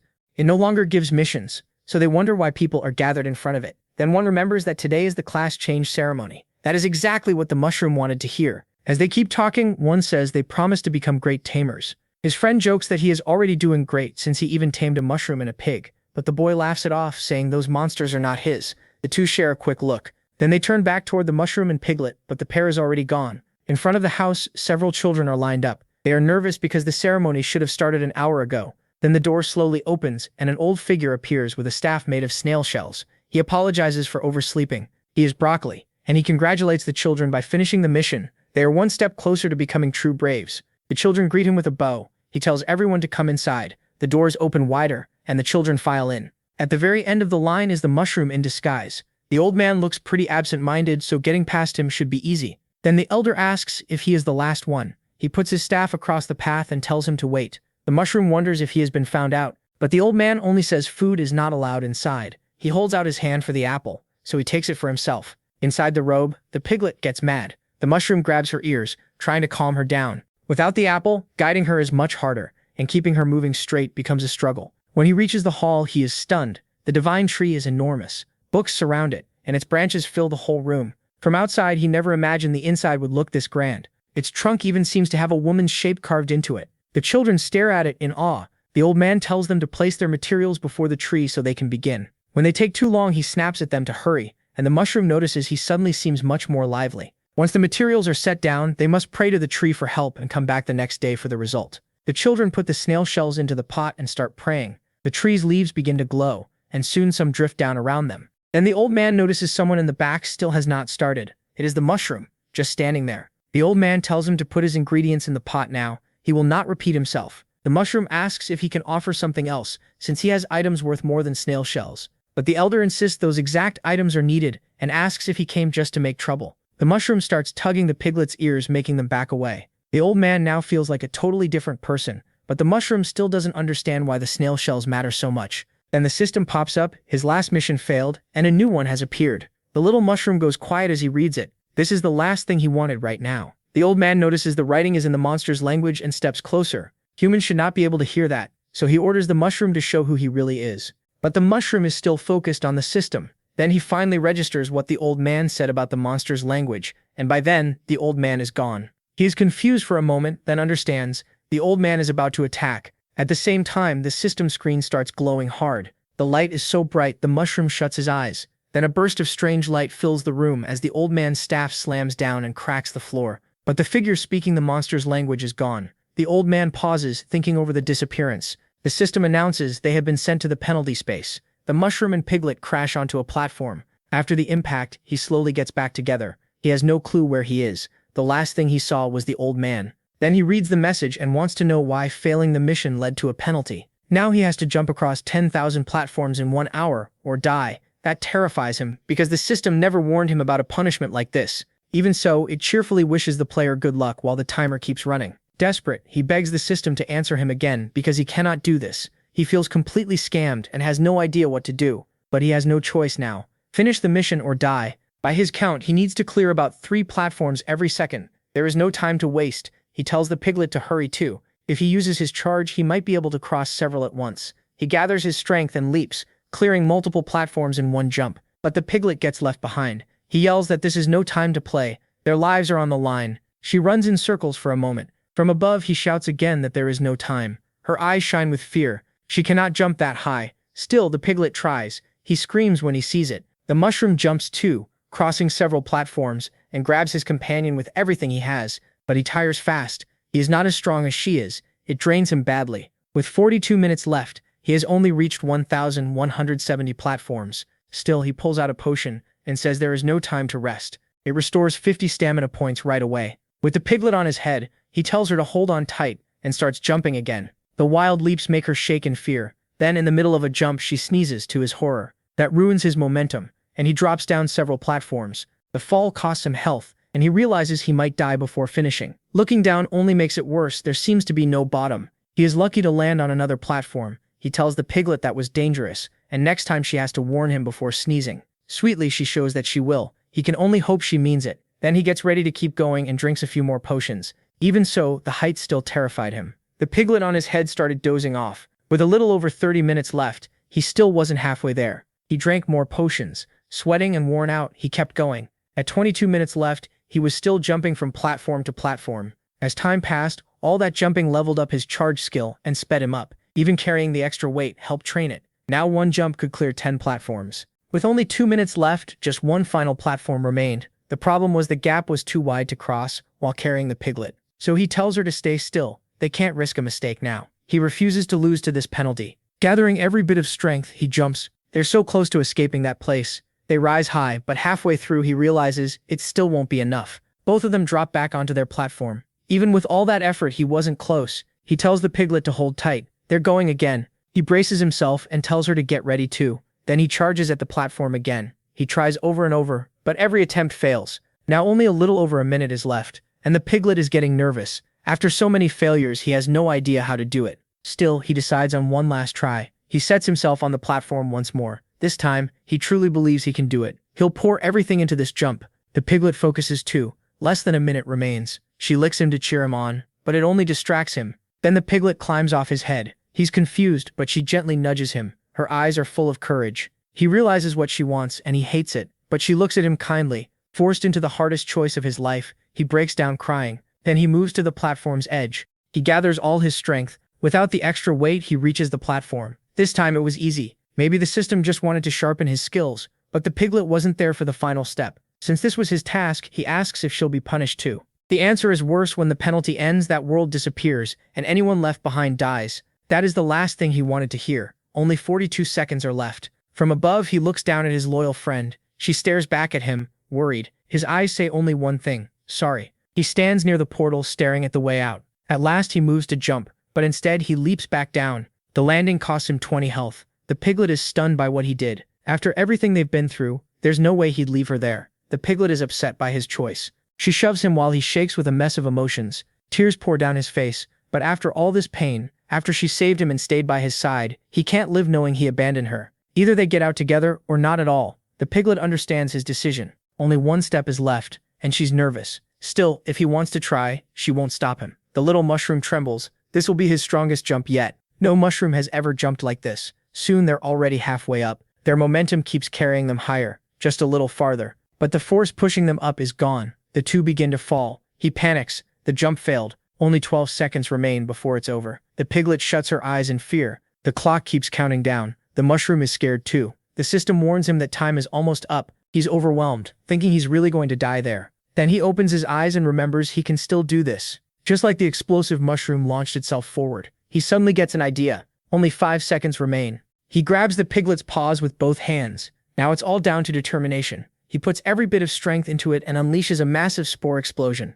Time is almost gone, but they're rising. They have to keep going up. The spore cloud lifts them even higher. This is now his spore jet. With 1 second left, they're almost out. The piglet crosses the portal right as time hits 0. The system finally congratulates him for clearing the penalty. After passing through the portal, they crash into a new area. He gets hurt when the piglet lands on his head. Looking back, she seems thrilled about what happened. He can barely process her cheerfulness. He almost died seconds ago, and she's already smiling. They notice the glowing sky and the tree figure. Still annoyed, he asks if finishing the penalty means he's finally free to do what he wants. Even though only an hour passed, it's already night. With no one around to stop them, it's time for the class change ritual. But what he says leaves the piglet frozen. She hangs on every word. Back then, she took it deeply, thinking they'd stay together forever. He notices and asks what's wrong, urging her on. The piglet looks at him with love. Then she runs to him happily. From what the old man said, those ingredients are needed. He just can't see how those items connect to a class change, or how they'll make him brave. Inside one pot, there's a shell.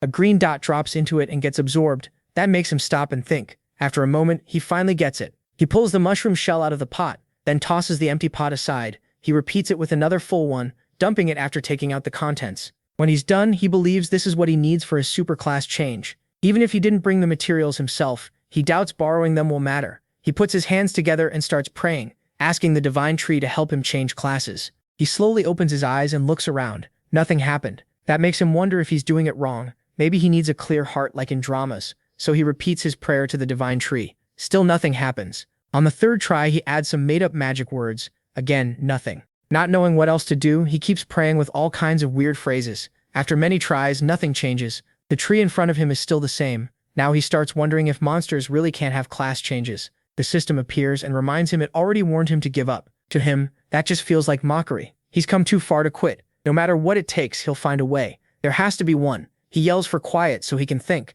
Meanwhile, the piglet hops around calmly. As she jumps, she's eating the glowing dots. He tells her not to eat everything she sees, but she ends up leveling up. That shocks him. It shouldn't even be possible. Now he wants to know what that green energy from the tree really is. One lands on his head, and he finally understands. It gives 50 experience points. He grabs one and uses evaluation. It's condensed magic power, and since it comes from monsters, humans can't absorb it directly. Then it clicks. Humans use mushroom shells as a middle step. The secret isn't the snail, it's that condensed energy. Once he figures that out, he tells the piglet to leave some for him.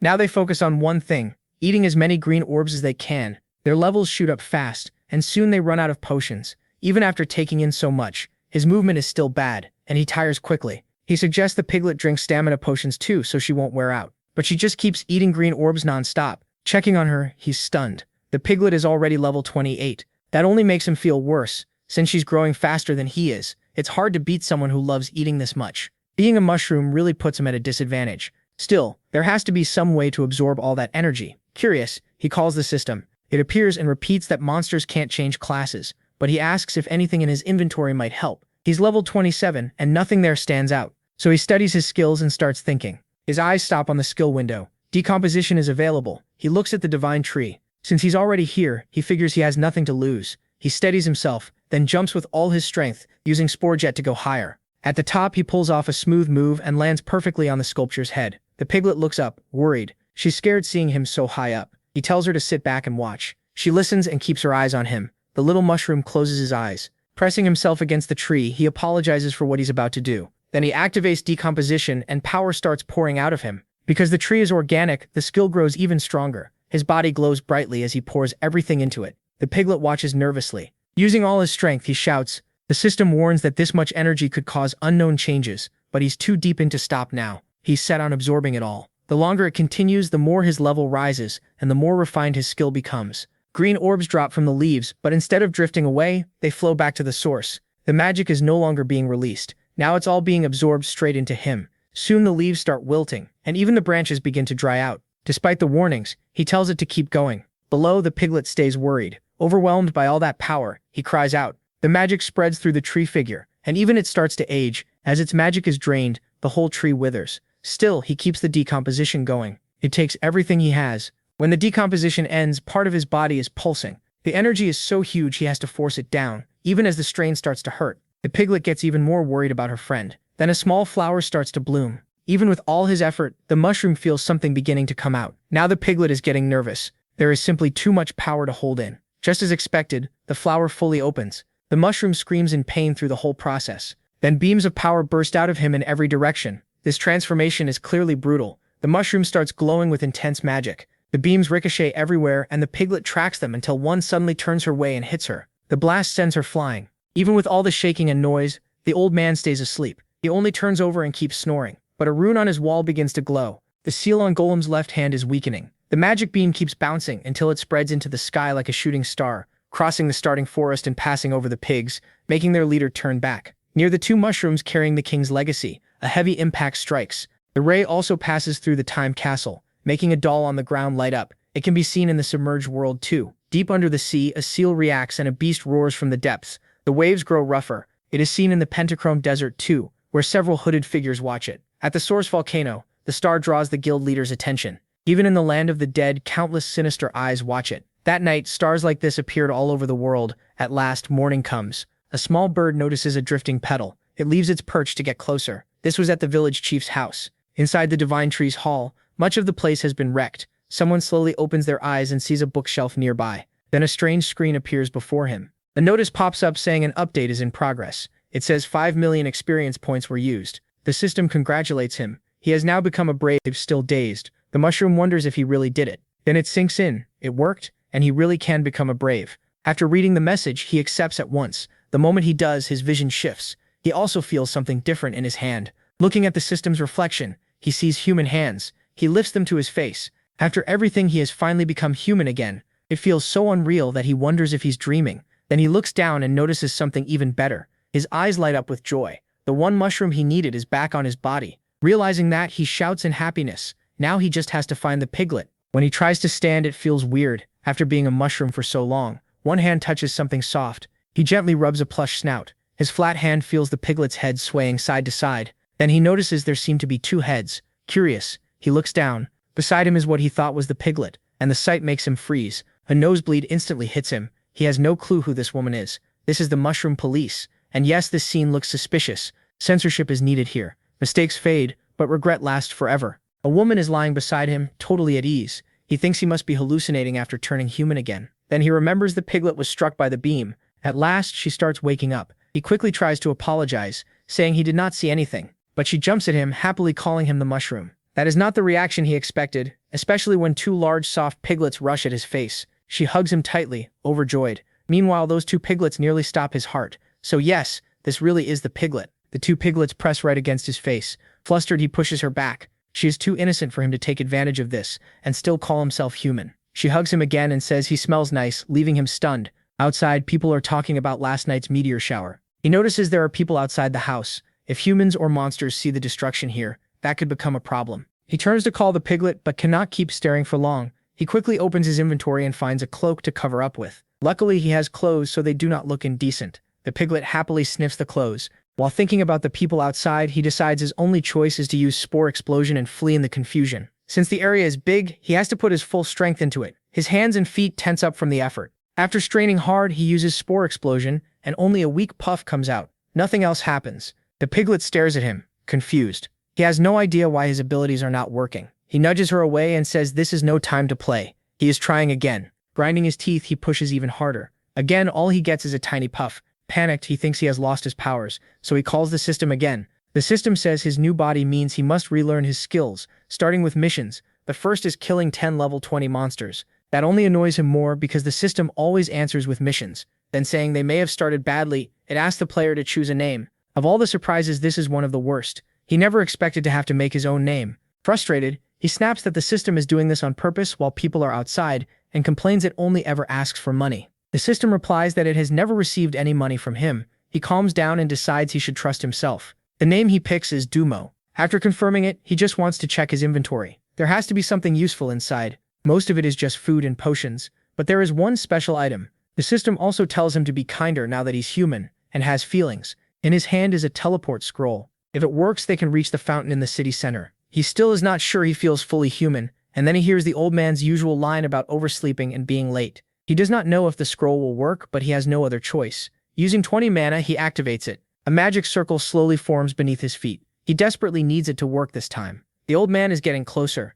The piglet says something for no real reason. This time, the magic circle keeps glowing. The old man is almost at the Divine Tree Hall. An MC and the piglet are still there. He walks in, already talking to the children about materials. Blue light shines across the mushroom's face, and the old man stops in shock. The whole hall is overturned. Broken things cover the floor. The place is a disaster. Even for the village chief, one of the strongest in the area, this is strange. A boy mentions a bright flash came from here last night. He The old man slams his staff on the ground. He says the ceremony had fewer people, so the tree's energy became too dense and caused this mess. Then he tells them to come with him to the tree. He has done this for years and says it is nothing serious. If needed, he can fix it. But then he notices something is very wrong and is left stunned. The divine tree has completely dried out. Even the children are shocked. The tree now looks ancient, with dry, bare branches.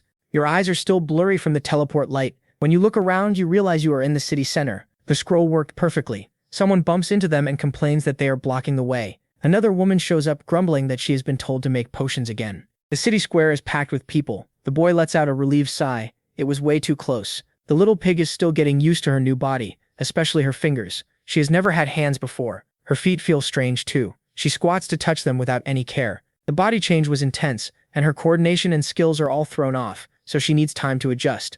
At least looking human will make it easier to gather info on Golem's followers. Seeing everyone's shocked faces, he starts wondering what they are staring at. So he looks too and finds the little pig rolling around and exposing parts she definitely should not. Even he is stunned by that sight. He tells her to get up right now, but she is not interested. After resisting a bit, she finally listens. It is clear they need to start with the basics, so he says he will buy her food and clothes. That makes the little pig very happy. He spends 150 coins on clothes for her, then another 200 on weapons. That leaves him nearly broke, with only enough money for a few more days, so he needs a job. In that way, being a monster was easier. While he worries about that, the little pig tugs on his clothes. She wants a skewer, and this time he gives in since they can still afford food. Later in the room they rented, the boy keeps staring at the system. The little pig is fast asleep in bed while he adjusts to his new body. It still feels strange getting used to this form, but he also thinks it is pretty nice. He did not expect to look the same as before, but he is glad he still looks human. Besides a few coins, he still has items he picked up. He just has no idea how he even got those branches. He guessed those branches came from the divine tree when he used decompose on it. After checking his stats, he saw they weren't worth much, so he decided to focus on learning his new body instead. He was level 58 with plenty of HP and mana. His first thought was that the system had bugged out. There was no way he had gained 30 levels without feeling stronger, so he wanted to check if his friend had changed too. He tried using appraisal on her, but nothing happened. Since the system couldn't bring back his old skills, he at least wanted answers. It repeated that a human body worked differently from a monster body, so he had to sense magic through his own body. Thinking back to last time, he knew that hadn't helped much. Humans were less sensitive to magic, but they could control it better. The system told him to close his eyes and focus. Wanting results, he did exactly that. Soon he felt magic moving through him. That finally let appraisal activate. His companion was level 47. That made him happy. They really had gotten stronger. Then a brutal headache slammed into him. It was the worst migraine he'd ever felt. The system explained that humans needed finer magic control, so some abilities were shut off to keep the body from overloading. He got curious and asked what happened. If all his mana ran out, the system said he would be invited to stop living, then admitted it was joking. He'd only pass out. Apparently, the latest upgrade also added terrible jokes. That night, a drunk stumbled through the city, annoyed that so many strong warriors had shown up lately. Then he stepped on a slime on the sidewalk. He cursed whoever left that there and said he'd smack them senseless. Seeing a snail in his way, he called it disgusting and decided to kick it dead. But this wasn't a normal snail. When it opened its mouth, it showed rows of huge teeth. His foot was already swinging toward it when the snail released black sticky sludge. It coated part of his leg. He was outraged that such a weak-looking thing attacked him. But when he tried to shake it off, it spread higher and began eating him alive. He flailed and screamed for help. It was already too late. The hell snail had chosen its meal. It devoured him completely until nothing remained. Nearby, the little mushroom slept peacefully, unaware danger was coming. The black sludge started slipping under the door. Then it crept down the stairs, heading for the protagonist. The creature had finally found the source of the divine tree's power and squeezed under the door, leaving slime behind.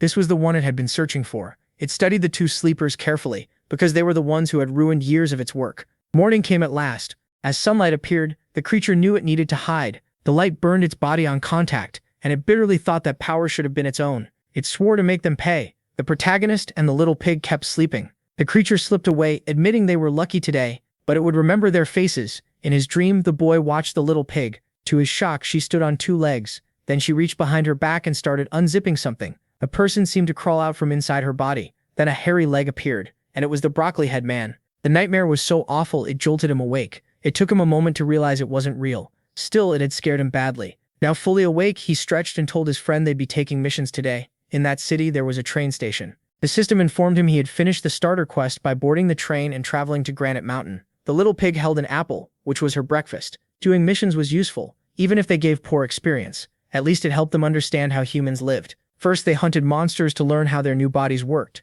Then they took more jobs and got a better feel for this new life. By now, he could sense danger. After taking transport, he reached the mission area. This job was to kill creatures spreading through the place. The target was a level 18 possessed tree stump. He'd beaten these before he ever gained all those levels, so this should be easy. Still, it was strange that they were multiplying here. Even after a long walk, they hadn't found a single one. Maybe the real challenge was just finding them. The pay was also very different from system quests. He started doubting the mission, but he needed money and his companion loved to eat. Then he finally noticed something. Something about the area felt off. The system announced an enemy nearby. He looked around but couldn't sense anything yet. The little pig seemed to notice it too. Nervous, she gripped her fruit tighter. He told her to get ready. She clearly wasn't letting anyone steal her food. He used appraisal successfully and saw two monsters ahead. The bigger one was level 35. It was much larger than the ones he'd fought before. The system noted that monsters change with their surroundings and evolve into new forms. Confident they could handle this, he chose to fight without help. Meanwhile, the little pig calmly set her fruit somewhere safe.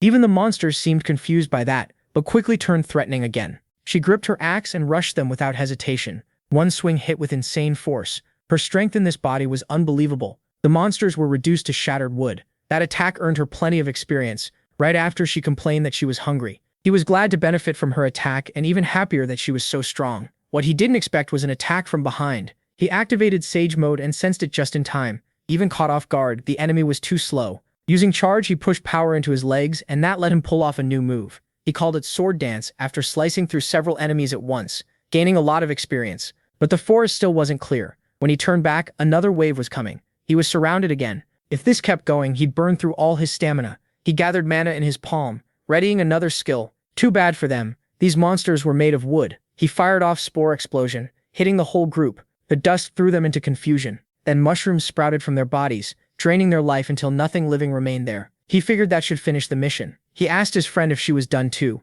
With a relieved sigh, he saw her side had ended even worse for the enemies. Since they were both done, it was time to celebrate with food. But the system suddenly warned of new danger. His hands started shaking. Behind the little pig, a huge monster appeared. After he warned her, she looked back. The creature crawled across the ground toward them. Roots were already reaching for his boots. Apparently, like mushrooms, these things could come back. He used appraisal again to check, and confirmed the bodies on the ground were only broken off parts, branches and roots twisted together, forming one single monster. The little pig's fruit got caught too. She grew alarmed as one branch lifted an apple. Then the tree opened its mouth and roared. It was an ancient tree level 60. The roar was so loud it sent out a shockwave. Now he was seriously worried. The system explained this was evolution. One creature had absorbed the others and transformed. The little pig wanted revenge for her stolen fruit, while he warned her the enemy was too strong. She still attacked, but her axe shattered against the tree's hard body. The monster roared and quickly wrapped branches around one of her legs. Before she could react, she was caught, completely pinned and helpless.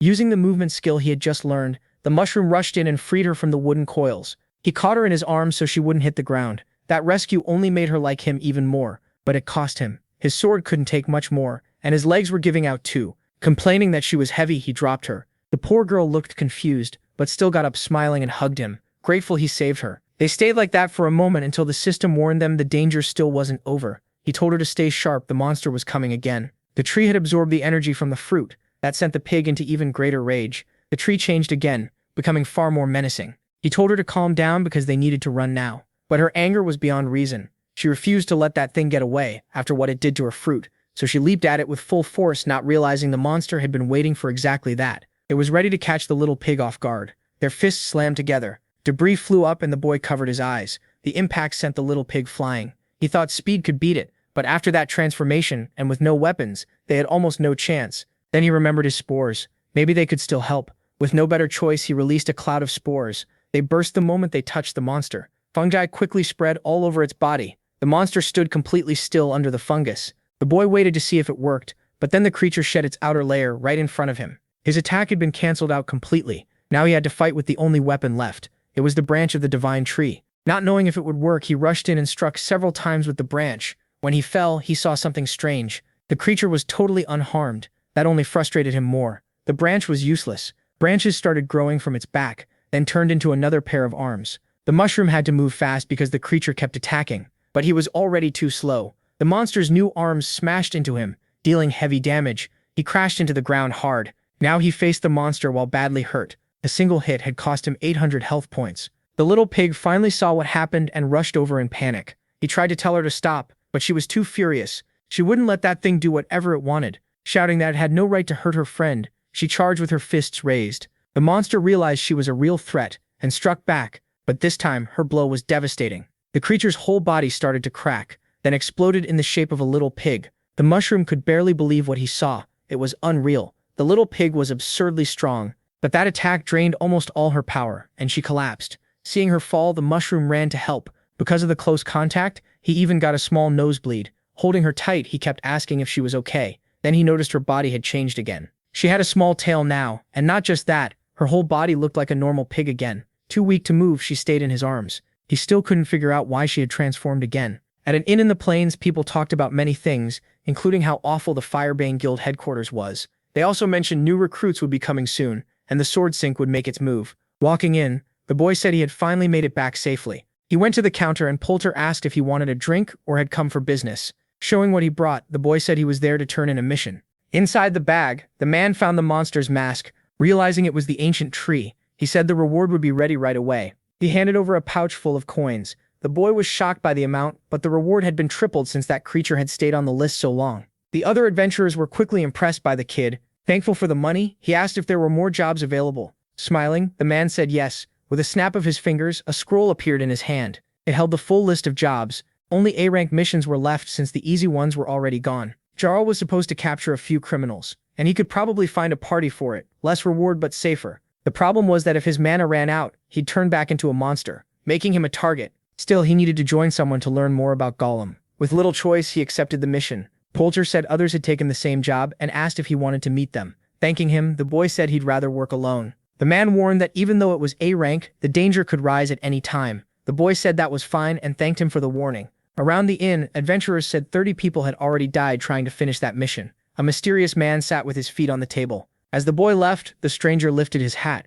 Outside, he kept walking away from the inn. The two kept heading toward the train, but ever since leaving he felt something was off. He asked if the little pig also felt like they were being followed, though maybe it was just because the road was busy. He complained to the system that even after the update he still knew nothing about Golem. The system told him to keep clearing missions, and fate would bring answers eventually. He wanted to know more about Golem's followers. The system said they included both humans and monsters, and even the weakest one was over level 100. That terrified him. The little pig was upset because she had dropped her apple. Seeing that, he knew he had to get much stronger. Then the system said there was another option. Hearing that, the mushroom asked what it was. He could stop Golem's resurrection, but to do that, he needed all 6 pieces. That actually sounded possible. He wouldn't need to fight the followers. He only had to find one sealed piece. Interested, he asked if the system knew where any piece was. It said no. He shoved his hand into the screen, and the system asked what he was doing. The boy said he knew how this worked. The system liked money, so it should just name a price. But after the update, it didn't care about that anymore, and really didn't know where any piece was. All it knew was that the pieces were sealed in places full of energy. As he kept asking what places fit that, the system suddenly warned him of danger. A group of adventurers stood on the other side of the road. They called out and asked him to wait. They wanted to talk. Before answering, he used appraisal. The archer was only level 49, and the fat man joked that carrying that much gold must be hard. The swordswoman was level 56. Their leader, level 63, invited him to join their team. Compared to monsters, humans could be worse, and out of the 3, the leader was the only real threat. Turning them down, he said they could have the money. He didn't want to fight. The fat man then told him to leave the pig too, so he could walk away without trouble. That set him off at once. He would never abandon his friend, saying he'd wasted his chance. The woman rushed him. The mushroom moved fast to dodge the strike. She noticed he was defending himself with a tree branch, and then got caught by a brutal kick. The blow launched her far away. She slammed into a tree and was out of the fight. The fat man wasn't letting that go. He shot several poison arrows at the protagonist. At once, he activated Sage Mode and a Spore Blast. He used the attack to launch himself forward. Dodging the arrows, he closed in fast. Now close enough. He was ready to beat that loudmouth down. His charge hit so hard the man's insides twisted. At last, the arrogant fat man paid for what he said. The kicks were so strong they smashed his body against a boulder. Now only one was left. Without stopping, he fired spores at the last thug. He wasn't going to let that man say another word, until he felt his ankle get tied up. That was a very bad sign. His body was yanked into a tree, and the crash cost him some health. The thug mocked him, saying he should never cut someone off while they were talking. He found it amusing that the boy could use spores, but against him they were worthless. The swordswoman had recovered too. The mushroom noticed that her blade wounds carried poison. Enraged, she swore she'd make him suffer for the rest of his life. Her poison blade was made from the fangs of a venom beast. Poison arrows came flying at him again. The boy blocked with his branch. Then one tentacle grabbed the little pig's paw and pulled her from his arms, making him panic. He realized just how much she meant to him. Truly angry now, he gave them one last warning. Let the little pig go now. The branch in his hand began to shine, but the thug didn't take him seriously. A second later, one of the toads met a horrible end. A mysterious man appeared holding the little pig. He calmly walked over to the boy and returned her, saying he'd handle the rest. Happy to have her back, the boy thanked him, though he had no idea where this cowboy came from. The criminals knew he was strong. He had dropped one of them with a single shot. The bandit leader could barely hide his anger. The cowboy simply said he was a traveler passing through. The mushroom used the chance to grab his coins again. He didn't hesitate. If the cowboy said he could handle it, then he was leaving. The bandit leader tried to threaten the cowboy, but the man already knew who they were. They had been criminals for a long time, and now justice had caught up with them. Their sentence was death. Night came, and the mushroom rested in his room with the little pig. If not for the cowboy, he might have died that day. He thought his level made him strong, but he was still nowhere near the truly powerful. He wanted to beat Golem and get back to Earth, but when he looked at his companion, his feelings got more confused. She had burned through all her mana to protect him, and he had almost lost her again. He had to get stronger so he could protect her instead. His friend kept sleeping peacefully. He got out of bed and called for the system. He reached into the screen to pull something out. The system hated that. Holding the branch of the sacred tree, he remembered how strange it felt when he poured mana into it. Its description said it needed magical power, so in private he decided to test his idea. The branch lit up at once.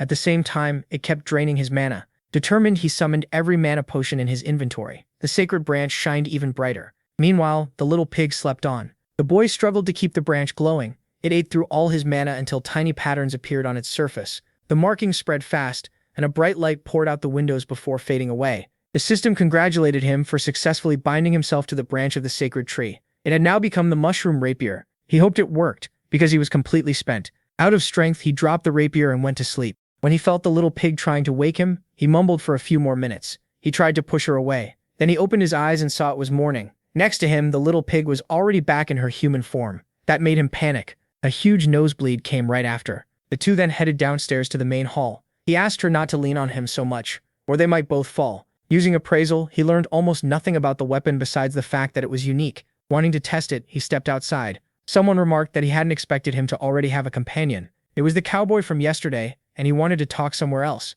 The three of them went to the spot where the earlier mess had happened. Staying careful, the boy used appraisal to show he meant no harm. Dumo introduced himself first and showed his guild symbol. The boy didn't recognize it. It was the mark of the Sacred Sanctuary, one of the 6 major guilds, and Dumo's job was to keep that area peaceful. The boy thanked him for saving him yesterday, but still didn't know why he had come looking for him. Dumo said keeping peace there was his duty, so thanks weren't needed. Still, he wanted to join the boy in hunting those criminals. Knowing how strong he was, the boy said he didn't need help. Dumo replied that he wanted to protect him because his heart was pure. That only confused the mushroom more. The man smiled and took the cigar from his mouth. Then he used a skill called Judgment of Purity. Floating hearts appeared around them. The mushroom expected to be judged like a monster, but a number showed up over his head instead. Dumo said his skill wasn't perfect, but it could measure purity, and after 2 months the boy was the first one to meet the standard. Then he looked at the little pig and got even more shocked. She had a full 100 purity points, which was unbelievable. The two still had no idea what he was talking about. Dumo said he'd only seen purity that high in saints. Still unsure of his motives, the boy realized Dumo wanted to protect them because of their purity. Even if they didn't fully trust him, he could still help. The little pig got distracted by ants on the ground, totally fascinated by them. Dumo said he could deal with the criminals alone, but he wanted people he could trust beside him. The sacred temple stood for justice and only worked with people who had high purity. The boy still couldn't understand why the criminals would hide in a place so easy to surround. Dumo explained that after the Mushroom Kingdom fell, the Mushroom Ruins became a criminal hideout filled with traps. One enemy used swords, another used guns, and besides the traps, they probably had escape routes too. Dumo wanted to team up because of their purity, and said he felt safe with people like them. Even then, the boy was still suspicious as Dumo reached out his hand. He called himself a scout of justice, who only fought for good, said all the treasure could go to the boy, and quietly used a persuasion skill. The boy fell for it, deciding it would be safer to travel with him, even if he still had doubts. At last, he gave a small smile. He shook Dumo's hand and asked him to look after them. Dumo told him to keep the insignia, saying he'd mention him to the saint after they beat the criminals. The boy introduced himself as Dumo, then said they should focus on the mission and board the train at once. But the cowboy said that wouldn't be needed. He revealed he had a scroll. He tossed it into the air and instantly drew a pistol. He shot the scroll with perfect aim before it touched the ground, ordering it to take them to the ancient mushroom ruins that activated the teleportation scroll. The boy was seriously impressed. Dumo explained the scroll would send them straight to the marked place. As the light faded, all three vanished. The former Mushroom Kingdom had become a wreck. A blue glow formed into a circle and rebuilt the three travelers' bodies. They had reached the ruins. That item was amazing. And if something that rare existed, the ruins might hold even better things. The boy saw a chance to make some money, but they weren't the only ones there. Other adventurers had gathered too. Dumo pointed toward the ruins. Past several waterfalls stood a large portal. He said they shouldn't waste time and should head there right away. A crowd of adventurers waited outside the portal.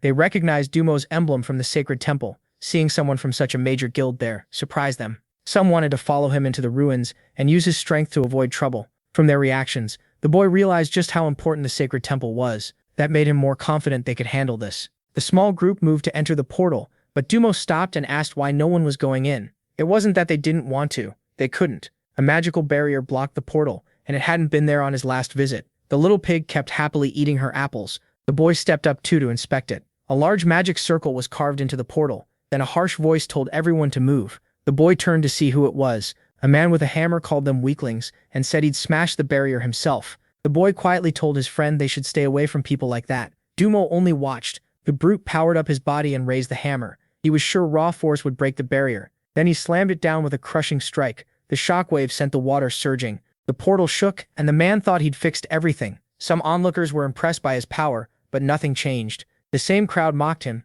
saying if that was all, anyone could have done it.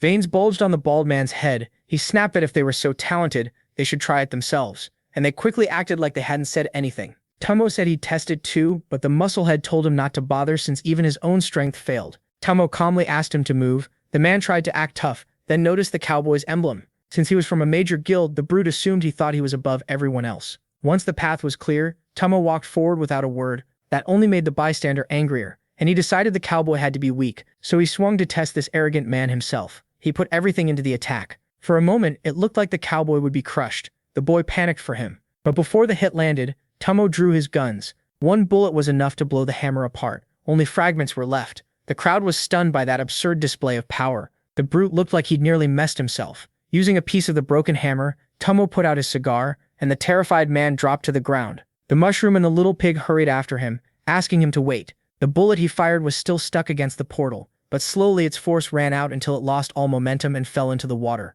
The boy was disappointed. Even that attack hadn't broken the barrier. Tomo carefully picked the bullet back up. If a piercing shot strong enough to cross a mountain couldn't get through, brute force clearly wasn't the answer. The boy started thinking the whole trip had been pointless. The portal was really a teleport device, so maybe they needed a high-level mage to deal with it. Curious, the boy stepped closer to inspect it. He had expected to find treasure there that day. Even so, Tomo told him not to give up. His guild had mages who could break the barrier. Without saying that he really wanted to bring the two pure-hearted ones to the sacred sanctuary, he started explaining the route to his guild's headquarters. As he got closer, the boy noticed the barrier looked odd. The moment he touched it, it shattered. Everyone was stunned by that, even the cowboy who had failed to break it. Now the way inside was open. The little pig was thrilled with what her friend had done. The cowboy quickly put a hand on the boy's shoulder. He wanted to know how he did it, but the boy had no idea. Thinking fast, he came up with an excuse. Lots of people had already attacked the barrier, so maybe it had been weakened already, and he just got lucky. The thick-lipped bystander proudly decided his own hit had helped weaken it. Still, the explanation sounded reasonable.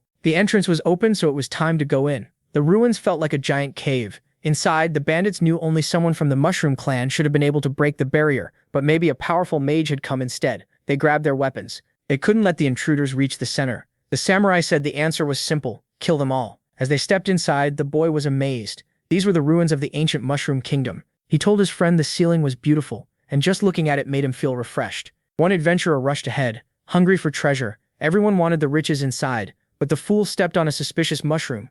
It caused a small explosion. The group quickly realized the cave was full of traps. These mushrooms were living mines. Ice magic could disarm them, and they also wouldn't blow up if stepped on gently. Among them was a golden mushroom the boy couldn't identify, so they had to be extra careful. He decided to inspect it, and got caught off guard. Before the mage could react, a huge creature swallowed the man like a snack. The woman screamed for help. The others were struggling too, blocked by mushrooms that ruined their vision. Some were trapped in thick, sticky slime. Another was getting pummeled by an old mushroom. They had to stay together and hold formation if they wanted to survive. The old mushroom was the first to learn it. Wasn't that tough? The giant creature fell too, and the vision-blocking mushrooms were getting overwhelmed. The cowboy stepped in, telling the wounded to move to the rear. Then the protagonist accidentally stepped on one of the mines and froze, waiting for it to explode. When nothing happened, he started thinking. Even the glowing mushrooms went still. The big carnivorous mushroom didn't attack either. It just walked right past them. He realized why. Despite looking human, he was also a mushroom. The thick-lipped bystander got cornered and figured if he stayed still, he'd be ignored. Sadly, the carnivorous mushroom kept coming anyway. Before it could get worse, the little pig saved both of them. But that drew the attention of the other monsters nearby. They all rushed toward her, so the boy had to move fast. He raised his sword in a guard stance. At once, every creature stopped, shaking. He told them not to come closer or he'd strike. The creatures immediately backed off. Seeing that, the thick-lipped guy started thinking the boy must be some kind of expert. As more carnivorous mushrooms appeared, the cowboy shot them down. His pistol was smoking from overuse. Then one creature tried to ambush him from above. Gunfire suddenly burst from inside its mouth. The cowboy spotted the incoming shots and barely dodged them. Realizing someone was hiding there, he fired his piercing rounds. Again, he sensed danger behind him. This time the bullets grazed his skin and he instantly fired back, destroying the creature. In the silence after, he searched for the hidden shooter. The attacker was inside the monster's mouth. As he dodged more shots, he realized this gunman was nearly as skilled as he was, and still hidden in the beast. The bullets were getting closer and closer. More creatures appeared, and the gunfire never stopped. The cowboy was almost fully boxed in. With no other choice, he went for his final option. He had a special bullet in his holster, already loaded into his cocked pistol. Even then, he still had to dodge another attack. His plan worked. With both hands on the gun, he steadied himself. The shot was fully charged. It was the supreme bullet of purification, and a bright holy light filled the cave. The creatures tried to hide from it. The light was so strong it scared even the monsters, and the worms crawling from the walls slipped back into their holes. Anything that couldn't escape the light was burned away by it. But wounded people got the opposite effect. Their injuries were healed. The thick-lipped bystander felt his strength return. It was all thanks to the cowboy, and the whole group admired him for it. The boy felt that sacred light warming his whole body. Then the cowboy explained, "That was a special bullet blessed by the saint. It destroys monsters and heals human wounds." Terrified, the girl said she didn't want to keep exploring. They were supposed to face a few bandits, but the cave was packed with monsters. They felt lucky just to be alive and decided the cave was too dangerous to continue. It looked like everyone had lost heart, until another gunshot rang out from the cowboy. He said defeat only lasts for a moment. Their mission was to purge the world of criminals, and the survivors were enough to win. If they kept going, nothing could stop them. One adventurer answered that he was only there for treasure. Risking his life for justice was for idiots. The cowboy said he wasn't like them. He came to protect peace and punish criminals. People who chased only riches would always stay weak. That speech offended most of them, but he kept going, saying greed had already made them throw away their dignity. Fighting beside him was their chance to earn it back. Still, no one looked convinced, especially since they weren't armed like he was. Seeing that, he said that was exactly why they would never stop being weak. One adventurer grew more annoyed as the cowboy told anyone who wanted to run that they could leave now. But for those who stayed, he swore to protect them with his life and take none of the treasure. Then he used his persuasion skill again, making his words hit even harder. He kept feeding the crowd grand promises. In the end, they were moved and started believing him. They began to think they really could win if they stayed united. Then a huge hammer slammed into the ground. The thick-lipped bystander chose to stay. That pushed the others to decide too.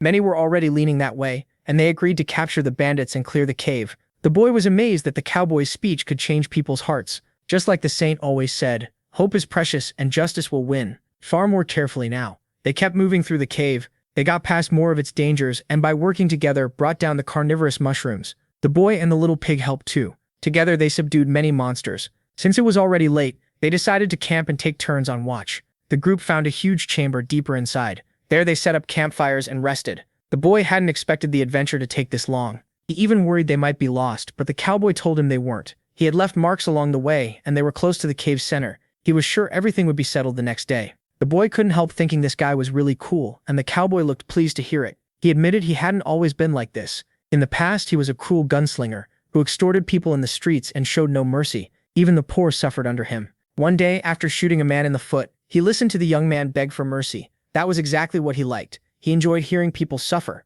But then a soft light appeared and asked him to repent. That light fully healed the poor man's wound, which only made the gunslinger furious. The saint told him violence would never give his life meaning. Meeting her was when he finally found his purpose. She offered him a chance to repent and be saved, but in return he had to spread hope and justice across the continent. He didn't know why she chose him, since he saw himself as a worthless man who had done terrible things. The saint said she saw real value in him. That made him question his whole life. Her presence was amazing, and her guild made healing potions that adventurers depended on. The cowboy said he wished he were a priest, and that all he could offer was fighting, but that was enough if it helped him spread justice and peace. That short story made the boy admire him even more. While they talked, someone snuck up on them. It was the thick-lipped bystander. The boy jumped when he noticed him standing so close. The man had come to apologize for earlier. and he offered them the meal he had prepared before entering the cave. The boy, clearly nervous, said that wasn't needed. Kindness like that felt strange, coming from someone so huge. Then he noticed the food looked really good. The little pig caught the smell and got very interested. She instantly snatched it from the man's hands. Then she started wolfing it down like an actual animal. The boy quickly scolded her and tried to teach some manners. At the very least, she needed to act a little polite. But before he could stop her, she had already finished everything. She even licked up the scraps. Then, very delicately, she repeated, "Manners." While licking sauce off her finger, she rubbed the rest right onto the boy's face with her slobbery pig hand. To him, trying to fix her was hopeless. The polite young man said it was fine. He had made plenty more. There was enough for everyone, so no one should hold back. The little pig kept eating non-stop. That scary, muscular man was an amazing cook, and the boy never saw that coming. Cooking was actually what he loved most. He wanted to save enough to marry his fiancée and open a restaurant. Then he reached into his pocket and pulled something out. It was a photo of his fiancée, a skilled archer. The boy took the picture to see her better. She would handle the customers while he worked in the kitchen. The boy stared at the photo for a moment. Something about it really caught his attention. His fiancée was just as unbelievably muscular. They really were a perfect match. Meanwhile, the cowboy sipped the kind of water little birds don't drink. Then he asked if the boy had ever thought about joining the sacred sanctuary. Right away, the boy worried they might uncover his real identity as a monster. That could help him learn more, but it was also dangerous, so he said he couldn't see himself being useful to that guild. The cowboy explained that the saint had ordered him to look for people with pure hearts. If someone earned her approval, they could become an important member and gain many benefits. The muscular man congratulated him. Chances like that were rare. The boy had no idea, since he didn't know much about guilds. The well-mannered giant said even people hiding under rocks knew the great guilds. There were 6 major ones. First was the Warriors Guild of the Sword Saint. Another housed the priests of the Sacred Sanctuary. There was also the Beast Tamer group, the Tamers Alliance. The archers belonged to the spirits of the forest. The Mages Guild was called Firebane. And last came the Bandits Guild, the Pirates of the Sea of Thieves. These were first-class guilds, though many smaller ones existed too, including his own, which honored noble people and friends of Trembloan. The smaller guilds had less power and fewer resources, while top guilds could control huge areas. Now the boy understood Firebane was one of the biggest. The Mushroom Kingdom had stood no chance against them. That made the cowboy's offer even more valuable. The boy said he was still figuring out his future, so he declined, but really he was scared of being exposed. The kind giant said that was normal. Not everyone wanted adventure. Some just wanted to earn money and live quietly. He added that a guild competition would happen next month, so if the boy wanted, he could join then and pick one that fit him. Using that opening, the boy asked if anyone knew about the demon god Golem and his seals. The muscular man thought it was only a myth, but the boy figured that if Golem could return, someone had to be guarding those seals. The cowboy immediately took interest and asked if he'd ever seen one, and where. The boy said he'd only heard stories and had never seen any seal himself. Still, if that being ever came back, everyone would need to stop it. The cowboy listened closely. With confidence, the muscular man said the strongest guilds would never allow that. His own leader was a veteran fighter too. Then the little pig nudged the brave giant, asking for more food. The boy tried to stop her, saying she'd already eaten enough and shouldn't be greedy. But the man just smiled and said it was fine.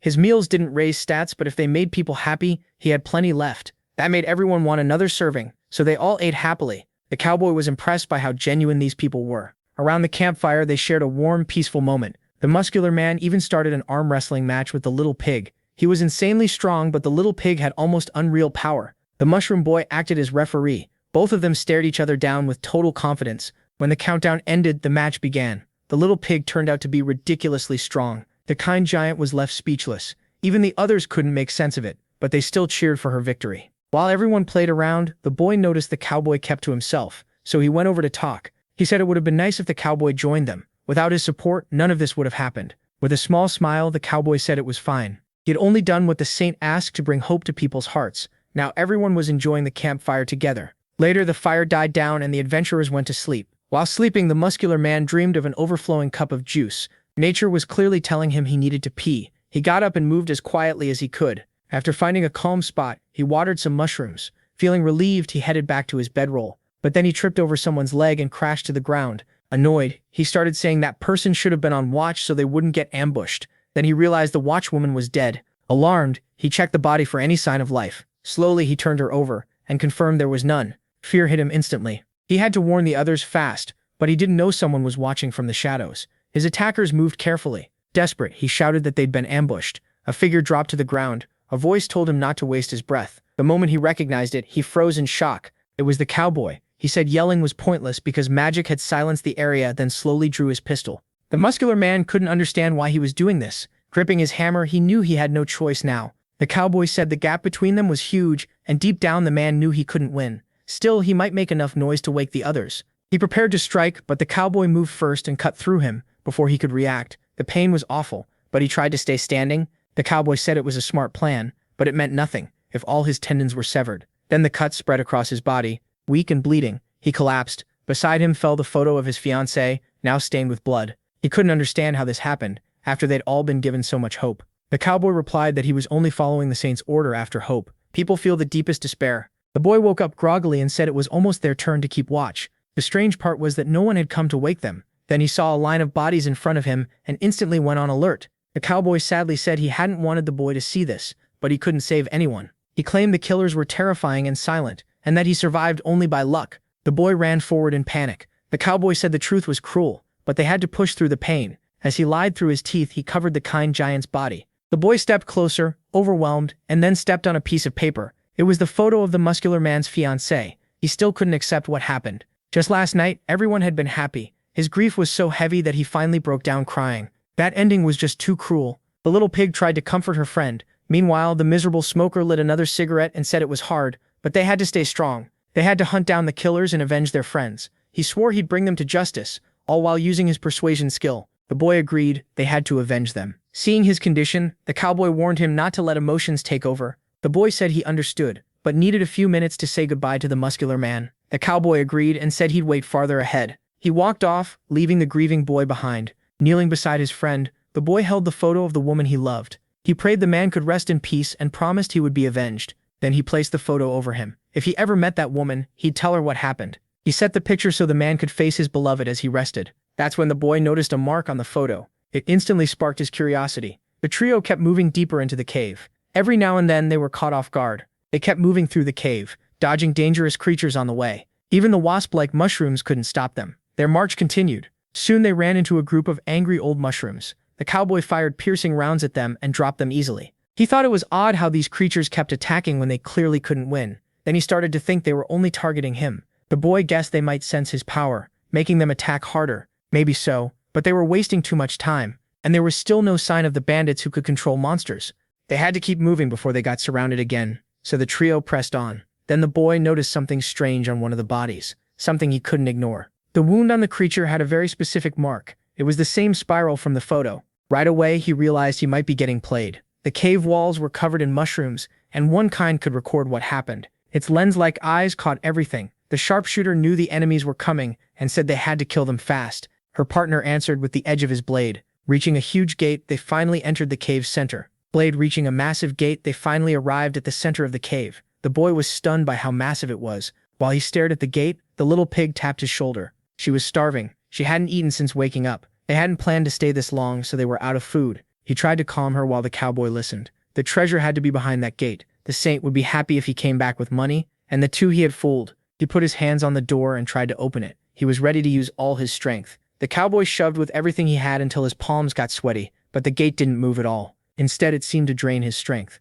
Maybe breaking it was the better choice. He stepped back and drew his weapons. If he couldn't open it, he'd destroy it. He fixed his eyes on the target, then fired several piercing bullets. The shots slammed into the gate and shattered on impact. Still, they did some damage until the gate started healing itself. It was made of many fungi, and they could fully repair the damage. The boy was shocked. The gate could stop the cowboy's bullets and regenerate too. But that weapon had other uses. Changing the form of his pistol, he switched attacks. Now it became a slashing weapon. He sent sharp strikes flying at the gate, leaving shallow cuts. Seeing that, the boy broke into a cold sweat. Now he was sure the cowboy was a killer. He needed to get away without making it obvious. The cuts tore part of the gate apart, but it regenerated again. That still wasn't enough. The boy asked for a chance to try. He leaned over and whispered to the little pig. The cowboy lowered his weapon and asked what he was planning. The boy said he wasn't fully sure, but he had a special move he could use with the little pig. He placed both hands on the gate. This was a skill only the two of them could use together. Then he told the cowboy he was too close and might get hit. He needed to stand at least 30 meters back and trust him.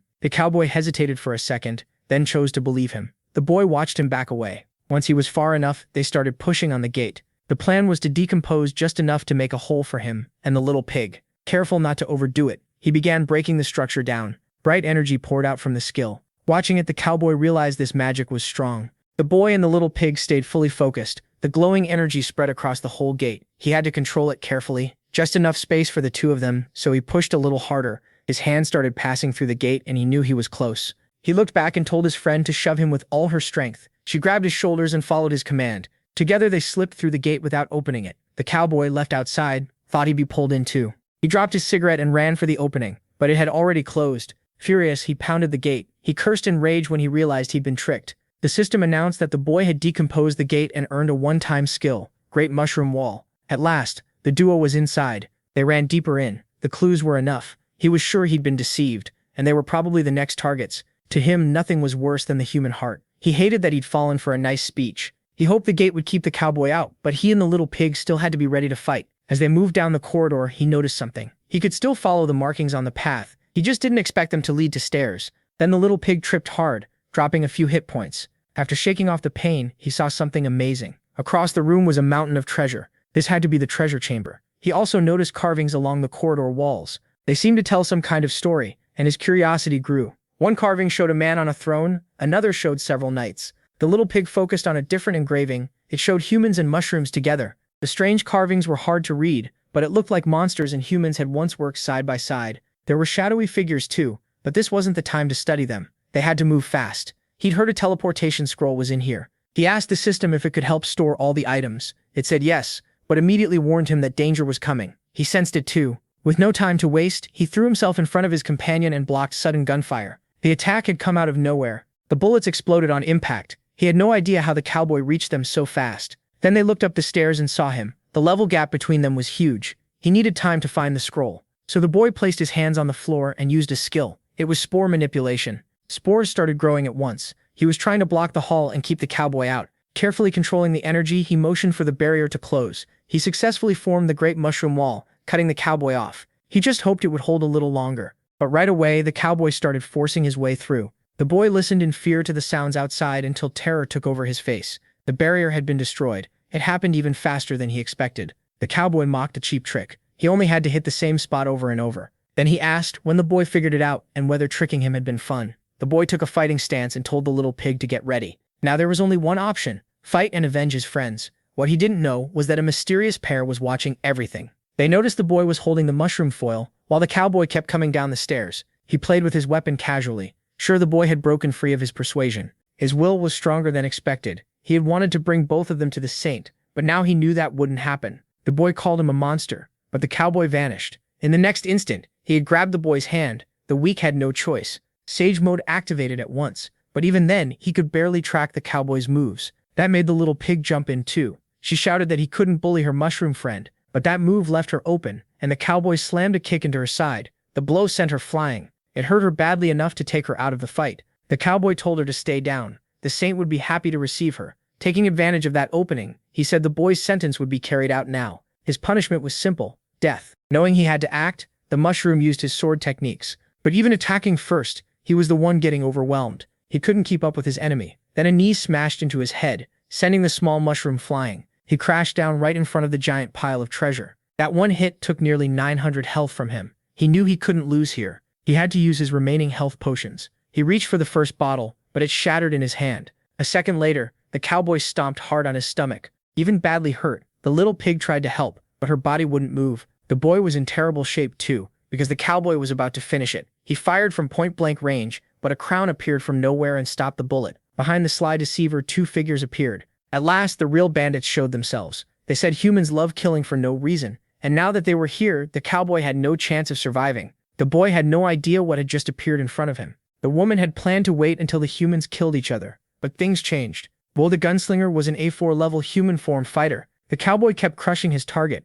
totally unaware of the danger in the room. The boy quickly figured out this was the criminal duo, and the woman was a gunslinger. The second one was still hidden in the smoke. He used swords. He mocked the humans for entering that ancient place while preaching justice. This was Cage, level 77. After getting a better look, the boy asked if he was a dwarf. Angry, the man snapped that he was a shinobi, not a dwarf. Even then, the cowboy wasn't scared. He hadn't expected his lies to be exposed, but these two gave him a new chance. Kill them, then make up a tragic story about what happened here. His blade attack was blocked by the samurai, and the cowboy got worried when his weapon's blades shattered completely. The samurai wasn't impressed, and told him to go back to cutting potatoes. Then he rushed him with a fierce attack, slashing the liar over and over. The cowboy hadn't expected the duo to be this strong. To protect himself, he changed his weapon again. It turned back into a gun. He fired several armor-piercing rounds at them. The samurai and gunslinger were barely bothered. Dodging the shots was easy for them. Even so, the cowboy used that moment to put some distance between them. The gunslinger mocked him. He could use both guns and blades, but sucked at both. The cowboy answered with a nasty smile.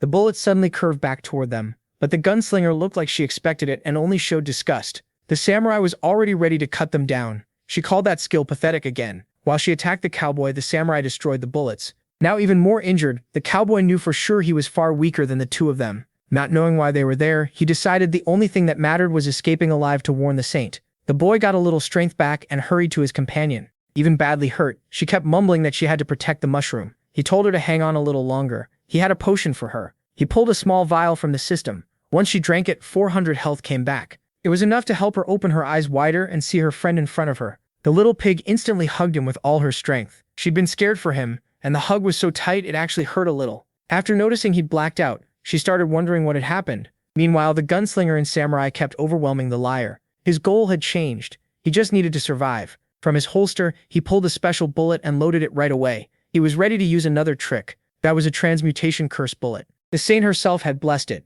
Strong human enemies would fall before it. Losing patience, the samurai said he'd finish this now, but a strange light began changing them. The samurai's body started to transform. The same happened to the gunslinger and to the little pig and the mushroom too. The light healed their wounds, but also cursed its targets by turning them into monsters. The gunslinger saw her body had returned to normal. The samurai looked at his hands and realized he had changed too. Still confused, the boy saw he had become a mushroom again. Looking at his friend, he saw he wasn't the only one. She looked pretty happy to be a piglet again. The cowboy said the change was temporary, but he had plenty of time to kill them first. Now they could taste real despair. They didn't know these bodies, and they were low-rank monsters again. Too bad for him. The samurai started smiling. He said he should thank the cowboy, who still had no clue what he'd done. The gunslinger agreed. The only one who should be scared now was the cowboy. Drawing his swords, the samurai said he'd show his thanks. The cowboy felt it at once. His enemy had become even more dangerous. A huge attack came from the samurai. It was so fast the cowboy couldn't react. He was completely overpowered.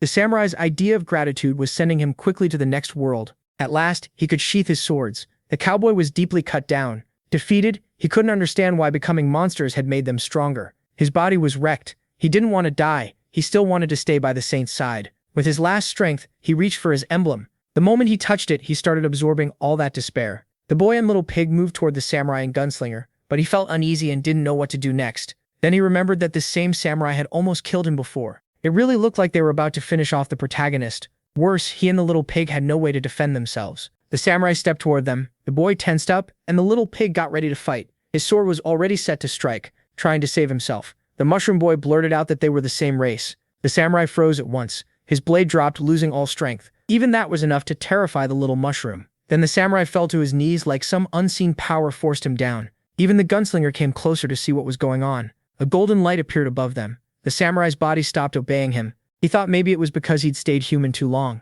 But his pride wouldn't let enemies walk away. He grabbed his sword again and charged, but the crown shined even brighter. The little pig and mushroom tried to shield themselves, and again the samurai's knees slammed into the ground. The crown had placed itself between them and their would-be victims. He still didn't understand what was happening. The gunslinger watching it all was impressed too. For now the little pig and mushroom were still alive. She nudged her friend so he'd open his eyes. When he saw that golden light, he couldn't believe it was that thing again. The crown stood before him. The little pig was fascinated by the golden glow and started messing around with the object. She even tried to lick it, too amazed to stop herself. Seeing that, the samurai was deeply offended and called it unforgivable. He rose in fury, ready to kill the little pig. By reflex, the mushroom begged him not to, and the samurai froze in mid-attack. Still refusing to quit, he tried to stand again. He pushed so hard the ground started cracking. He managed to raise his sword and tried once more, but his body still wouldn't move. Even though they were safe for now, the mushroom was still worried. The samurai kept struggling to attack, but his body refused to obey. His pride wouldn't accept letting two enemies escape. After dozens of tries, the mushroom was starting to get bored, but every attempt still failed. With no more fear, the little pig went back to playing with the crown. The samurai realized his people's relic was about to be defiled again. Her tongue was almost touching the sacred object, and he screamed for her not to do it. She licked the crown anyway, cheerfully mocking his helplessness. With his pride crushed, he collapsed. That was the sacred inheritance of the mushroom tribe. The gunslinger just watched while smoking her cigarette. It seemed her idiot friend still understood nothing. This was all because of that guy. Even the little mushroom was surprised. It took him a moment to realize they meant him. He said they were wrong because he had no clue what was going on either. But while he said that, the royal crown started moving toward him. The little pig tried to grab it, but the crown clearly had its own target. It settled on the chosen one's head, then it shined brightly and was fully absorbed into the mushroom. The system congratulated the player for getting a heritage item. He instantly panicked when he realized he'd absorbed the crown. Then his fear vanished, and his eyes began to glow. His body floated, his eyes shined brighter, and a crown mark appeared on his cap. Both the gunslinger and the samurai watched closely. The little pig had no idea what was happening either, and soon the mushroom gently dropped back to the ground. Still dazed, he shook his head and got a system message.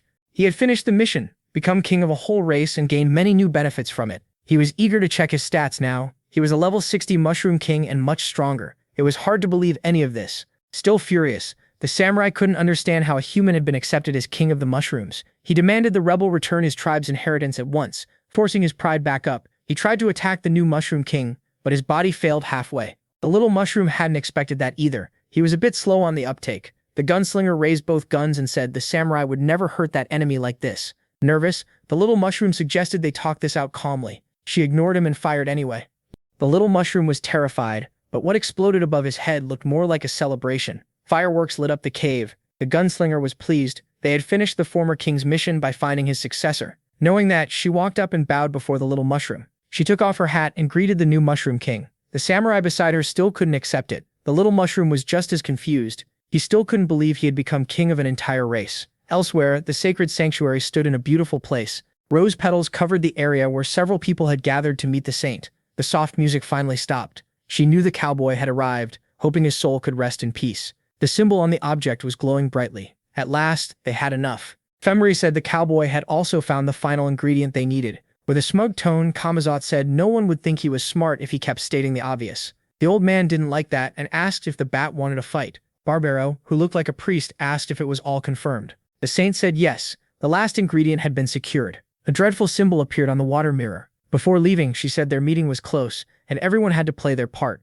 She told the bat to keep watching those people. The young man already knew his role. Barbaro was ordered to watch the other guilds and report the Sword Saint's movements. He accepted the task. Only the old man got no order, so he asked what he was supposed to do. The bat mocked him, saying he was just a guard dog and should act like one. Angry, the old man called him a rat with wings and threatened to teach him a lesson. The bat stayed calm and said it was time the dog learned a few lessons instead. The two were about to start a violent fight. The saint quickly calmed the old man, saying his presence made her feel safe. That praise pleased him. The time was near, and she was sure they would win. She only hoped the great demon would accept their offering. Soon they would present the pure heart, the final piece needed to break the seal, the head of someone truly pure-hearted. Those seals were in the land of the dead. A bird flew toward a glowing stone. It landed on top of it and looked around curiously. The other stones were glowing too. The tiny creature turned toward them. They were shining just as brightly. That made it ask if its friends were there. Then its beak slowly changed shape, like a sound amplifier, and it announced that the meeting was about to begin.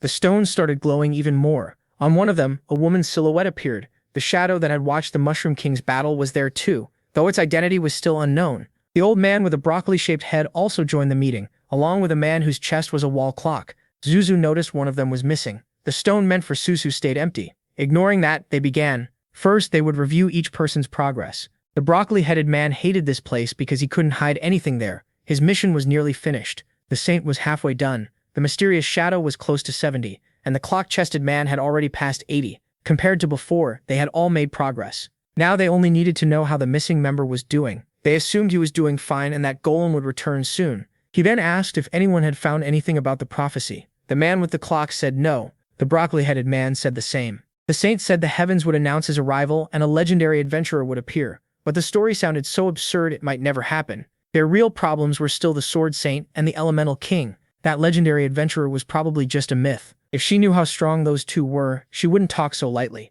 Even all of them together couldn't beat the Sword Saint. And Zuzu hadn't shown up in 30 years. Maybe he wasn't even alive. Until they knew more about the Elemental King and the Sword Saint, no one could afford a mistake. They had to move carefully. The saint had forgotten that the broccoli-headed man had once lost to the Sword Saint. If that still haunted him, it might be useful. He snapped back, telling her to mind her own business because her lackeys were useless. The creature stepped in and reminded them they were allies. The shadow still stayed silent. The clockman guessed the broccoli head might defeat the Sword Saint once he broke the seal he guarded, but the creature said they couldn't know that. As far as she knew, the secret tree's plan had failed, which meant trouble for absorbing Golem's power. Hearing that made the broccoli-headed man furious. The creature worried she had said the wrong thing. The saint called it shameful and said the broccoli might be their downfall. He warned her again to stay out of his business. He had his own answer to the problem, and if she interfered, she would regret it. After saying that, he vanished. The saint said she'd love to see him try that with her. The silent shadow left as well. The creature was disappointed. They had hoped the others would stay and play. At least one of them, anyway. The clockman realized he would soon owe this creature a favor.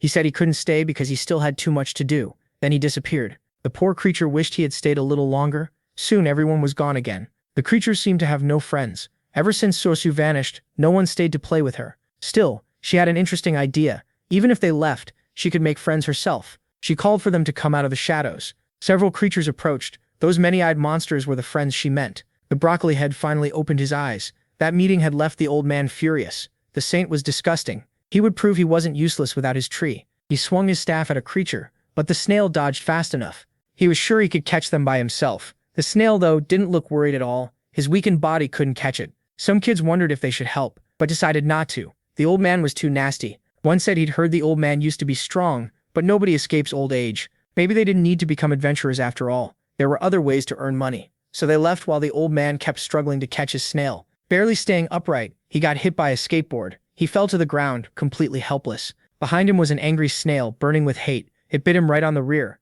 When he chose that seal, he thought it would be easy. He never expected to grow so weak every time he left the cursed stone. The whole thing was ridiculous. At last he gathered some dried-up fruits, but it took far too much effort. He had once been incredibly powerful, and now even snails were a problem. That boy had ruined everything, and every day he wanted revenge more. Meanwhile, the protagonist was still in the Mushroom Kingdom with his new companions, all still in monster form. The little mushroom wanted answers. Looking across the plains, the gunslinger said the kingpin was recovering, and the grass showed it. Nearby, the little pig was playing with one of her apples, but MC really wanted to know how they had gotten there. He had only thought of the place, and suddenly they were there. As he realized that, he activated his domain ability. Maybe it was something only kings could do. The samurai still thought this mushroom becoming king had to be a mistake, so he tried attacking again, but the king's domain caught him off guard. Everyone started floating. The samurai was stunned. Unlike the others, he dropped into a puddle. He thought the king was trying to force his recognition. Enraged, he shouted that would never happen. Then the domain activated again, and all of them were lifted off the ground once more.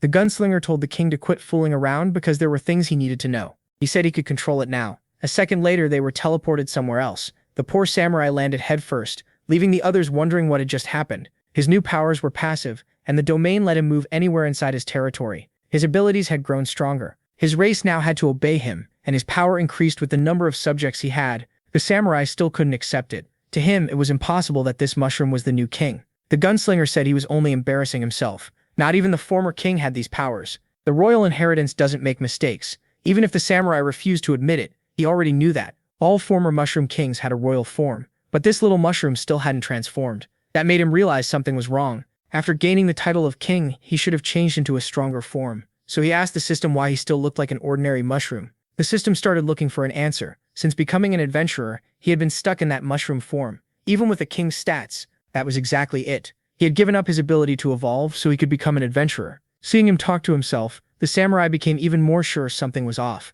The gunslinger stepped toward the new king. Maybe this was fate. She asked if he had been struck by the falling stars, but the little mushroom didn't understand. A few days earlier, while searching for the new king, they had been hit by a light and gained the power to turn human. The samurai blamed evil humans. If he found who did this, he swore he'd cut them to pieces. Without telling the truth, he just agreed he and the piglet became human after being hit by falling stars. As soon as he said that, his body started changing again. The same thing happened to the gunslinger, and to the samurai too. It looked like the cowboy's curse had run out. The piglet turned back into her human form. Now she struggled to play with the apple. Because she was so clumsy, it slipped from her hands. The apple rolled toward a cliff. A desperate scream echoed out. Even the others were shocked by how loud it was. The gunslinger sighed that the idiot was at it again. The samurai looked completely crushed. Watching him suffer was already getting old. She said he was a hopeless fool, and still couldn't turn back into a mushroom form. The boy asked if that was really possible. She said yes, then got surprised he couldn't do it. Truth was, he'd never even tried, so he asked how it worked.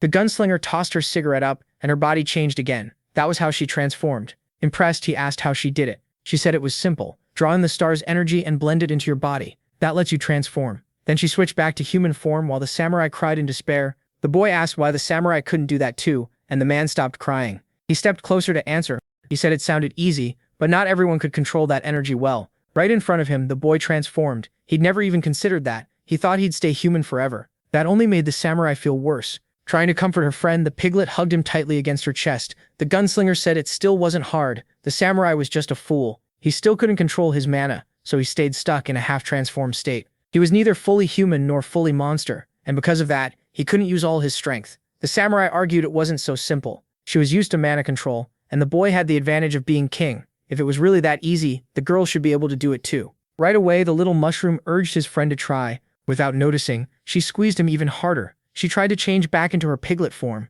but she couldn't do it either. The samurai smirked and said again it wasn't as easy as they thought. While he was grinning, the little mushroom offered her an apple. At that moment, something changed in her body. She transformed successfully, making her friend happy. After that, the samurai had no excuse left for being incompetent. That only made him feel even worse. His misery got deeper. The gunslinger told him to stop screaming so loud, then she shot him right in the forehead. The boy and the piglet were stunned. She said it was a blank round. Now it was time to talk about serious matters. The kingdom was slowly recovering, but the tribe was gone, and without the mushrooms, it was just an ordinary place. The king had to restore the tribe's old glory. Only then could they bring the mushrooms back. He admitted he still had no idea how to do that. Then the woman fired a few shots.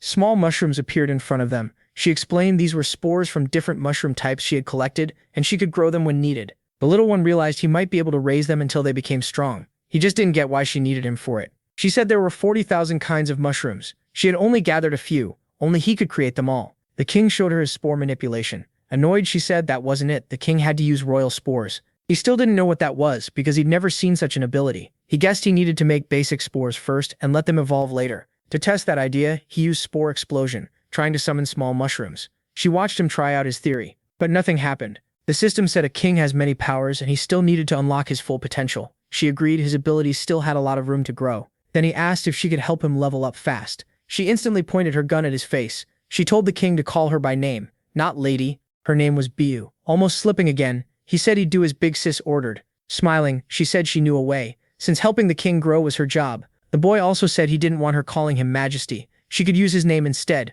She asked why. He said he still didn't feel like the true Mushroom King and was too weak to bring back their lost glory. He believed one day he'd lead them to prosperity, and when that day came, he'd accept being called Majesty. After saying that, he gained the persuasion skill. The gunslinger was impressed. The little mushroom wasn't arrogant, and maybe he really could become a great king. Knowing what drove him, she agreed to call him by his name, Duemo. He asked what they would do next. While they talked, the samurai woke up. He jumped up, did a flip, and declared the goal was obvious. They needed revenge right away. They would wipe out the humans of Firebane. Terrified, he said he really didn't want to die yet. Then the system announced a new mission, the revenge of the Mushroom King. The Mushroom Kingdom sat near the ocean on the Great Continent. Now they were traveling somewhere else, and they chose a train to get there. The locomotive pushed ahead, moving across the land. Its smoke trail gave away its position, and people on motorcycles were watching it. As the train kept going, the piglet looked out the window. One biker stared right at her. He clearly had his own plan. The little mushrooms group kept traveling. Inside the train car, people kept moving around. The passengers seemed drawn to something. It was the gunslinger's beauty catching the men's eyes. That made the samurai angry, especially since his odd looks got him ignored. The gunslinger was happy traveling outside the kingdom was much easier in human form. The samurai said that in his real form, he'd be faster than the train. Even though he kept talking about revenge, he didn't even know where Firebane's headquarters was. The train was headed for the volcanic region. They'd get off nearby, then take rising platforms to their destination. Hearing that, the little mushroom started wondering what those platforms were. Then a man with a glass of wine walked up to them. The gunslinger noticed him, and so did the little mushroom. The smug fat man asked why such a beautiful woman was sitting with commoners and invited her to join him in the luxury section. She didn't even look at him, just told him to go away. Glancing aside, the fat man assumed she was choosing the ugly man beside her instead. He sneered that the guy looked like he crawled out of a filthy cave. Before he could say anything else, the samurai drew his sword. One slash cut through the wine glass and the fat man's head. Only when the head rolled across the floor did his men realize what happened. The little mushroom was stunned. The head kept rolling through the carriage before finally stopping. Then, unbelievably, a new body grew out from where his neck should have been. The man started yelling at his subordinates for not helping him. That scared the little mushroom, who wondered if this guy was even human. Furious, the man said this was outrageous. Since he hadn't seen the strike, he blamed his men for not fastening his armor right. As they left the carriage, he kept complaining to them. He was too angry to stop talking. A ninja said the Castle of Time was a great place to train, but it was expensive and full of annoying people. The woman with them said she could handle the mission alone. The man with covered eyes said they shouldn't question the guild and couldn't afford to underestimate the enemy. The one who never stopped drinking was more interested in trying the alcohol served at the Castle of Time. They said Knight Adrian should worry more about his own image. Still, with Dragon Knight Eugene on their side, there was nothing to fear. The ninja was impressed since Eugene belonged to the Sword Saints team. They didn't need to be nervous, their guild was full of experts and only getting stronger. After hearing that, the girl stayed quiet. The man hiding his eyes said that if the knight had more discipline, he'd already have been promoted. But the drunk said if promotion meant giving up alcohol,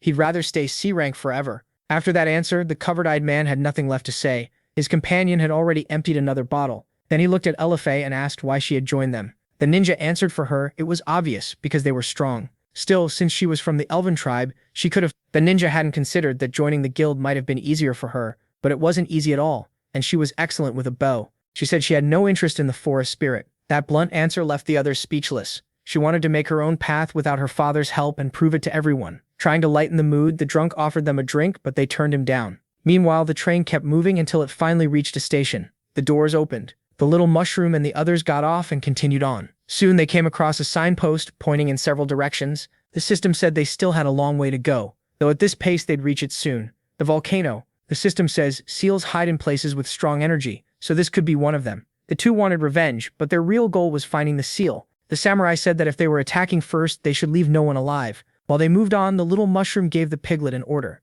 She was already ready. Since he was so slow, having her help was useful. At last, the original Do was back. As soon as he told the piglet, she took off running fast, leaving the other two behind. That was when he realized he'd been caught off guard.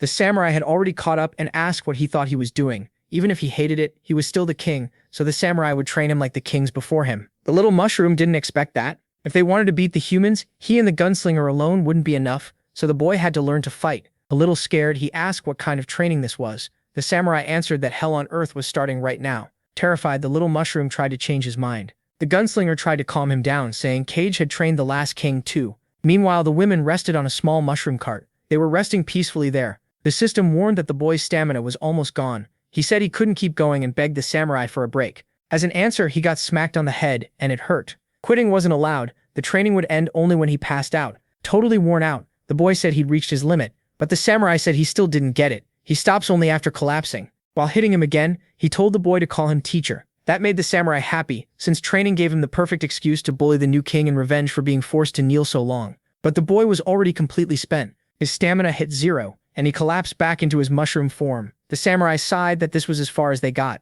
With the unconscious boy in her lap, the piglet got very worried. She said he couldn't treat her friend like that. He replied that the king was still weak, then suggested the gunslinger train the piglet too. When night came, they stopped to rest. As the little mushroom slowly woke up, he first saw his friend, but the voice he heard was different. It was the samurai telling him to get up. Then he realized he was being held by someone else. Startled, he thought the piglet had somehow turned ugly. He figured he was still training and had no idea what happened. Looking at the samurai, he asked where the gunslinger and the piglet were. Both were asleep. Calling him too noisy, the samurai said the king was pathetically weak and could barely do anything. Then the boy remembered everything. His head was pounding. The system told him he'd been out for 6 whole hours. He realized he had to be careful. If this happened while he was alone, he'd be in real danger. Not sure who he was talking to, the samurai asked if he was speaking to someone. The boy said he would have died if he'd been alone there. But the samurai told him not to be so gloomy. His training had only started. He blamed himself for not being able to evolve. He thought becoming human would let him break his limits, but he rushed things. No matter what he learned, he believed he'd stay stuck like this. The samurai asked who told him he needed evolution to get stronger. He also asked who said low-level monsters couldn't grow stronger. The little mushroom insisted that was just common sense. The samurai said strength doesn't come from your form, it comes from your will. If your spirit is strong, you'll grow stronger too. Still discouraged, the boy thanked him, but said if he stayed this way forever, he'd only drag everyone down. The samurai slapped him on the head and told him to watch carefully. He flicked away the leaf in his mouth with his sword, making several cuts. At first it looked like nothing had happened. Then he sheathed his sword. Only then did it become clear. The leaf had been sliced with insane precision. The little mushroom could barely believe it. After showing that skill, the samurai asked if that looked like real strength. Still amazed, the boy said yes. His teacher was incredibly strong. Then the samurai revealed he was only a low-ranking monster. Shocked, the little mushroom couldn't understand how that was possible. The samurai said it all began 40 years ago. He had lived in the mushroom kingdom like everyone else. Back then, beginner mushrooms all wanted to evolve. One path was becoming a needle mushroom. They could make weapons for their allies,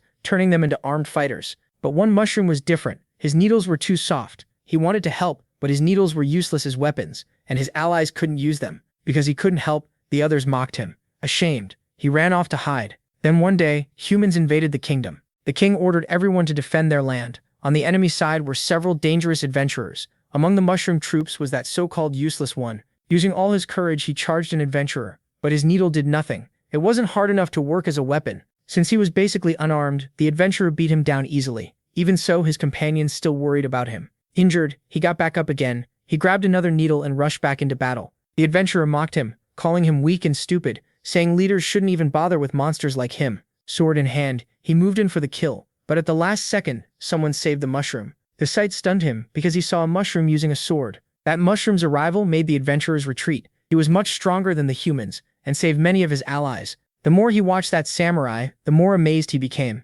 Later, barrels of wine were sent to the front, and the guild leaders said they needed it to beat the mushrooms. The loaded wagons rolled in. The fire mage saw his chance and cast magic on the alcohol. The wagons burst into flames, and as they neared the mushrooms, they exploded. Larger mushrooms got ready to stop the attack. They could spit huge amounts of sand, so they smothered the fire on the wagons. Seeing that, the mage got furious. He said his plan wasn't over yet, but the mushroom ignored him and kept spitting sand. A massive wave of earth was about to slam into the fire mage. To everyone's surprise, the attack worked extremely well. Right after that, the mushroom army pushed forward. The humans' plan had failed, and now they were doomed. As the adventurers ran, the mushrooms charged after them. Many looked back in panic because deadly mushrooms were waiting for the slightest mistake. The battle finally ended, and the mushrooms still had wine left to celebrate. But hidden from the others, the wet emo mushroom was sad. Night fell, and the kingdom partied hard. Even the king got completely drunk. Only one mushroom stayed away from the celebration. That's when he noticed a strange magic circle forming. A person appeared there.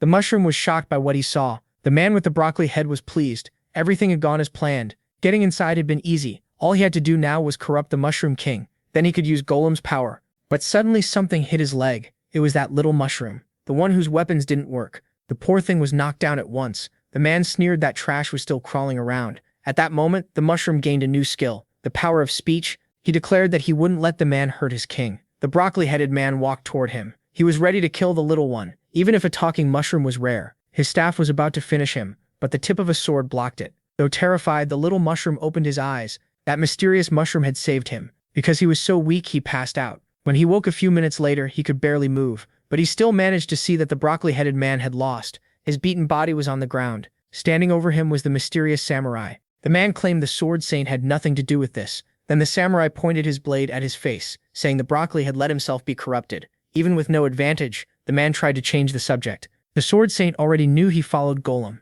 He didn't know his full goal in the Mushroom Kingdom, but he guessed it involved the evil god. The broccoli-headed man knew he'd been found out. His hunger for power had blinded him. The sword saint refused to let that god return. Pulling out a scroll of absolute binding, the man begged his old friend to spare him, promising to disband his guild and never leave the starting village again. The samurai wanted to know what would happen if he broke the contract. The answer was simple. He would lose all his magic and physical strength. With that condition, the sword saint agreed to spare him. One slash cut off part of the broccoli's hair. The blow was devastating. It also shattered the staff he carried. The damage left behind was overwhelming. Finally, he sheathed his weapon and took the contract, warning him not to try evil again. The little mushroom watched the whole thing. The samurai then walked toward his hat lying on the ground. He picked it up carefully and headed for the little mushroom, changing form as he came. But the little one no longer had the strength to stay awake. When he woke the next day, he was still shaken. His first thought was whether the king was safe. He looked around next, hoping his friends were all right too. From the cliff, he tried to check on the Mushroom King. It took him a moment to understand what he was seeing.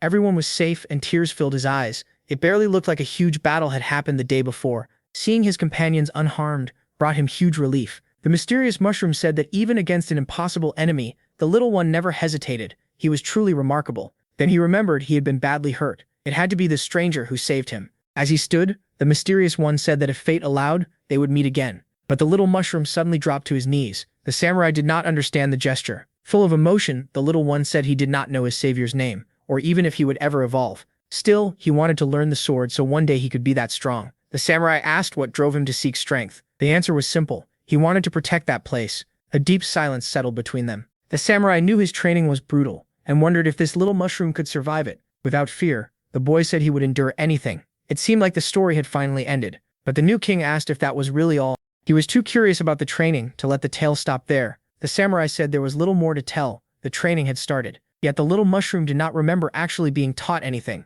All he remembered was crushing exhaustion. That was the secret. The samurai said face near death over and over, and only then grow stronger. Honestly, that kind of story sounds familiar. Some bald guy got famous for it. Still curious, he called for the system. It appeared right away. He asked if forcing his body to the limit every day could really make him stronger. The answer was yes. His body would slowly adapt. so he checked whether his stats had changed. After just one day, his health, mana, and attack had gone up a little. His level, though, stayed the same. Even after pushing himself so hard, the gains still felt small. The closer he got to his limit, the more his stats would rise, but it was hard, and passing out left him defenseless. Knowing that, he asked if the system had a better method. The samurai looked at him and told him to stop talking to himself. If he got through the worst part, he would grow much stronger. He asked how long the samurai's own training had taken. When the man held up 5 fingers, he guessed it had been only 5 months. Then he learned the truth. It had taken 5 whole years. That was far too long for the little mushroom. The samurai admitted the truth was harsh. Since the boy was only a little stronger than a basic mushroom,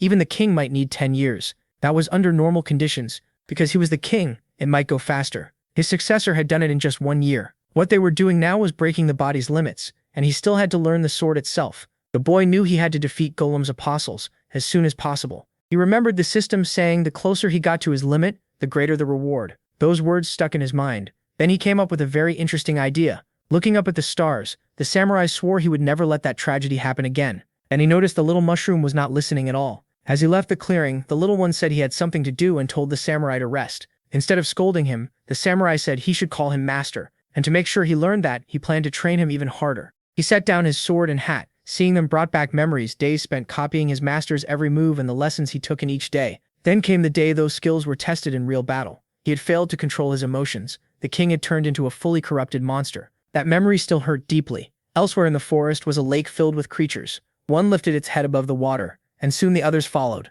They were swamp fishmen, fierce but peaceful with their own kind. Then a dark shadow appeared above the lake, holding a bell. Its sound drew the fishermen's attention. At once they changed. They were now consumed by aggression. The rage inside them was overwhelming.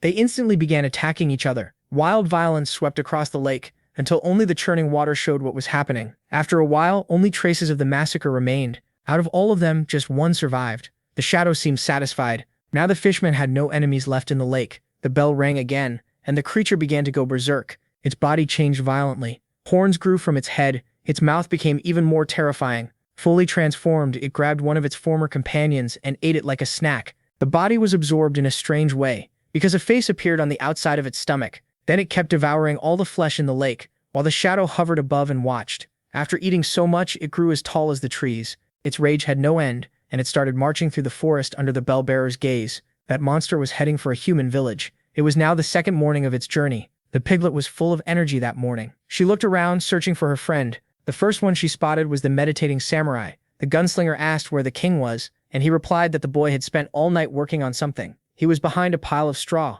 Thinking it would be enough, the boy had pushed himself into total exhaustion. Only one last step remained for his plan. A jar appeared in his hands. He set it under the hay. He also brought out his still-living slime. Then he squeezed the slime's juice into the jar. After that, he put it back into his inventory. Sitting over the jar, he prepared to use his skill. Slowly, the mixture began to break down. He had used decomposition on all of it. It took intense focus. The gunslinger admitted that kind of magic was fit for a king, and even the samurai had not expected he could do it. Soon, all that matter was being broken apart. The little one earned a lot of experience from it, but his plan still was not complete. He then spat out a strange liquid. It was a strong potion that could cure every status problem he had, but making it left him way too exhausted to even talk. The piglet hurried over, worried. He tried to ask for help, pointing at the potion. She recognized the flask at once, and he felt hopeful she understood. When she picked it up, he gave her an approving signal. The piglet managed to open it. Now she just needed to help him drink it. The little mushroom waited for her help, sure she knew what to do. Instead, she decided the best idea was to drink the whole thing herself.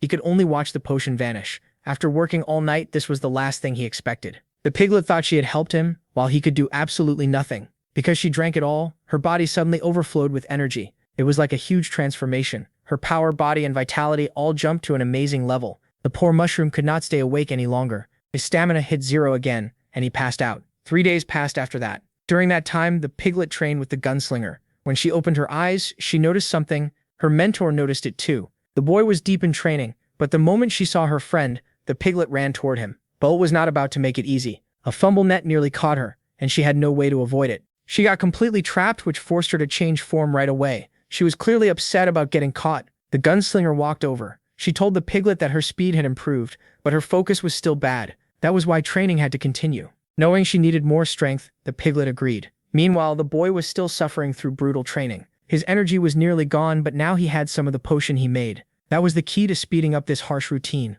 Once again, his stamina ran out, but before passing out, he drank another sip. It restored him so much that pulling the weight became easy again. The samurai was impressed by how fast he was improving. The boy explained it was because of the potion he kept drinking during training. The samurai ignored that and decided it was all thanks to his great teaching. Seeing he had been ignored, the boy just went along with it. He believed pushing to the limit each time would help him improve faster, but the samurai cut him off. If he had breath to talk, he had breath to keep pulling. He said the boy had to understand that stopping at the basic stage meant he had to work 10 times harder than an evolved monster. There was no room for laziness. He had far more barriers to break than others. That was why he had to keep training until he surpassed his limits. And once he broke one, he would need to train even harder to break the next. That was the road he had to walk to become stronger, until one day he would truly be powerful and agile. He had to endure all this to stand beside the strongest monsters. The boy already knew how hard this would be. Then the samurai hit him again, and he had no clue why. But that level of pain still wasn't enough. The training was about to get worse.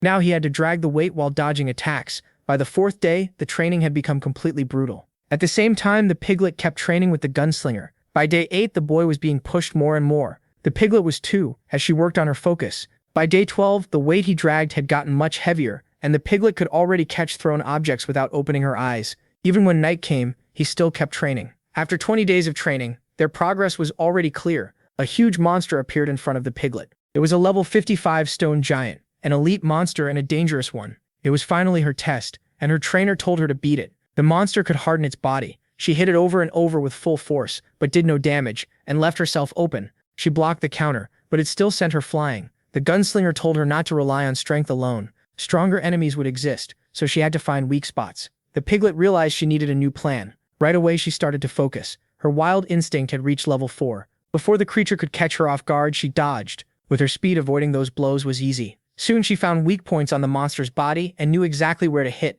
Her eyes filled with determination. She struck the first weak point, then hit several more. To protect itself, the creature hardened its body again. At the same time, it tried to attack while she was distracted.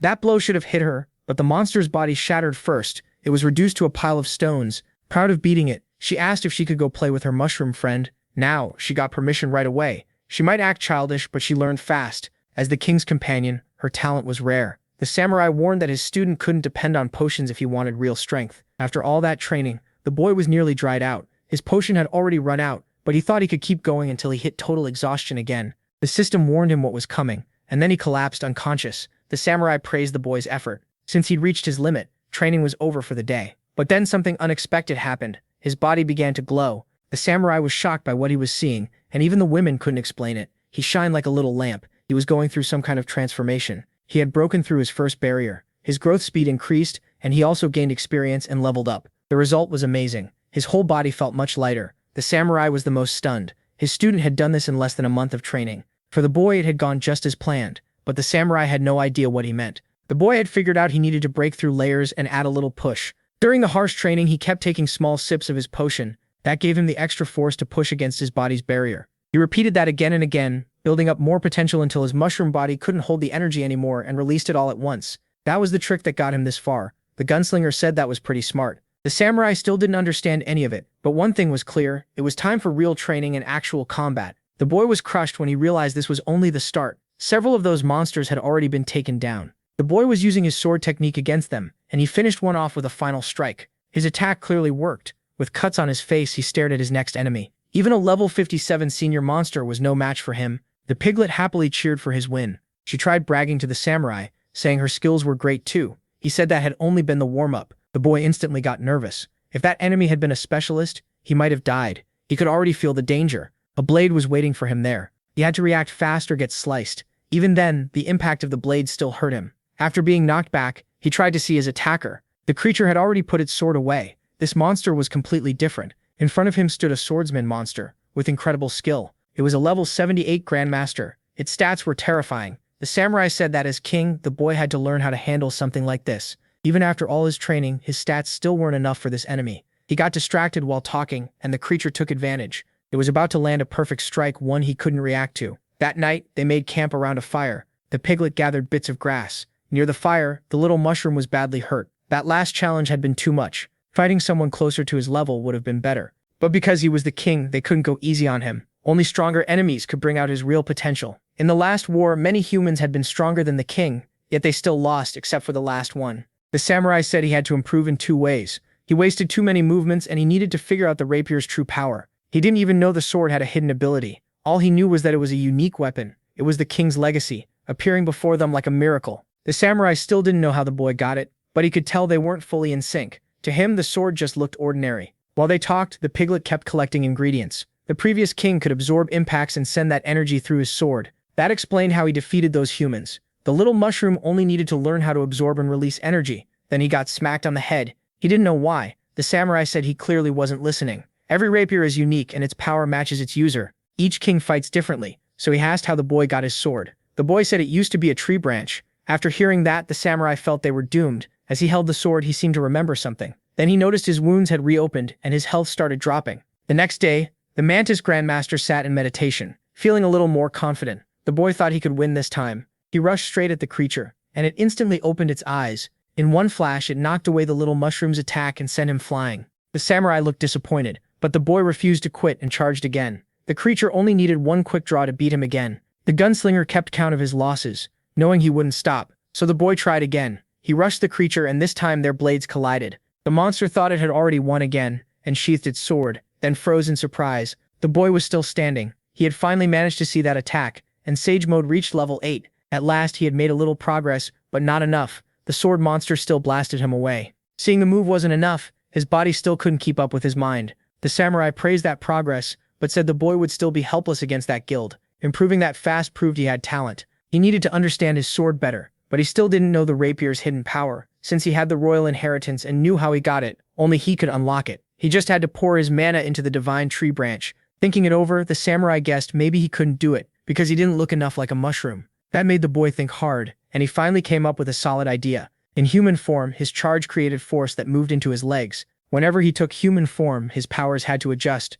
That was mushroom magic. Even though the women could transform, he was different from them. Sensing danger, the creature slashed so fast the blade was back in its sheath at once. Even then, the strike cut through the spore cloud. It was so fast that even the samurai got worried. The piglet also thought something had gone wrong, but the creature was the first to realize it had missed. By switching forms, he had combined his abilities into one. Right before the strike landed, he used spore explosion to protect himself. Now in human form and close to the enemy, he believed the rapier could store magic energy. He unleashed another flurry of attacks at the creature. This time he made it clear he was using transformation in battle. As the rapier began to glow, it seemed he was getting closer to his goal. But the creature had grown even more dangerous. Its wings beat and its speed shot up. It could move unbelievably fast. Once again, their swords were about to clash. At the little mushroom's feet, spores had already spread. The boost let him dodge the strike and slip right behind the creature. That gave him a perfect opening for a heavy blow. But he still couldn't finish it off. He only made it mad. The creature answered with a devastating attack. Switching forms, he kept slipping past its blows.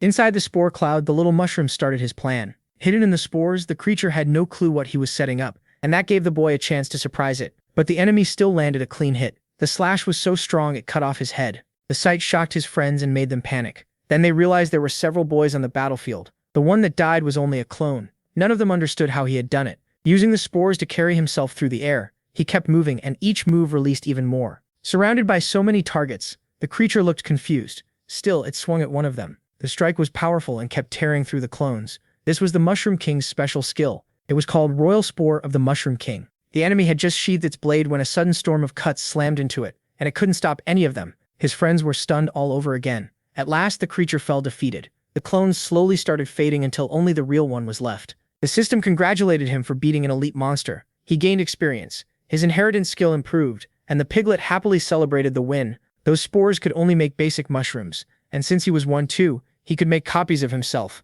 He was the only king who could do that, proving the mushroom tribe was in good hands. After watching all that, the samurai fully agreed. After all those battles, the creatures bowed to them with respect. As they moved on, the samurai said goodbye. The boy asked if they had met before. They had, back when his master was still training him, but his friend hadn't evolved yet. The samurai refused to explain more and told him to keep pulling the cart. The gunslinger knew the king could use a map, so she asked how far they still were from their goal. He said he'd check. They still had a decent way to go. At their current pace, it would take about 6 days. Too slow, the gunslinger said, through a puff of smoke. The samurai said that was his old speed. After training, he could go much faster. They only had 3 days, so the boy hoisted the cart onto his shoulders and said he'd move a lot faster now that he was stronger. The closer they got, the more dangerous monsters appeared, but none were a real problem. He and the piglet could handle them easily. The Mushroom King was already level 62 with what felt like endless stamina and strong passive boosts. The piglet was level 62.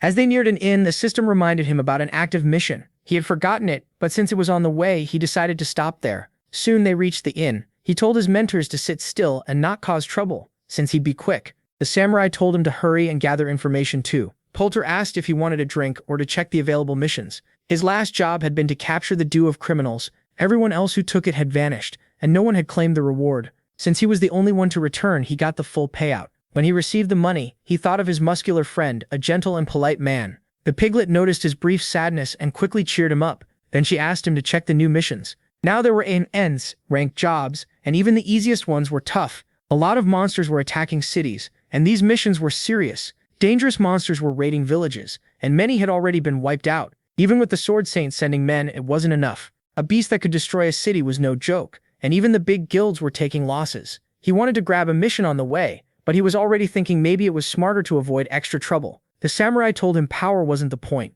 They might not be stronger than their enemies, but the fight would help his training. That fired him up, and he asked which monster was closest to the route to the volcano. The nearest one was an A-rank mission, but there was a problem with it. He cut that off right away. He didn't want to hear more problems and decided to take it. Behind him, a man came over while draining a bottle of wine and reached toward him. Totally drunk, he said his team had accepted the same mission and asked if they wanted to join up. Put off by the smell, the boy said he'd rather go alone. The man proudly said they were from the Obese Walrus Guild and were very, very strong, then immediately passed out drunk. His teammates apologized, saying he always drank too much. The girl explained that they had passed through every place those monsters attacked, even after the Sword Saints' men cleared them out. From the damage left behind, one thing was clear: those creatures were dangerous. There was something unusual about the girl's ear. He noticed and realized she had to be from the Fray tribe, so he used appraisal on her. She was a B-rank adventurer at only level 33, and she warned that if they fought the monster, they'd lose. He politely thanked her for the warning, but her low level bothered him, and he wondered if she was hiding her real strength. Her attitude offended the samurai,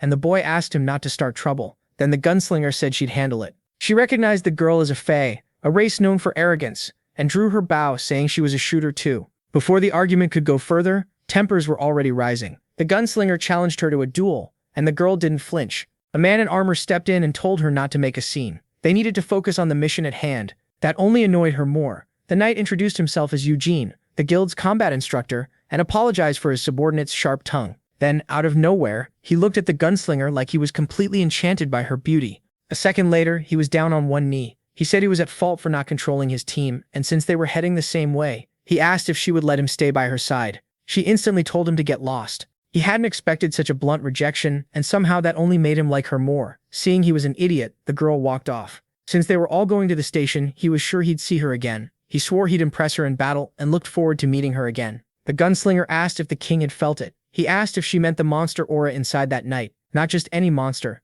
It's a dragon. Taming one was a huge deal, so that guy definitely wasn't weak. The boy figured he might be some legendary knight, since he'd never seen a dragon before. The samurai said the last dragon that attacked the Mushroom Kingdom ended up as a snack with his drink. The gunslinger said they should move before someone else took their target, and the boy was excited to watch a knight like that fight. When they reached the city, everyone was panicking. Ruins were everywhere. It was hard to believe one monster had done that to a human city. He felt a powerful magical energy ahead, right where they were heading. They quietly moved in and watched from hiding. The gunslinger told him to change forms so no one would recognize him. He transformed at once. They needed some kind of edge. The samurai should have gone with them, but it would be bad if anyone recognized him. He couldn't hide how annoyed he was that he couldn't transform, but he silently chose to follow the team anyway. They searched for a high spot to watch from. Meanwhile, the city kept being torn apart. The monster behind it was incredibly strong, but the drunk knight managed to block one attack, sending it back at the beast and making one of the heads on its waist shrivel up. At the same time, several arrows flew toward it and hit its chest, making it scream in pain. Another head on its waist shriveled up, and before it could respond, a storm of sword slashes hit it. The blades used for that attack were badly damaged. Even enchanted weapons weren't enough to truly hurt the creature. The monster then started to spit something out. It looked like acid heading for the ninja, but one ally raised a wall of fire that blocked it completely. The beast seemed fish-like, and its body was coated in slime that reduced physical damage. To hurt it, they first had to burn that layer away. As the wall of fire closed in, the creature started to panic, until the mage set off a massive explosion. Even wounded all over, it was still alive. Then another head on its waist shriveled, and before it noticed, the Dragon Knight struck from behind. That blow clearly hurt badly. The creature collapsed, finally overwhelmed. High above the city, the knight rode the creature he had tamed. From the dragon, he dived toward the city to attack, unleashing one of his strongest blows and smashing the ground apart. The townspeople cheered as the adventurers defeated the monster that had destroyed the village. The impact was so strong it kicked up a huge cloud of dust. From above, the little mushrooms group watched the whole fight. That knight's attack was brutal. The samurai, though, wasn't impressed. Dragon or not, he still saw him as an ordinary man. That attack was way too flashy. Humans really love wasting mana on bad moves. The knight's party thought the fight was already over. The girl got cocky, sure she'd soon be stronger than that knight. Then something stabbed into the ground beside them. They were shocked. It was the knight's lance, covered in red liquid. That sight made everyone uneasy. The knight had no idea what was happening. His power was being drained away. Tentacles locked his body in place. In panic, he called for his dragon. The dragon readied a huge attack, but something pierced its jaw and sliced it apart. Watching his dragon go down, the knight got so scared he soiled himself. His allies moved at once. Since the fight wasn't over, the mage launched a fireball at the creature. Those strong attacks hit its way, but it didn't react at all. Feeling something was wrong, the drunken knight warned everyone to stay alert. Tentacles started rising from the dust, and he told the others to get behind his shield, but his shield couldn't stop them. Using his last strength, he told them to run from the city. With a hole in his chest, he couldn't go on. The smug girl finally understood how bad things were. The tentacles kept searching for new victims. With danger closing in, the mage tried to help. He raised a barrier to protect his teammate. It stopped the tentacles for a moment, but the non-stop hits overloaded both the stone and his staff. Then the barrier was gone. The proud girl was clearly shaken. The dragon knight was deeply worried about his team. Unable to move, he was being wrapped tighter and tighter. He was too weak to break free. Behind the dust, the creature had changed. Its body looked far more twisted now. Tentacles were coming out of its chest. Seeing the adventurers lose, the townspeople grew even more terrified. Now able to speak in its demon king form, the creature declared it would take lives for the being that gave it power. On the ground, the proud girl begged for help. She remembered how people always called her spoiled and weak. Now that she was losing, she started to think they were right. That creature's power was terrifying. The demon king held the dragon knight in its grip. The girl was shaking in fear. In despair, she begged her father to save her. The creature had no idea someone was watching it. A voice suddenly told the stupid demon to stop right now, or that mushroom and little pig would crush its butt. The voice also made the girl look over. Something had landed beside her, releasing spores into the air. That was enough to put her to sleep. Seeing that form, the gunslinger confirmed it was a demon king, just a different kind. Even the samurai agreed, saying this one was much weaker. Now it was time for the little mushroom and the piglet to beat it down. The creature got ready to use its tentacles again. To fight back, the piglet had to transform. The tentacles rushed her, but her pink swine power knocked them away. Her punches were brutal, and while the demon king staggered, the little mushroom got in close. He swung his sword and cut through part of the creature's arm. Once the strike ended, he had changed back into human form. The demon stared at its wounded arm. The pain only made it madder. Tentacles rushed the boy, but he dodged every one of them. Then he ended up surrounded on all sides. One more second, and he'd be trapped. There were too many tentacles to dodge, but the piglet wouldn't let her friend stay in danger. Using her power, she yanked his body toward her, pulling him straight into her lap. The attack had come way too close, and their hits didn't seem to matter much. Even when they hurt the demon king, it kept regenerating. Still, each time it healed, it got smaller. Maybe that was the key to beating it. Then he and the piglet were both caught off guard and trapped by the tentacles. At the last second, the piglet broke free. The boy escaped too by using his spores. While attacking, he almost got grabbed by a tentacle, but that was only a clone. He used the royal spores again. Even so, the creature attacked wildly, but there were more mushrooms than it could handle. Some used spores to launch themselves, while others spread even more into the air, until the cloud grew thick enough to block its view. This time, the piglet got into position. She had found the enemy's weak points. Her charge could deal serious damage. The creature let out a cry of pain. At last, the boy saw his chance. A small yellow orb formed at the tip of his sword. They were bombs, and he hurled them at the creature. It was hit by several of them. Deep marks spread across its back. Its body had taken heavy damage.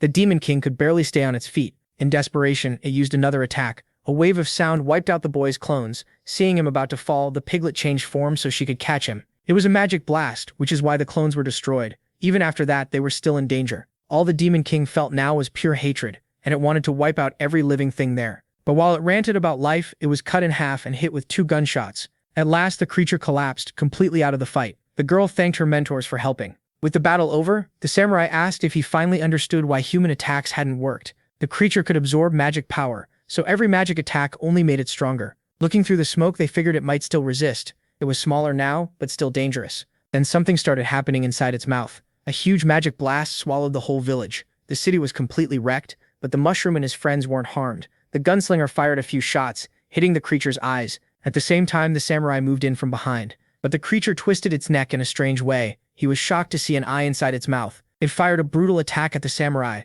but that wasn't enough to stop his blades. His slash cut through the attack and sliced the creature. It tried to pull itself back together, but the samurai kept attacking, sending chunks of its body flying. That kept it from regenerating fast. The idea was decent, but that attack had no real chance of working. He followed with several sharper cuts, turning the Demon King's body into gross jelly. The pieces dropped onto mushrooms that pinned them down. They tried to join together again, but after being split too long, they dried out and died. The gunslinger asked if they should help the little mushroom. After looking at the enemy, the samurai said they could handle it. More tentacles were coming from that eye, but the piglet dodged all of them. She clearly found the creature's weak spot. With fierce focus, she got ready to strike. Before she could, a tentacle burst from the ground and caught her off guard. The boy told her not to rush and to wait for the right opening. Fully focused, she agreed. His spore cloud was blocking the creature's sight. That was the opening he wanted to make for her. The piglet started digging underground. The creature attacked wildly, but the boy kept dodging with ease. By switching forms, he got close to it and spread a dense cloud of spores around the creature. Soon the cloud grew even thicker. Even with amazing healing, its defense wasn't that strong, and then it realized its enemy was already close. Its body had also grown much larger. That let the whirlwind land several attacks, and the boy had to raise a shield. Big cracks formed in the ground near the creature. The piglet burst out from below and struck its weak point. He guided the spores to follow the creature, then told the piglet to light it now. To do that, she had to transform. She grabbed a piece of wood from the battlefield. One end was burning like a cigarette. She threw the burning log at the creature. It was just about to hit. Then a huge explosion swept through the village. While the boy struggled to control the spores, he knew that if he kept them packed around the enemy, the fire would finish it. And it almost did. The flames nearly wiped it out. Then another explosion burst near the Demon King. Pieces of it started falling apart. The boy fought unlike any other mushroom. Even the gunslinger couldn't read his moves, and he still wasn't near his full strength. The fire mage rested, completely drained. He suddenly woke like he had just had a nightmare. But he was in a room recovering. Once he realized he was alive, he worried about his friends. Then the pain hit him hard. He pulled out a health potion and drank it right away. He was so weak he dropped the bottle. After that battle, his whole body ached. Blocking that last attack used up all his mana, and his internal injuries were serious.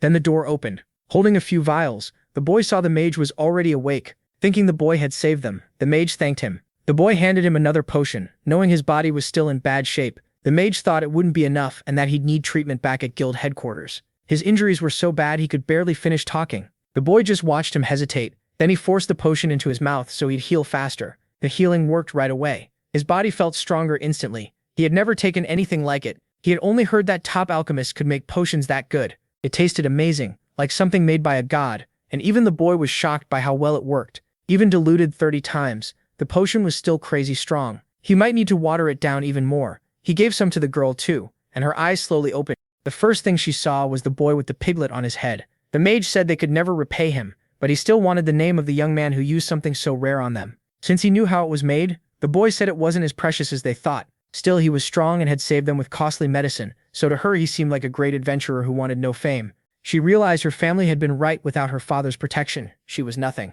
The mage said he wouldn't push for answers, but he swore that if they ever needed him, he'd risk his life to help. The boy said there was one thing he could do. The village was ruined, barely anyone was left, and none of them knew how to get to the volcano. That question immediately surprised the mage. The boy also asked if he had found any strange stones in that volcano. The mage decided to be honest. He used to belong to the Firebane Guild, and he warned him not to go near that place. Seeing how serious he was, the boy asked why. The mage revealed that the guild had already fallen apart. Hearing that, the samurai got angry. They still hadn't finished their revenge. The boy told him to calm down since they hadn't heard everything yet. The mage was still recovering from the samurai's outburst. The gunslinger asked what kind of danger had destroyed the guild. The girl answered with one word: the undead. The dead and even the monsters in the volcano had been infected by a miasma that turned them undead. Even a tiny amount was enough to infect everything. That was a huge threat, and the gunslinger knew mushroom spores could do something similar. The samurai only cared about one thing: whether the fire user was still alive. If it was Gilheim, the mage couldn't be sure, but with his strength he probably survived. After hearing that, the boy asked why no other guild had stepped in. The guilds had an agreement: no one entered another guild's land without permission, or it would mean war. A month had passed and no request for help ever came. The guild's collapse was still just a rumor. Knowing about the miasma, the gunslinger asked why no one understood how serious it was. The mage said the volcano was full of undead, but because of its shape, they were trapped inside. As long as no one went near it, they stayed there. They didn't know if the guild was truly gone, but the infection was real. For finding answers and getting revenge, this might actually help them. The boy asked his mentors what they thought and if they really had to go. The samurai said yes, he needed to see his enemy's body. With that, they all agreed. He then asked the mage to guide them. The mage took them to the route leading into the volcano. It was called the elevation station, but monsters had destroyed it, so getting in was much harder now. The samurai was frustrated, but he believed there had to be another way. He refused to come this far for nothing. Below them, lava swallowed anything that dropped into it. The boy asked if there was any other entrance. The mage said they could only get in from above, by airship, or by riding a monster. When the tide rises, seawater falls into the lava and creates huge amounts of steam. They used that steam to carry the train into the volcano. It would happen again that night, and after that, not for another month. That was all he knew, and he regretted he couldn't do more. The girl tried to talk them out of it and begged them to return with her instead. After all, he had saved her whole team. Her guild would be thankful, and he could visit her tribe too. Seeing her get so close, the piglet grew jealous and started headbutting the girl because she hated how friendly she was acting. The boy told his partner to stop since the woman hadn't done anything wrong. But the piglet still couldn't hide her killing intent. The waves grew stronger and more water started pouring into the lava. As things got worse, the mage told them to leave before the steam burned them. The gunslinger said the train was only a tool, they could replace it.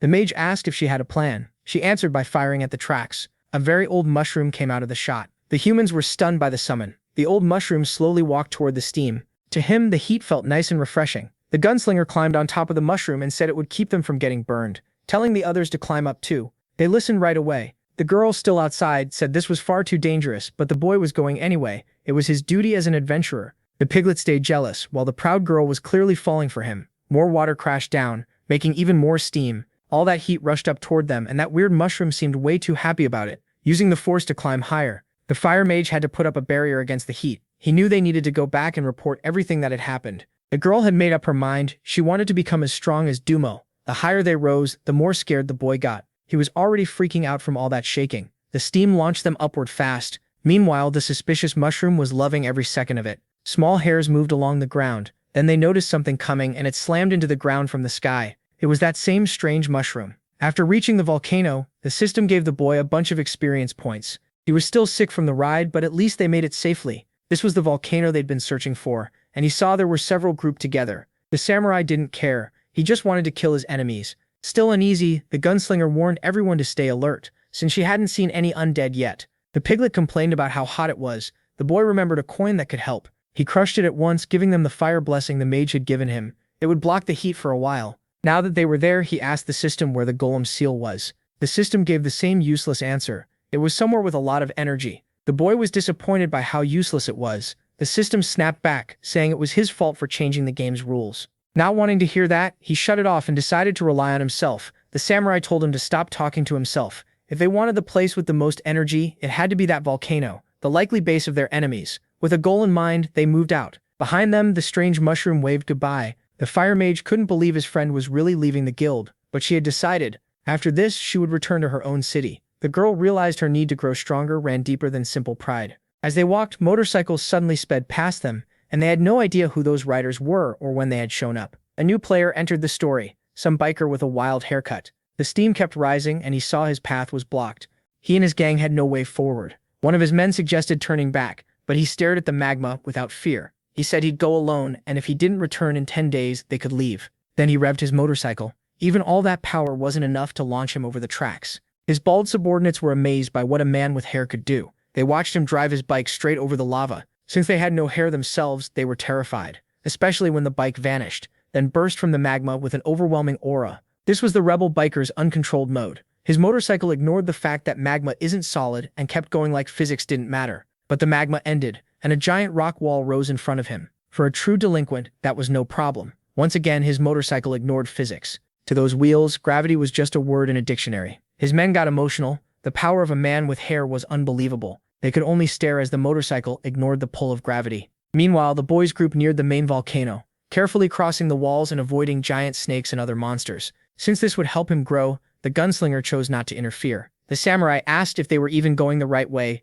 because the climb kept getting harder. The boy didn't know. He was already worn out. Their fire protection would wear off soon, and the harsh environment was draining his stamina too. The biggest volcano was still far away, and the heat kept rising. Tired and starving, the piglet started complaining. A long path stretched ahead of them. The samurai knew that at this rate, they'd run out of strength before reaching their goal. Then the gunslinger found a water source where rabbits were calmly resting. It looked suspicious, so the boy used his appraisal skill. These hot springs appeared at random and could fully restore the body. After learning that, he told everyone to get in. But that led to an obvious problem. the little mushroom's dirty mind started imagining the girls barely dressed, so he switched to his monster form. That instantly killed those bad thoughts. Only the samurai had no clue why he stayed in that form. The gunslinger said the magic inside him was clashing, but he didn't care anymore. At least he had recovered a little. He figured those stones might help them handle the heat. With an idea in mind, he stepped out of the spring. He climbed onto a rock and used decomposition right away. The stones slowly began to split, and the ground under it cracked too.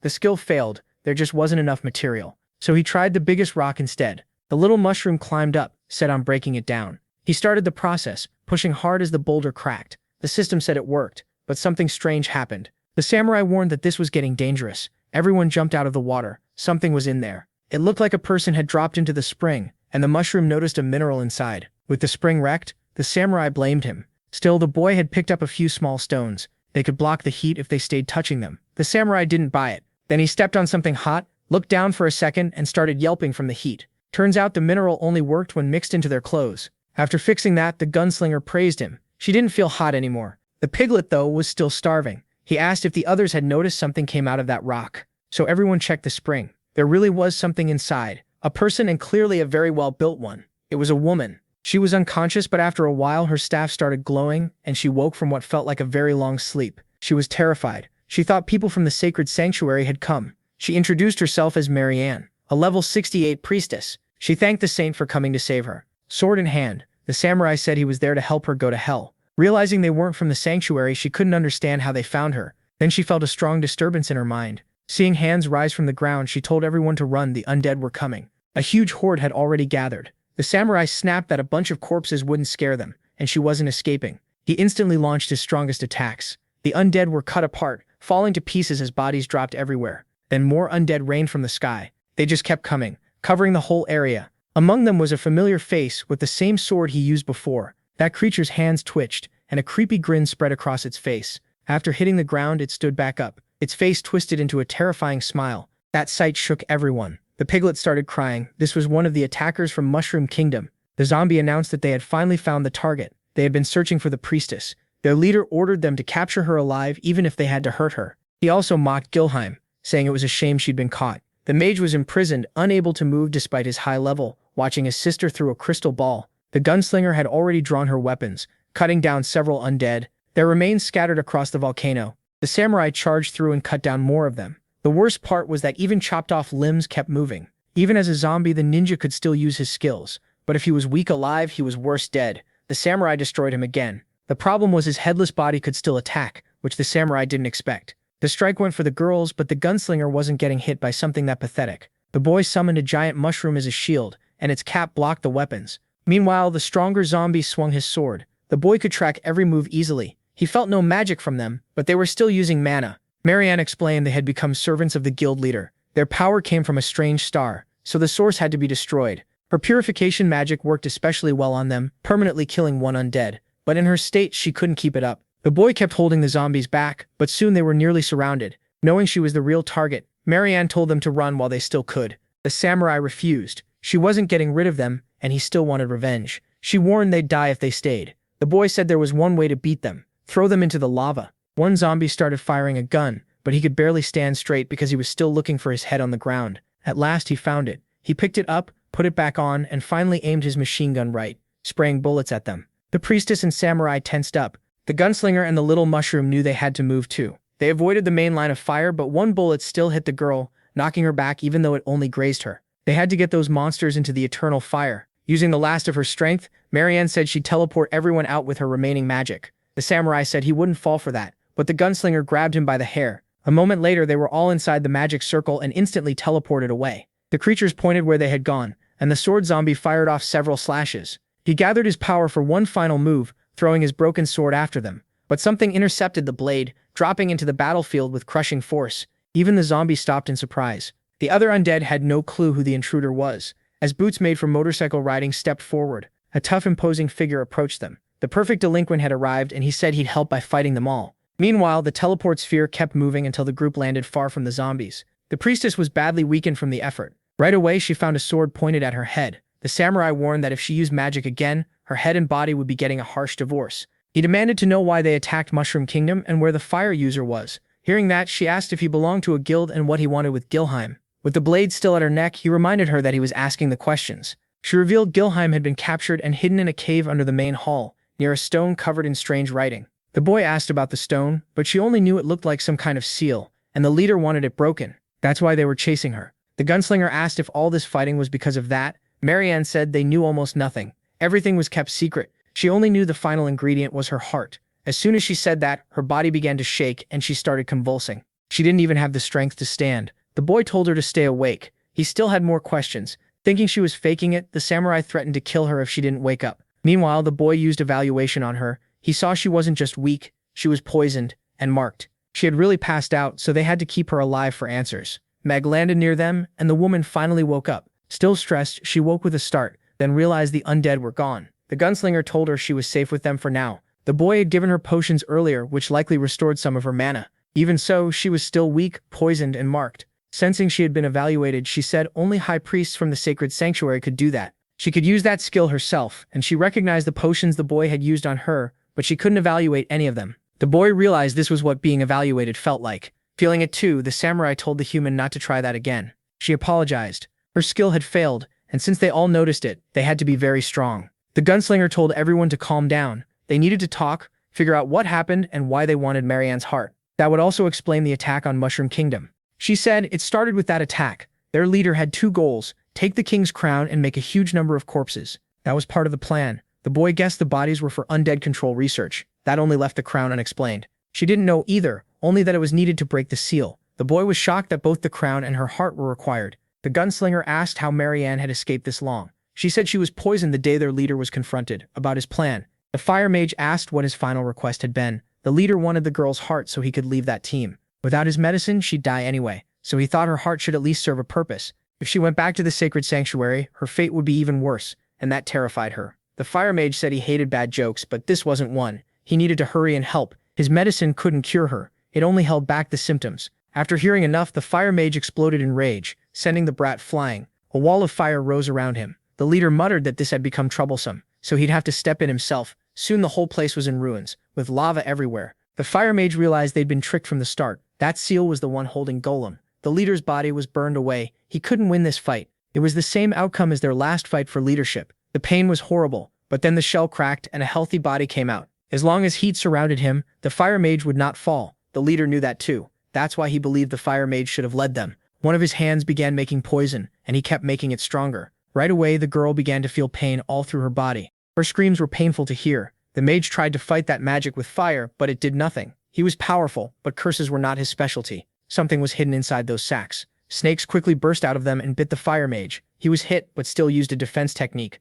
The fire knight's armor cut off the snake's head and covered his whole body. But keeping that defense up while trying to break the curse would drain him fast. Then a hand rose from the ground and more bodies started coming back too. Now the fire mage was trapped. The leader bragged that his new servants never tired. Soon they'd wear him down, take the priestess's heart, and turn the mage into another slave. He planned to turn the whole land into a giant lab for twisted experiments. The woman begged the mage to run, but he refused to leave her behind. He had to suppress the poison no matter what. Her pain kept getting worse while he struggled to save her. His magic slowly pushed back the curse until it fully wrapped around her. The leader called it pointless. He was only delaying the end, so the mage summoned the spirit of flames. He asked her to get Marianne out of there. It was the first time she'd seen her master this shaken, but she promised to help. Flames wrapped around the woman. In panic, the leader ordered his minions to stop her escape. Even that fierce wolf had become undead. Its paw nearly reached them, but the fire spirit burned it away with ease. The wolf had no chance of stopping her. She carried the priestess outside, leaving the mage alone. The leader mocked him for wasting time. The mage was almost out of strength. Zombies surrounded him, ready to finish him. But the leader said he wouldn't let him die quickly. To protect herself, she had used a transformation spell and hidden her body inside that mineral, then sent a call for help to her old guild, the Sacred Sanctuary. The samurai couldn't believe his kingdom had been destroyed over some stones, and the gunslinger asked how much she knew about the seals the leader wanted to break. She didn't know much, she'd only heard rumors, nothing more. The boy explained that one seal held Golem's power. Whoever broke it would gain that power. Everyone was shocked that he knew this. The gunslinger asked if it was like the power the former king got. Maybe, but he wasn't sure. There were 6 stones sealing that being, and Golem's apostles were trying to bring him back. The gunslinger realized they had turned the former king into a demon, beaten him, and taken his crown. Furious, the samurai accused the priestess of helping make it happen. She admitted she had helped, but she didn't know their real goal. For the slaughter of his land, she should pay. But the boy stopped the samurai. The gunslinger told him to hold back too, but he still wanted revenge and couldn't understand why he was being stopped. The gunslinger said this was the current king's will. The boy added that he'd help him get revenge, but killing her now made no sense. They needed the real one behind the attack. Seeing the logic, the samurai calmed down. The boy asked if the leader wore long black robes, but she said he usually wore a white lab coat. Using magic, he revealed the man's identity. He looked like a child. The boy asked if her magic could show something hidden in his mind. She warned him not to trust appearances, and said yes, she could help him see it. She told him to relax and not resist her magic. The moment she touched him, the piglet woke up at once. Even while sleeping, she saw her dear friend holding another woman's hand and quickly laid across his lap to claim her spot. The priestess told him to picture that person. The image of the shadow appeared. It matched his memory exactly. He asked if anyone in her guild looked like that, but she'd never seen anyone dressed that way. He wasn't from there. She asked if that shadow was the one from the Mushroom Kingdom. The boy said yes, he had been right beside them and none of them noticed. The samurai said that was impossible. With their strength, they shouldn't have been fooled like that. He suspected the priestess had tampered with the king's mind. He reached for his swords. Terrified, she swore she'd done nothing. The boy said if she wanted to live, she had to make a deal with him. That made both the samurai and the gunslinger pay close attention. The offer caught the woman's interest. The enemy of his enemy could be an ally. He needed her help to beat her old leader. She said she would give her life for that as long as they spared Gilheim. The gunslinger refused. That mage deserved death. Because of that, the priestess turned down the offer. The samurai warned that keeping her alive would be worthless. She asked them to kill her quickly, so her enemy would lose the last ingredient. The boy agreed to her condition, but said he also needed the fire mage's help. The samurai got furious, still wanting revenge. But they had to stop the mastermind, the true villain. In doing that, the fire mage could make up for his sins. He asked for the gunslinger's view. She admitted it made sense, but until he proved useful, she wanted the right to kill him at any time. Since those two agreed, the samurai backed off. The gunslinger kept smoking while the boy walked to the priestess. She was deeply thankful for the trust. He held out his hand. From now on, they were allies. Everything that had happened left her emotional. At last, they shook hands. The system announced that they were now on the same team. After a long fight, the delinquent realized those creatures wouldn't stay dead. He had already crushed several, so that wasn't a problem. He'd just destroy them all. Then something burst from the ground, a zombie head trying hard to bite him. It clamped onto the delinquent's thick arm, but he watched it fail to break his skin. It wasn't strong enough to hurt him. He flexed his steel-like muscles, and the thing's jaw snapped. The head flew off like a ping-pong ball. The rest of the zombies were terrified of him now. None of them wanted more of that beating. Then a head started dropping from the top of the pile. The bodies fused together into something monstrous. One giant creature. It was time for the delinquent's secret weapon.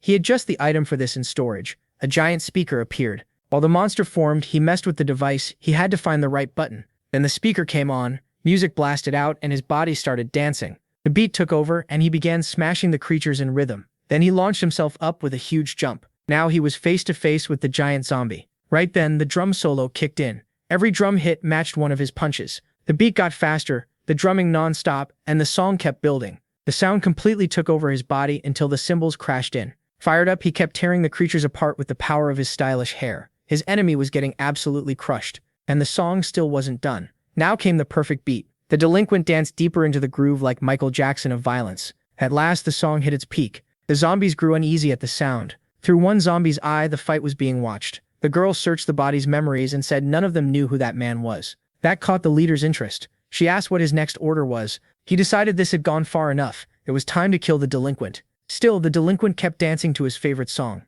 As the creatures rose again, their bodies formed a huge wave and became another giant monster. Each one was a living weapon, and they started spewing attacks at him. A storm of strikes came at him, but the music kept playing. With pure swagger, he smashed the attacks away with even greater violence. His fists moved faster than what they threw at him. The music grew wilder, but so did the attacks. One finally hit the side of his head. That truly pissed him off. He gathered all his rage and declared that nothing would ruin his dance. But there were too many attacks, and the speaker was finally destroyed. He looked back and mourned the loss of that precious item. He froze for just a moment, and the attacks all slammed into him at once. Thinking they'd won, the zombies started celebrating. Their bodies gathered around the blast point. In seconds, the undead swarmed together into a huge sphere around their target. But the glow of his stylish hair burst out with savage force. From inside the sphere, his power burst out stronger than ever. It was so fierce, it burned the zombies' bodies. Then the delinquent blasted a huge hole through the middle of them. His hair-fueled rage was so hot, even stone started to melt, and he was still only using 20% of his power. Still furious, they destroyed his speaker. He shouted for the coward hiding behind them to come out, calling himself a level 83 boar king. Even the zombie girl was shaken, knowing that monster was only at 20%. People with that kind of raw strength were rare, and their leader had never heard of him. Since he seemed tied to fire, the leader guessed he might be with the imprisoned mage. But his real concern was Marianne, hoping this stranger wasn't sent by the sacred sanctuary. After getting crushed, the zombies tried to run. The delinquent told them he wasn't done beating them yet. Still, they kept fleeing. He found it annoying to deal with enemies this weak. Already enraged, he didn't want to let them off that easy. His feet burned with fury. But after thinking it over, he let them go. He had bigger things to handle. He scooped up a little molten stone in his hands. Then he gargled it quickly, swished it around and spat it onto the ground. He even washed his face with the molten rock. To him, that felt refreshing. He knew he had to hurry. His brothers were waiting outside, and his little piglet still needed to be fed. Bearing the weight of being the only real man there, he kept moving. Elsewhere, a winged creature flew over the desert. It was a level 97 dragon queen searching for something. She spotted some creatures in the distance and instantly went on guard. She didn't know what they were before they attacked without mercy.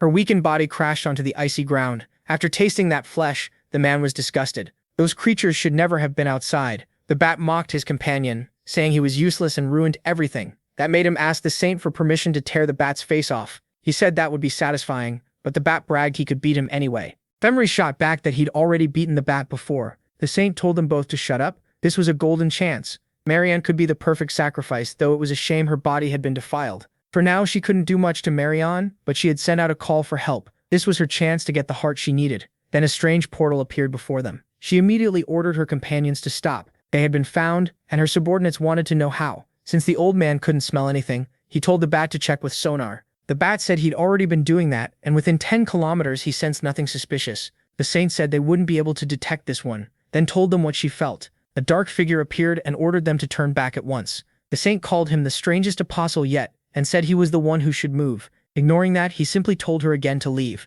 She asked what would happen if she refused. The shadow repeated the warning, but Femre said talking was pointless. Firebane was gone, so the shadow couldn't do anything without their support. The fight started right away. Her subordinates transformed. The bat was level 118, and the wolf was level 121. Certain of victory, the saint declared she would reveal who that shadow really was, even though he still hadn't acted. He rang his bell and told her one more time to turn back. Then the sound of that artifact spread across the area. Portals opened all over the frozen desert ground. The bat and wolf suddenly looked worried. Dangerous creatures began pouring out, scattered across the ice. The wolf sneered that those demon cames were too weak, and numbers alone wouldn't matter. But one of them was truly dangerous. It was the same dragon they had defeated earlier. Even after showing that much power, the shadow calmly warned them again to turn back. Elsewhere, the woman used magic to view the enemy base. After sharing what she knew about her old guild, the gunslinger said they needed a real plan. The priestess said she couldn't come with them because the poison in her body let the enemy track her. Maybe the boy could help. He had already used his best potions, but none worked. Her case was worse than that. The curse had 2 layers, and breaking the first one would kill her. Maybe he could decompose it, but the samurai thought trying was pointless. Still, leaving her behind meant she could be captured, so the mushroom asked to try. Since the curse would kill her sooner or later, she said she had no regrets even if he failed, but first she wanted to know something. The boy asked what it was. She wanted to know who he really was, and why he hated the fire mage so much. In front of her, the boy changed form. Revealing he was a mushroom, he asked if she understood now. The shock made her eyes go wide. She guessed he had been cursed into becoming a monster. The gunslinger explained they were survivors of the slaughtered kingdom. The fire mage had destroyed their home, so of course they hated him. When the priestess saw the gunslinger's true form, she recognized her and said they had only followed orders. The samurai was tired of excuses and said she should remember him too. She looked at him carefully, but couldn't place him. Even so, she kept trying to remember. In the end, she guessed he was just some human from that land. Outraged, the samurai yelled that he was a mushroom too. She apologized and the boy explained special circumstances left him stuck in that form. The gunslinger added that this was only a temporary truce. Her former leader would answer for everything first. After that, they'd decide the fire mage's fate, and if she betrayed them, she'd pay too. She said if it meant saving the fire mage, she didn't care about being used as bait. Now that everything was said, it was time for the boy to use his plan. The priestess agreed to cooperate with whatever he needed. The mushroom said it was simple. He just had to enter her body. Marianne immediately turned bright red. The samurai waited outside the cave. As a true mushroom, he had no interest in human women. Marianne turned her back to him and asked if he could do it from there. The mushroom said that view was perfect. By now, he had decomposed all kinds of things. At his level, his skill could break down plenty, but he still had to be careful.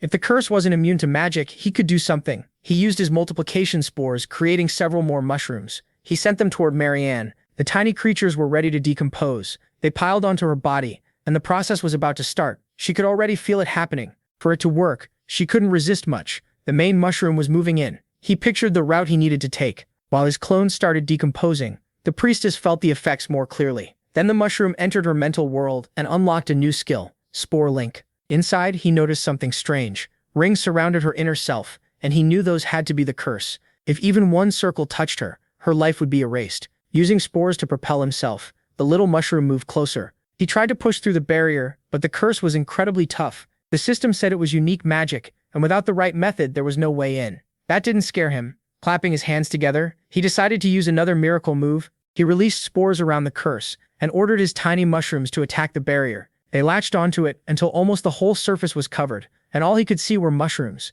That let him use decomposition on the barrier itself. Outside, his friends waited nervously. The piglet looked especially worried, and the gunslinger said he'd be fine. He had to have a plan. The clone's eyes glowed brighter and brighter, while the priestess seemed to be in pain. Inside, the mushroom kept trying to break the cursed barrier. His clones were pushing hard. Soon cracks appeared in the barrier. They were getting close. Then the cracks spread even wider. The clones pushed with even more force. Because of that, her inner self started to wake up. She found herself surrounded by mushrooms. Worse, all she could see were their backsides. At last, the barrier broke. Back in the real world, mushrooms came out of her body, and Marianne felt a huge sense of relief. The clones vanished as if their job was done. For breaking the curse, the system granted him resistance to magic and poison. His plan had worked better than expected. Marks from the clones were left on the priestess's back, but they quickly faded. The worried piglet instantly hugged him. She hadn't known if he would come back, and the boy gently reassured her. Then, still hungry, the piglet started biting his head. He panicked, afraid his friend might lose control.